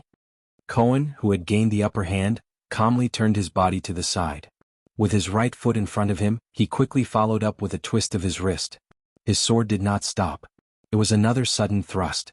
The young man retreated pathetically as he continuously parried. How lucky. Cohen chuckled in his heart. In this narrow alley when I can't slash or slash. Master Curatle, thank goodness you didn't forget your swordsmanship. One of the 8 great inheritors of the Tower of Eradication, Stink Curatle of the Alumbia Kingdom in Thornland specialized in the thrusting sword technique. The thrusting sword technique originated from the era of the Final Empire. It was an elegant duel between southern knights wielding light swords. The key to this fencing technique was to test the opponent's movements and deliver a fatal blow. It was once widely spread in the south, even if it was once ridiculed by many generals and knights as the maiden sword. But now, Cohen had given up on using normal swordsmanship in the narrow alley and switched to the thrusting sword technique, turning the disadvantage of his sword's length into an advantage. It also prevented his opponent from using their power of eradication to gain the upper hand. In the next thrust, the young man struggled to move. He finally relied on a protruding window to avoid Cohen's attack. Every type of power of eradication is different. Cohen sheathed his sword again and calmly walked past the window, which had obviously been lengthened by its owner. He stared at his enemy with a determined gaze. Even the same power of eradication differs from person to person. Different people will have different subtle changes. The young man looked at the narrow alley on his left and right, then at the exit in the distance. He was extremely anxious. I don't know what effect your power of eradication has, to be able to conceal the direction of your sword in a fierce fight. The police officer snorted. But you must have heard of my power of eradication. Cohen grinned and gave what he thought was his most handsome smile. The glory of the stars. The young man's expression changed. The glory of the stars. The 4 primitive transcendents. No, the power of eradication? In the next moment, Cohen roared and charged forward. A faint starry blue light shone on the skin of his arm. The police officer's sword continued to thrust forward without stopping. The young man gritted his teeth and twisted his wrist as much as he could, trying to use a fan-shaped sword style to block the endless thrusts. Damn it. He must be one of the 8 seeds in the Tower of Eradication. The young man who bore the hope of the Tower of Eradication's future. Ding, ding, ding. The fleeting sound was like the sound of rain falling on the ground, lingering in the ears. My glory of the stars can balance the rhythm of every movement and every breath in my body. Amidst the endless thrusts, Cohen pressed forward. Even though he was clearly in the midst of a high-speed attack, his words were surprisingly coherent, as if he did not need to take a breath. Like the bright stars in the night sky, shining one after another, rising and falling one after another. Ding, ding, ding.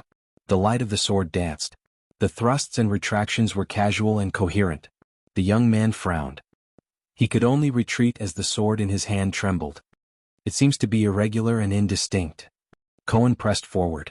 To the young man's ears, his words were as fatal as the ferryman's bell in Hell's River. In reality, it is continuous and never stops. Cohen's expression did not change. He parried the young man's sword, and under the latter's shocked gaze, he thrust the most threatening sword without stopping. Asterisk rip. Asterisk as the young man roared, his left shoulder was finally wounded. Affected, his movements became unstable, and he was instantly stabbed in the right side of his ribs. Then his left leg, right elbow, and the side of his neck. Under Cohen's relentless attacks, the young man staggered 6 steps back in pain. He tried his best to widen the distance between them. With wounds all over his body, the young man panted heavily. His face was filled with disbelief as he stared at Cohen, who was walking towards him step by step. This is my power of eradication. Compared to your despicable, violent, and meaningless power that only knows how to destroy, the glory of the stars is like another sword of mine. It's fused with the deepest part of my body, allowing my movements to be seamless and without pause. Cohen sighed. From there, I can release the most dazzling and unparalleled attacks. The young man used his sword to support himself on the ground and watched in despair as Cohen approached. You ended Croche, ended the swordsmanship of a seed, Cohen said flatly. It's time to pay the price. Expressionlessly, he raised his sword at his enemy. Cohen flashed a friendly smile and said slowly, Or, do you want to tell me why you assassinated the Prince of Constellation? And, which archdukes or the nobles under them do you serve? But the young man, who was covered in blood, laughed out loud. What a joke. We never serve anyone. The young man laughed hoarsely. Blood flowed from his left shoulder, which was the deepest wound, and dyed the snow red. Even if it's just a temporary collaboration, we only listen to our own will. Cohen furrowed his brows. Collaboration? Why do they want to collaborate with an archduke? For power? Wealth? Status? Survival? Common goals? Or something else? As for you, do you think you've won just like that? You old men from the academy. Before Cohen's eyes, the young man trembled as he flashed a ferocious smile. In this short amount of time, my teacher would have already taken your companion. You're here to hold me back. I know this very well. Cohen cut him off with a calm expression. A superclass rookie. The young man's expression froze. So that your companion, that old man who seems more powerful, can quickly finish off the weaker enemy and rush over to support you, right? The police officer was like a battle-hardened warrior. He sighed helplessly. But what exactly gave you the illusion that girl is weaker? That girl? Under the young man's surprised gaze, Cohen chuckled and shook his head. She's our batch's final assessment in the Tower of Eradication. Among the 8 seeds, Chief. When Thales finally met Put-Ray and the others in the room specially prepared for him in Heroic Spirit Palace, the second Prince of Constellation and his followers all heaved a huge sigh of relief. You mean, in their territory, you refused to cooperate with King Nuvan without hesitation, and were prepared to use your own method to help him find the murderer? Put-Ray frowned as he stood by the window and stared at the snowy scenery outside. His thoughts raced. Should I say that I'm extremely daring, or that I don't know what's good for me? When there were no outsiders around, Put-Ray's attitude towards him had always been impolite. He did not even bother to address him as Your Highness. However, this overstepping of his authority seemed to have improved a lot after Broken Dragon Fortress. At least, the sarcasm when he used the title of Little Prince was reduced. More or less. Thales lay on the chair in an inelegant manner. He looked exhausted. What happened just now tells me that the gloomy old man with the crown won't have any good plans. For example, pushing me to the 5 archdukes and seeing if anyone wants to kill me in private. Thales leaned against the chair in an inelegant manner. In any case, I've already deeply understood the brutality and directness of the Northlanders. Thales sighed. Observing the archduke's attitudes and reactions towards killing me to find the murderer, only he could come up with this. So, now that you're the one doing this task, what are you going to do? Put-Ray turned around steadily and walked past Ralph. The latter was adjusting the splint on his arm due to his broken bone and reinstalling a spare hidden blade on the mechanism of his wrist. Among the 5 archdukes who have a long history of inheritance, are cunning, and are more powerful than the 6 great clans of Constellation. All of them are expected to choose a king. Put-Ray muttered. Find the conspirator who murdered Mariah and attempted to assassinate you? Good question. Thales flashed a friendly and sincere smile.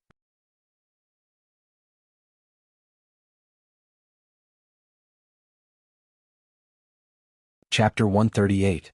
That's why I need your help, my loyal subordinates, Thales said with a smile. Put-Ray sighed helplessly. You are truly a prince who empathizes with his subordinates.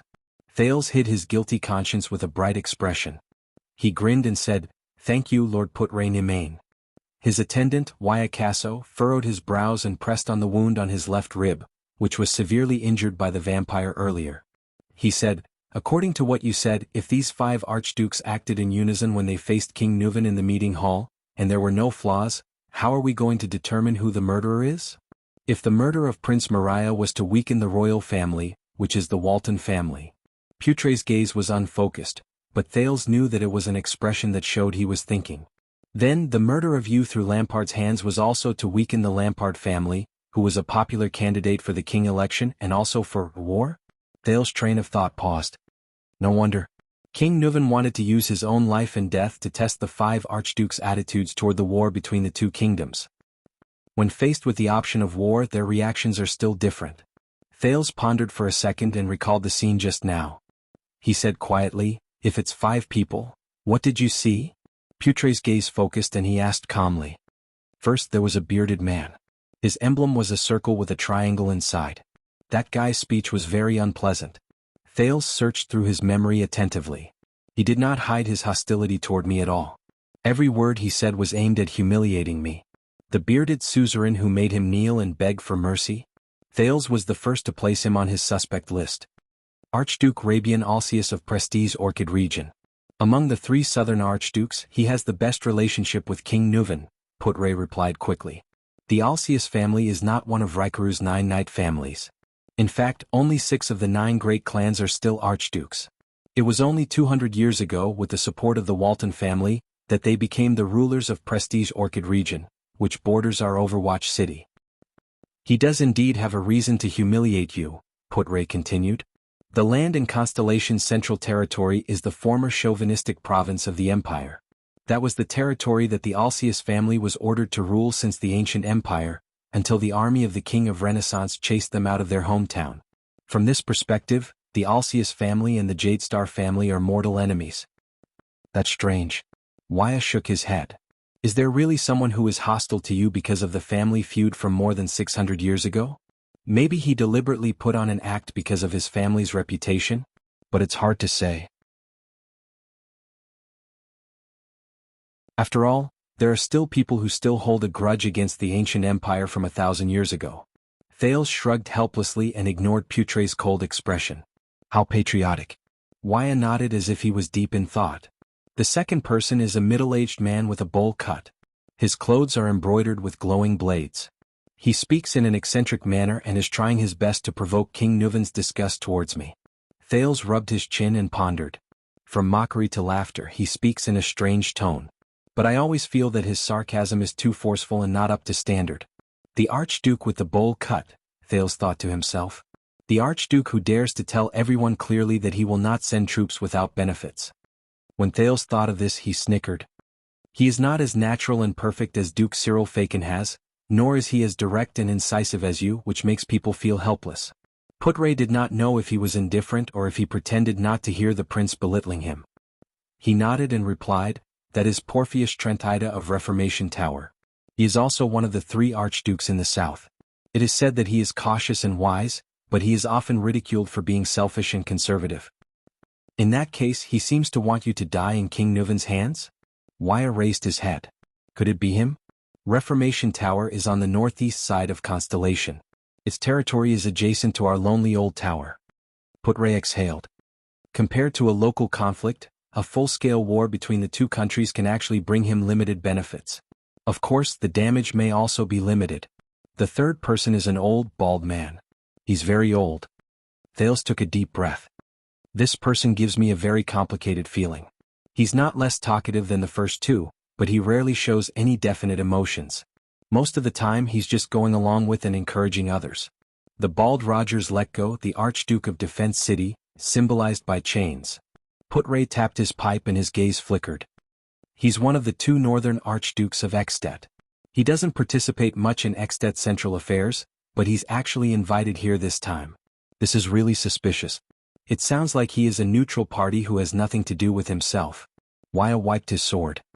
"If I were the mastermind behind all of this, I would probably be very willing to appear neutral." Thales spread his hands and declined to comment. Putre did not reply. "The 4th Archduke has long hair, and there is an ancient book painted on his clothes. The second prince reached out to grab the armrest and pulled himself up from the chair. He gives me a feeling similar to the Duke of the Northern Territory. He is bold, magnanimous, and seems to value, at least on the surface, his own honor. The long-haired man who is unwilling to tarnish his family's honor seems to have no reason. But did the Duke of the Northern Territory not betray King Kessel, betray his own Northern Territory, and betray Constellation? Kogan Rockney. His territory is adjacent to Kemu Union City of Faraway Prayers. It is in the west of Ekstet, near the northern end of the Great Desert. The thin vice diplomat of Constellation stopped in his tracks. He sometimes cooperates with Constellation's western desert hill. The orcs and barren bone people in the desert are a common threat to us.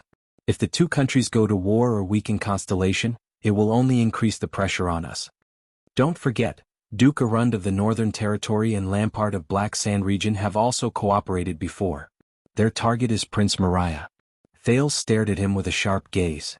Even if the two countries go to war, it will also damage the former's Northern Territory. And the last and youngest one, Concret Pofrit. He looks a little childish. He jumped off Ekstet's hardwood chair. He speaks very gently but also a little hesitant. He seems to respect King Nuvan a lot, and he considers things from the perspective of Ekstet's overall interests. He even spoke up for me. The 30-year-old young man who was choked by King Nuvan's tough words. Childish? Coming from your mouth. Putray chuckled and shook his head. That is Concret Pofrit of the Bloody Steed, the Archduke of Beacon Illumination City.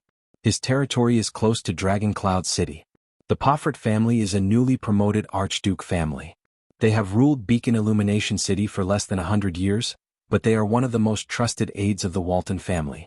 Young people are often hot-blooded and impulsive, and they are naturally resistant to conspiracies.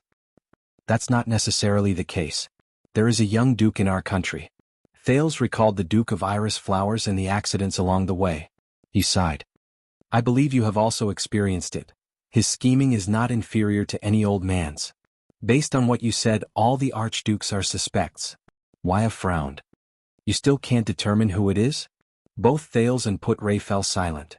Prestige Orchid region and Reformation Tower, like Black Sand region, are adjacent to Constellation. The relationship between the two countries has the greatest impact on them, Putray said in a low voice. The city of Faraway Prayers is in the west, Defense City is in the north, and Beacon Illumination City is close to Dragon Cloud City in the center. In short, if we just analyze the pros and cons to see who will benefit in the end, this is the order of suspicion for the archdukes. Thales scratched his hair and said dejectedly, Hey, but suspicion is suspicion. There is no way to prove it. We urgently need a police officer who can solve cases. In Dragon Cloud City's Armor District, Police Officer Cohen, who was engaged in a fierce battle with his opponent, sneezed. An inch of his hair was cut off by his opponent. Waya flipped the sword over his knee and asked worriedly, If we fail to help King Nuvan find the murderer who murdered his son, will the consequences be severe? The Born King's awe-inspiring expression and Nicholas' cold expression appeared in Thales' mind. He rolled his eyes. It's best if you don't think about that possibility. A father who is determined to avenge his son. It's not just his son, Putray added. Mariah is also the heir of the Walton family in Dragon Cloud City. This hatred is far beyond our imagination. Besides, King Nuvan must be doing his best to eliminate dangerous opponents for the family. After all, based on his age, the Walton family will not be able to hold the crown for long. Moreover, the Walton family may be inherited by a branch family that he has no way of knowing or even, Putray said flatly. Under the new king's orders, Dragon Cloud City, which has lost its direct heir, will be given to another family. It is also possible that the Walton family will decline from then on. Thales sighed. Of course, I even used this to threaten Nicholas. Thales, who was extremely annoyed, sat on the floor and leaned his head against the edge of the chair. He rubbed his face helplessly. Speaking of this, Thales opened his eyes and recalled his encounter in the library. The figures of the unkempt bespectacled little girl and the unruly girl appeared before his eyes. I met King Nuvan's granddaughter in Heroic Spirit Palace. Have you heard of her before? Alex Walton? Putray frowned as he listened to Thales' narration. I have indeed heard of it. Prince Soria, who died early 12 years ago, was King Nuvan's eldest son. He left behind a daughter. But perhaps because of what happened to her father, King Nuvan has always been very protective of his granddaughter. If you didn't mention it, I'm afraid many people wouldn't even know her name. She can't inherit the Walton family? Thales exhaled and thought of the gorgeously dressed little princess. Just because she's a woman? Put-Ray shook his head. In that damn Northlander's ideology, women are just accessories and property. They only have value when they become mothers and give birth to children. The three of them turned their heads in unison and saw Ida sitting on the bed that should have belonged to Thales without a care in the world. She wiped her exquisite machete, and there was a rare chill in her tone. It has never changed since a few hundred years ago. In the fight over the Walton family, she is not important. Put-Ray shook his head. Let's think about how to deal with the problem at hand. Thales closed his eyes and pouted. Fortunately, we are not in a hurry. At this moment, there was a sudden knock on the door. Ralph frowned and opened the door. The recruit Thales saved, Willow Ken, stood at the door. He scratched his head and smiled. That Marquis of Camus Union sent someone to pass a message. Willow seemed to be very happy to have the opportunity to meet the prince. He chuckled and said, according to his subordinates, it seems to be quite important. Thales frowned. He said that 2 archdukes will be leaving Dragon Cloud City tomorrow morning.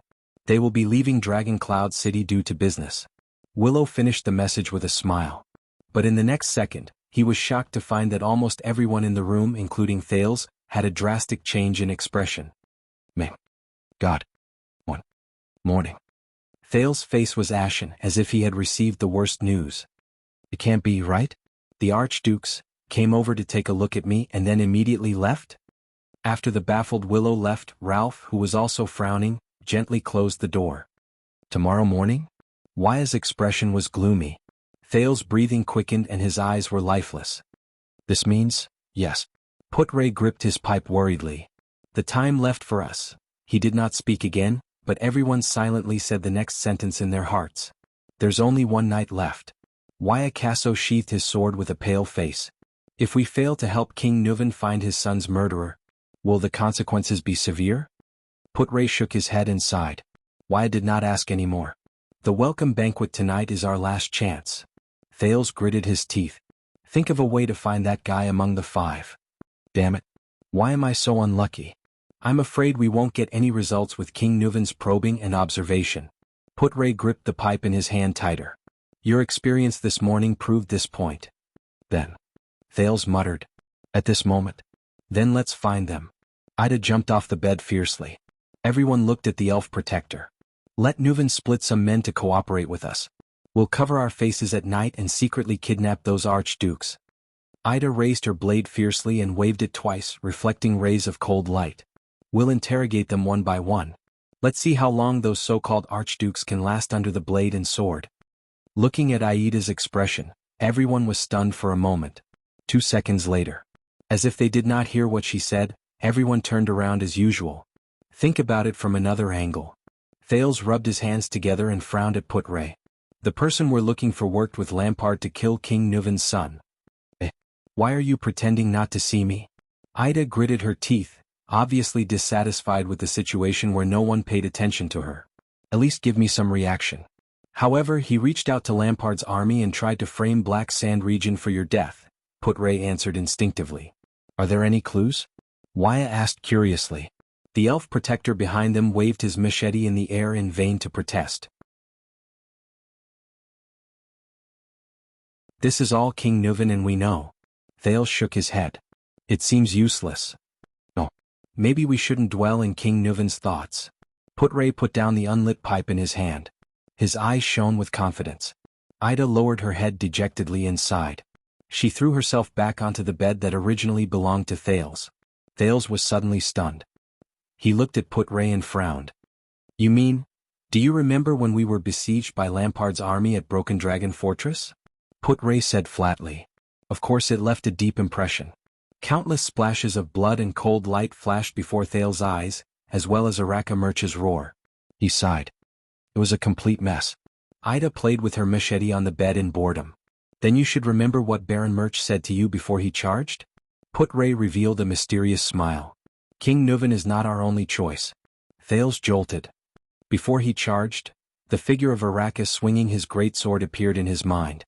A few seconds later he nodded.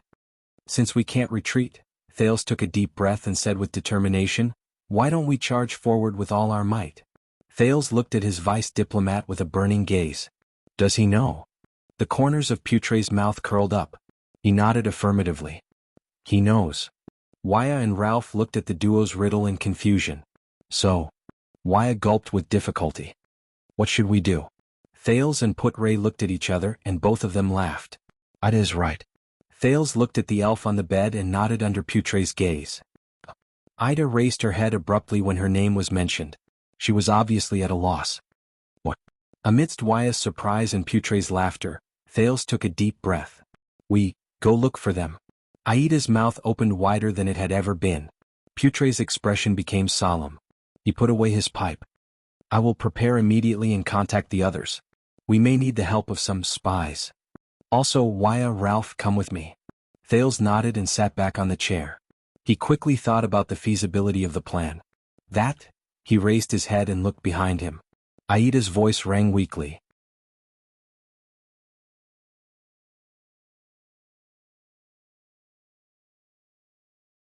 Chapter 139. It's so cold. Where's Mother? And Fina? They'll come back, right? She thought about it in a daze. She could not help but shiver in the snow. The cold wind blew past her exposed face and neck, bringing with it a pain that felt like knives were cutting into her. She could not even feel her limbs. What about my younger brother and sister? What about Uncle Enzel? She missed Talia's hot pies a little, even though she hated the garlic on them every time. She walked past a person lying in the snow. That person was sleeping soundly. His body was curled up and he did not move, but he had the happiest smile on his face. He did not even know that his eyebrows and hair were covered in ice crystals. This is a smiling person, she told herself. Yesterday, when she tried to help them sweep the ice crystals off their faces, Uncle Enzel laughed and told her that they were smiling people. They loved to smile to sleep in the wild during winter and would only wake up in spring. Good girls should not disturb them and it was best not to go near them. She obeyed and continued walking forward. Her dress was slightly torn. She was very depressed. This was the dress that Lycia's aunt gave her before she left for the capital. She walked past the second, smiling person.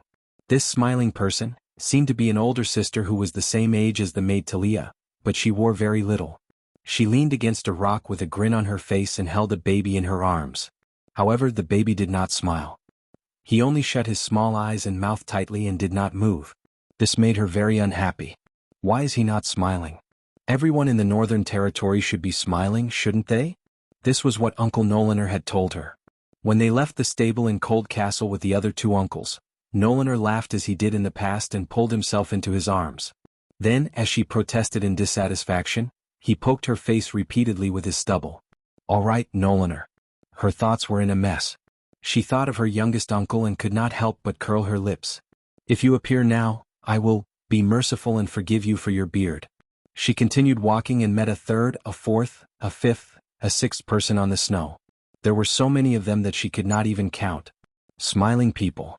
At this moment, a person who was not a smiling person finally appeared before her.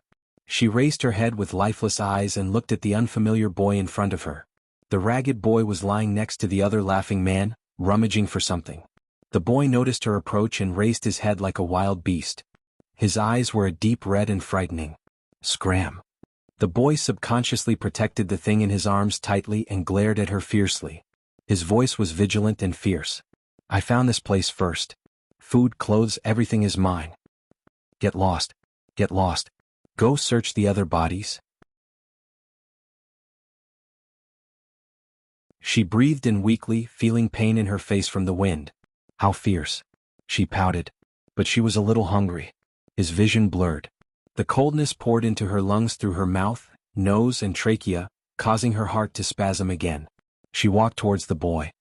Little bitch, if you dare to take another step forward, I'll bite you to pieces. The boy, who was also shivering in the cold, opened his mouth fiercely and bared his teeth. She ignored him. But her consciousness was becoming more and more numb. Her vision became dimmer and dimmer. But she still dragged her feet forward on the snowy ground step by step, relying on her vision instead of the sense of touch under her feet to confirm the existence of the ground. She could barely feel her limbs, which had been numb for a long time. The boy crawled down and growled like a beast as if preparing to attack. She looked at the fierce-looking boy and took a deep breath. Her lungs trembled again because of the cold air. She continued to walk forward. The wariness on the boy's face turned into hatred and murderous intent. His right hand emerged from behind him, holding a long rusty awl. "Mother said, to strangers?" The boy howled angrily and threw the weak girl to the ground. "To strangers?" She tugged at her frozen face. The boy stared at her face and raised the awl in his hand ferociously. She looked at the boy's dark red eyes and pulled an ugly arc from the corner of her mouth. "I should smile. The people of the Northern Territory should smile, shouldn't they?" In the next moment, Miranda Arund, the first seed of the Swordsman of Eradication, opened her eyes abruptly in an alley in Dragon Cloud City. A sword with an empty groove had already pierced through half of her breastplate, stabbing into her left chest. The blade sank an inch into her flesh. It stopped in front of her beating heart. But it did not move forward even an inch. The middle-aged disaster swordsman frowned. He looked at Miranda's blade. It was stuck in the empty groove from the tip of the sword to the middle of the sword, blocking his strange sword. It prevented it from piercing the swordswoman's heart. Just now, at the critical moment, Miranda decisively thrust the blade into the empty groove of the enemy's sword. It was like a carpenter inserting a wedge into the empty groove of a piece of wood while he was working. Miranda's black-gloved hands gripped the hilt of her cross-shaped sword tightly. Cold sweat seeped out of her head due to pain and trembling. She was in a stalemate with the enemy. Such a fast sword. And, that feeling of being unable to dodge, is it his power of eradication? Not bad. The middle-aged man exhaled softly and showed a look of approval. Your reaction, observation, and temperament are all rare and outstanding. It's rare that you're still so young. My student is very smart, but he lacks training and experience. He'll need at least 5 years to catch up to your level. But from the beginning, you were already on the verge of death. The middle-aged man's tone was cold. He suddenly exerted force on the sword that pierced into Miranda's chest and thrust it forward. As he exerted force, the two swords that were stuck together underwent a subtle change in shape. They let out a groan in the air, which was the unique sound of metal under stress. Pain shot up from her heart. Miranda's face contorted slightly. If the tip of the sword went in an inch more, it would reach the blood groove. The swordswoman gritted her teeth and held her breath. She tried hard to get rid of the double effects of the physical pain and the psychological worry. She listened to the enemy's rhythm and felt the rhythm of the enemy's movements. She forced herself to enter the zone. She was suppressed by the enemy's sword in the first strike. She had to find a chance to turn defeat into victory. Miranda resisted the enemy's sword with all her might. She widened her eyes and observed the motionless enemy under the setting sun. The middle-aged man sighed. "You know, I originally didn't want to use this move. But based on the current situation, it seems that pure swordsmanship and sword speed won't be able to take you down immediately. There are only 4 minutes left before the patrol team arrives." The next moment, the middle-aged enemy's face revealed a pained and unbearable expression. A ferocious power of eradication seeped out of his arm muscles and invaded the two swords that were stuck together. Miranda's expression changed. "This is the violent and crazy power of eradication that Cohen mentioned?" The middle-aged man's arm trembled. As if he had released a ferocious beast that was about to devour a human, explosive power rose from his sword. The two swords simultaneously let out a groan as they trembled faster, like two patients who could not bear the burden. Miranda felt the blade that was pierced into her body start to tremble, and it went further towards her heart. T. The next moment. Rip. Blood splattered everywhere. Miranda's left hand covered her chest in pain. But it was not over yet. Clang. The two swords clashed against each other, bursting into sparks and separating from each other in the air. The middle-aged man's sword light disappeared in the air. Then, like stars in the night sky, it suddenly appeared. It went for the injured Miranda. The swordswoman raised her trembling sword and subconsciously swung it into the air. Clang. Less than a second after they separated, the two swords collided in the air again. Miranda's sword blocked the enemy's attack twice. Both of them took a step back at the same time. Miranda leaned against the wall behind her, her face pale, and stared at the middle-aged man with wide eyes. "May you die in peace, swordswoman." The middle-aged man sighed and shook the blood off his sword. But the middle-aged man's expression suddenly froze. He noticed the blood on his sword. It was just a small amount of blood. How could it be? Her heart should have been pierced through by now, but was it a right-handed person? Or was it equipped with a protection that could resist the power of eradication? The refined crystal drop board of the dwarves? The elven royalty's exquisite silver chainmail? Silicone? The middle-aged man raised his head in disbelief and looked at Miranda, who leaned against the wall weakly. That strange power of eradication didn't work, did it? The swordswoman took a deep breath and moved her left hand away from her chest. A rather long wound extended from Miranda's chest to her shoulder, but it only tore through her light armor and caused a little blood. The middle-aged man looked surprised. According to the original plan, his beast-like power of eradication would invade the enemy's body unstoppably, destroy the tissues in the body, slow down the enemy's movements, and even devour and destroy her power of eradication like a natural enemy. Then, when the enemy could not move or was in great pain, he would use his power of eradication to activate the blade and pierce Miranda's heart. It might not go deep, but it would be enough to make her bleed. His next step would be to attack with the terrifying speed of his sword and mobilize the blood in the enemy's body. In less than a few tenths of a second, bright red arterial blood would erupt from the chest of the female swordsman of eradication until her life completely withered. But she actually blocked the sword that was destined to pierce her heart.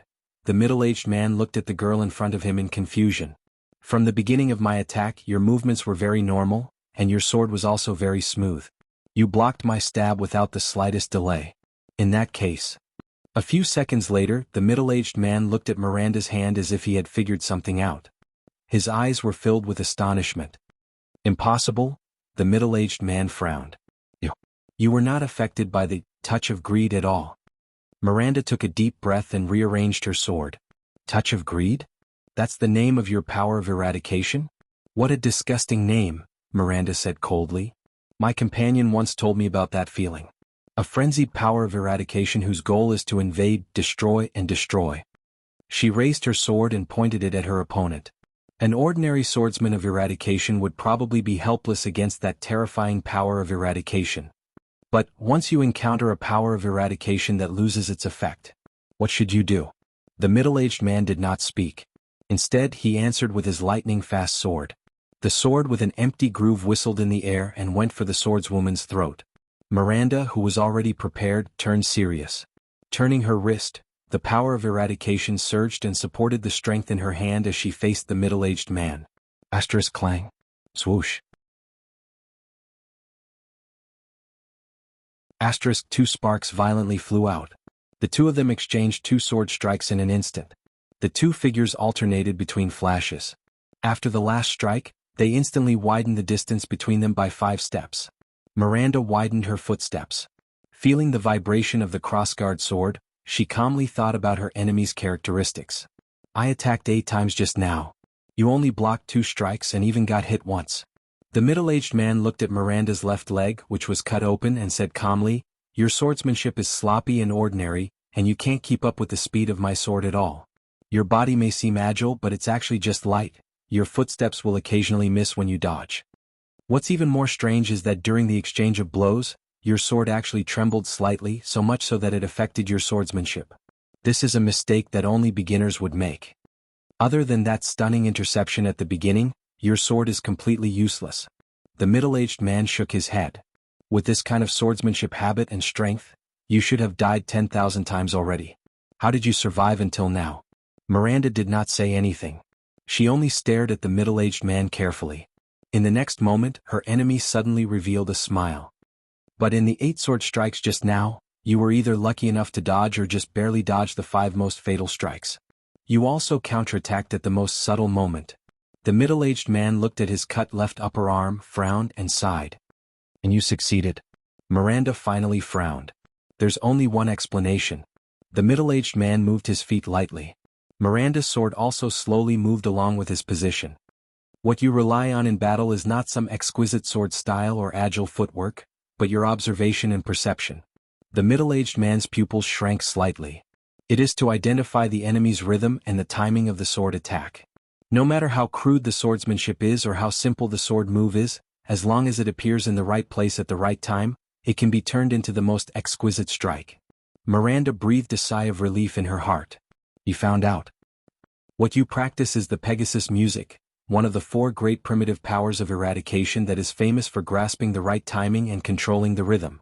The middle-aged man sighed deeply and said, "It's been a long time since I received the inheritance from the tower. And the reason why you're not afraid of the touch of greed." He raised his head, his gaze aggressive. "I can roughly guess." Miranda was slightly startled. The middle-aged man's gaze focused on Miranda's black-gloved hands. "It's your hands, isn't it?" Miranda revealed a look of disbelief. Forget about the Pegasus music, but even he discovered it? Miranda tightened her grip on her sword. "Your hands were the first to touch the touch of greed." The middle-aged man narrowed his eyes and carefully observed his opponent. But there was no reaction. "Is it because of that pair of gloves?" Miranda was silent for a few seconds. The scene from many years ago appeared before her eyes. That kind of freezing coldness. "No, it's not the gloves." Miranda exhaled softly, then raised her head and generously admitted, "It's just my hands." The middle-aged man frowned. "A long time ago my hands were severely frostbitten." A vast expanse of white snow appeared in front of Miranda's eyes. "When I recovered, I lost most of my sense of touch and pain," Miranda said flatly, as if she was talking about something that had nothing to do with her. "I couldn't master it, and I couldn't use the most exquisite and unfathomable sword skills either. In the beginning I couldn't even lift a teacup. No matter how terrifying the pain brought by your power was, I couldn't feel it with my hands. And what can your invasive power of eradication do against my hands, which have been numb for many years?" Miranda slowly raised her sword. Her hands trembled visibly. "What can you do against my hands, which have been numb for years?" There was silence. Soon, the middle-aged man stared at Miranda's hands. His eyes were filled with shock. Those hands that held the sword, there's no pain and they can't be touched?" The middle-aged man's gaze on Miranda was already filled with pity and admiration. "A pair of hands that can't feel can actually hold a sword?" he said slowly, but his voice was filled with admiration. This young girl, in order to let a pair of hands that can't feel hold the sword hilt, she had to swing it in the air tens of thousands of times. She must have gone through a lot of pain. "So, you were taught the Pegasus music. Of course, this is also the power of eradication that suits you best." The middle-aged man nodded. His gaze was filled with affirmation and excitement. "To abandon the feeling in your hands, to ignore the specific sword moves, to follow the rhythm of the battle, and to entrust the sword to your own observation, cognition, and judgment, your teacher must be a genius." Miranda did not speak. She only stared at her gloved hands in a daze. "Please forgive my previous disrespect." The middle-aged man put his sword behind his back and bowed respectfully to Miranda with the most standard ancient swordsman's salute. "You are an admirable swordsman. I am Salander Klein. As the sword of eradication that has been passed down outside the Tower of Eradication, it is my honor to spar with you." Miranda also put away her sword and returned the salute with an expressionless face. "Miranda Arund, chief seed of the 134th batch of the Tower of Eradication. In view of what you did to my friend's right hand, please forgive me for not being able to say, it is my honor to spar with you." Klein smiled faintly. "Right hand, is it?" The two of them straightened their bodies and their swords reappeared by their sides. In the next moment, the two of them approached each other again. Asterisk clang, clang. Asterisk Klein's swift sword and Miranda's ingenious figure moved back and forth on this small piece of ground. In a dozen or so seconds, Miranda once again dodged the enemy's 4 fatal strikes and counterattacked at the most crucial moment. Blood flowed from Miranda's right waist, the side of her ear and Klein's left forearm. What a deep impression. Klein widened the distance between the two of them and sighed. "Given time, you will definitely reach supreme class." Miranda nodded and accepted the other party's acknowledgement. "No matter how fast you are, you cannot omit the process of drawing your sword. With a process there will be a rhythm of high and low, movement and stillness. There will be openings that can be grasped and exploited." While widening the distance between them, Miranda carefully observed the enemy and said faintly, "And I can see it too. Your so-called touch of greed, that never-ending, continuous, violent characteristic." The middle-aged Klein was slightly stunned. Miranda's gaze was firm. "It's the glory of the stars, right?" Under Klein's surprised gaze, Miranda confidently said, "Sorry, I'm really too familiar with this power of eradication." The scene in the Tower of Eradication appeared before her eyes. Cohen's figure holding his swollen arm and crying bitterly appeared in her mind. The two of them stared at each other for a moment. I really admire your observation skills, but not entirely. Klein shook his head and chuckled.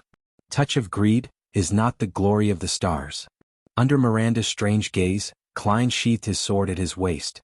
If I must say, it can be considered an enhanced version of the glory of the stars. Doubts rose in Miranda's heart. The glory of the stars? Enhanced version? Is he referring to that violent characteristic? Let's put it that way. The disaster sword's power of eradication is based on the original power of eradication. There's still 30 seconds. Klein sighed. Forget it, there's not enough time. Miranda stared at him in surprise. We'll meet again. Klein nodded faintly. Chief with numb hands.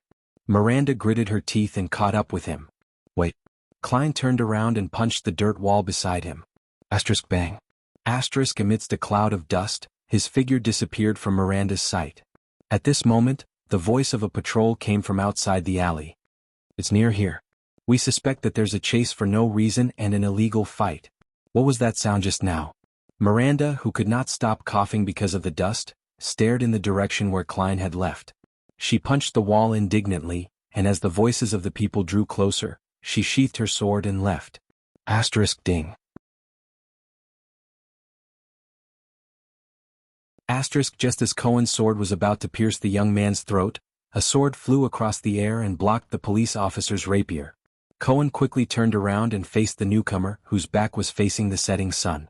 But the newcomer's sword attracted all of Cohen's attention.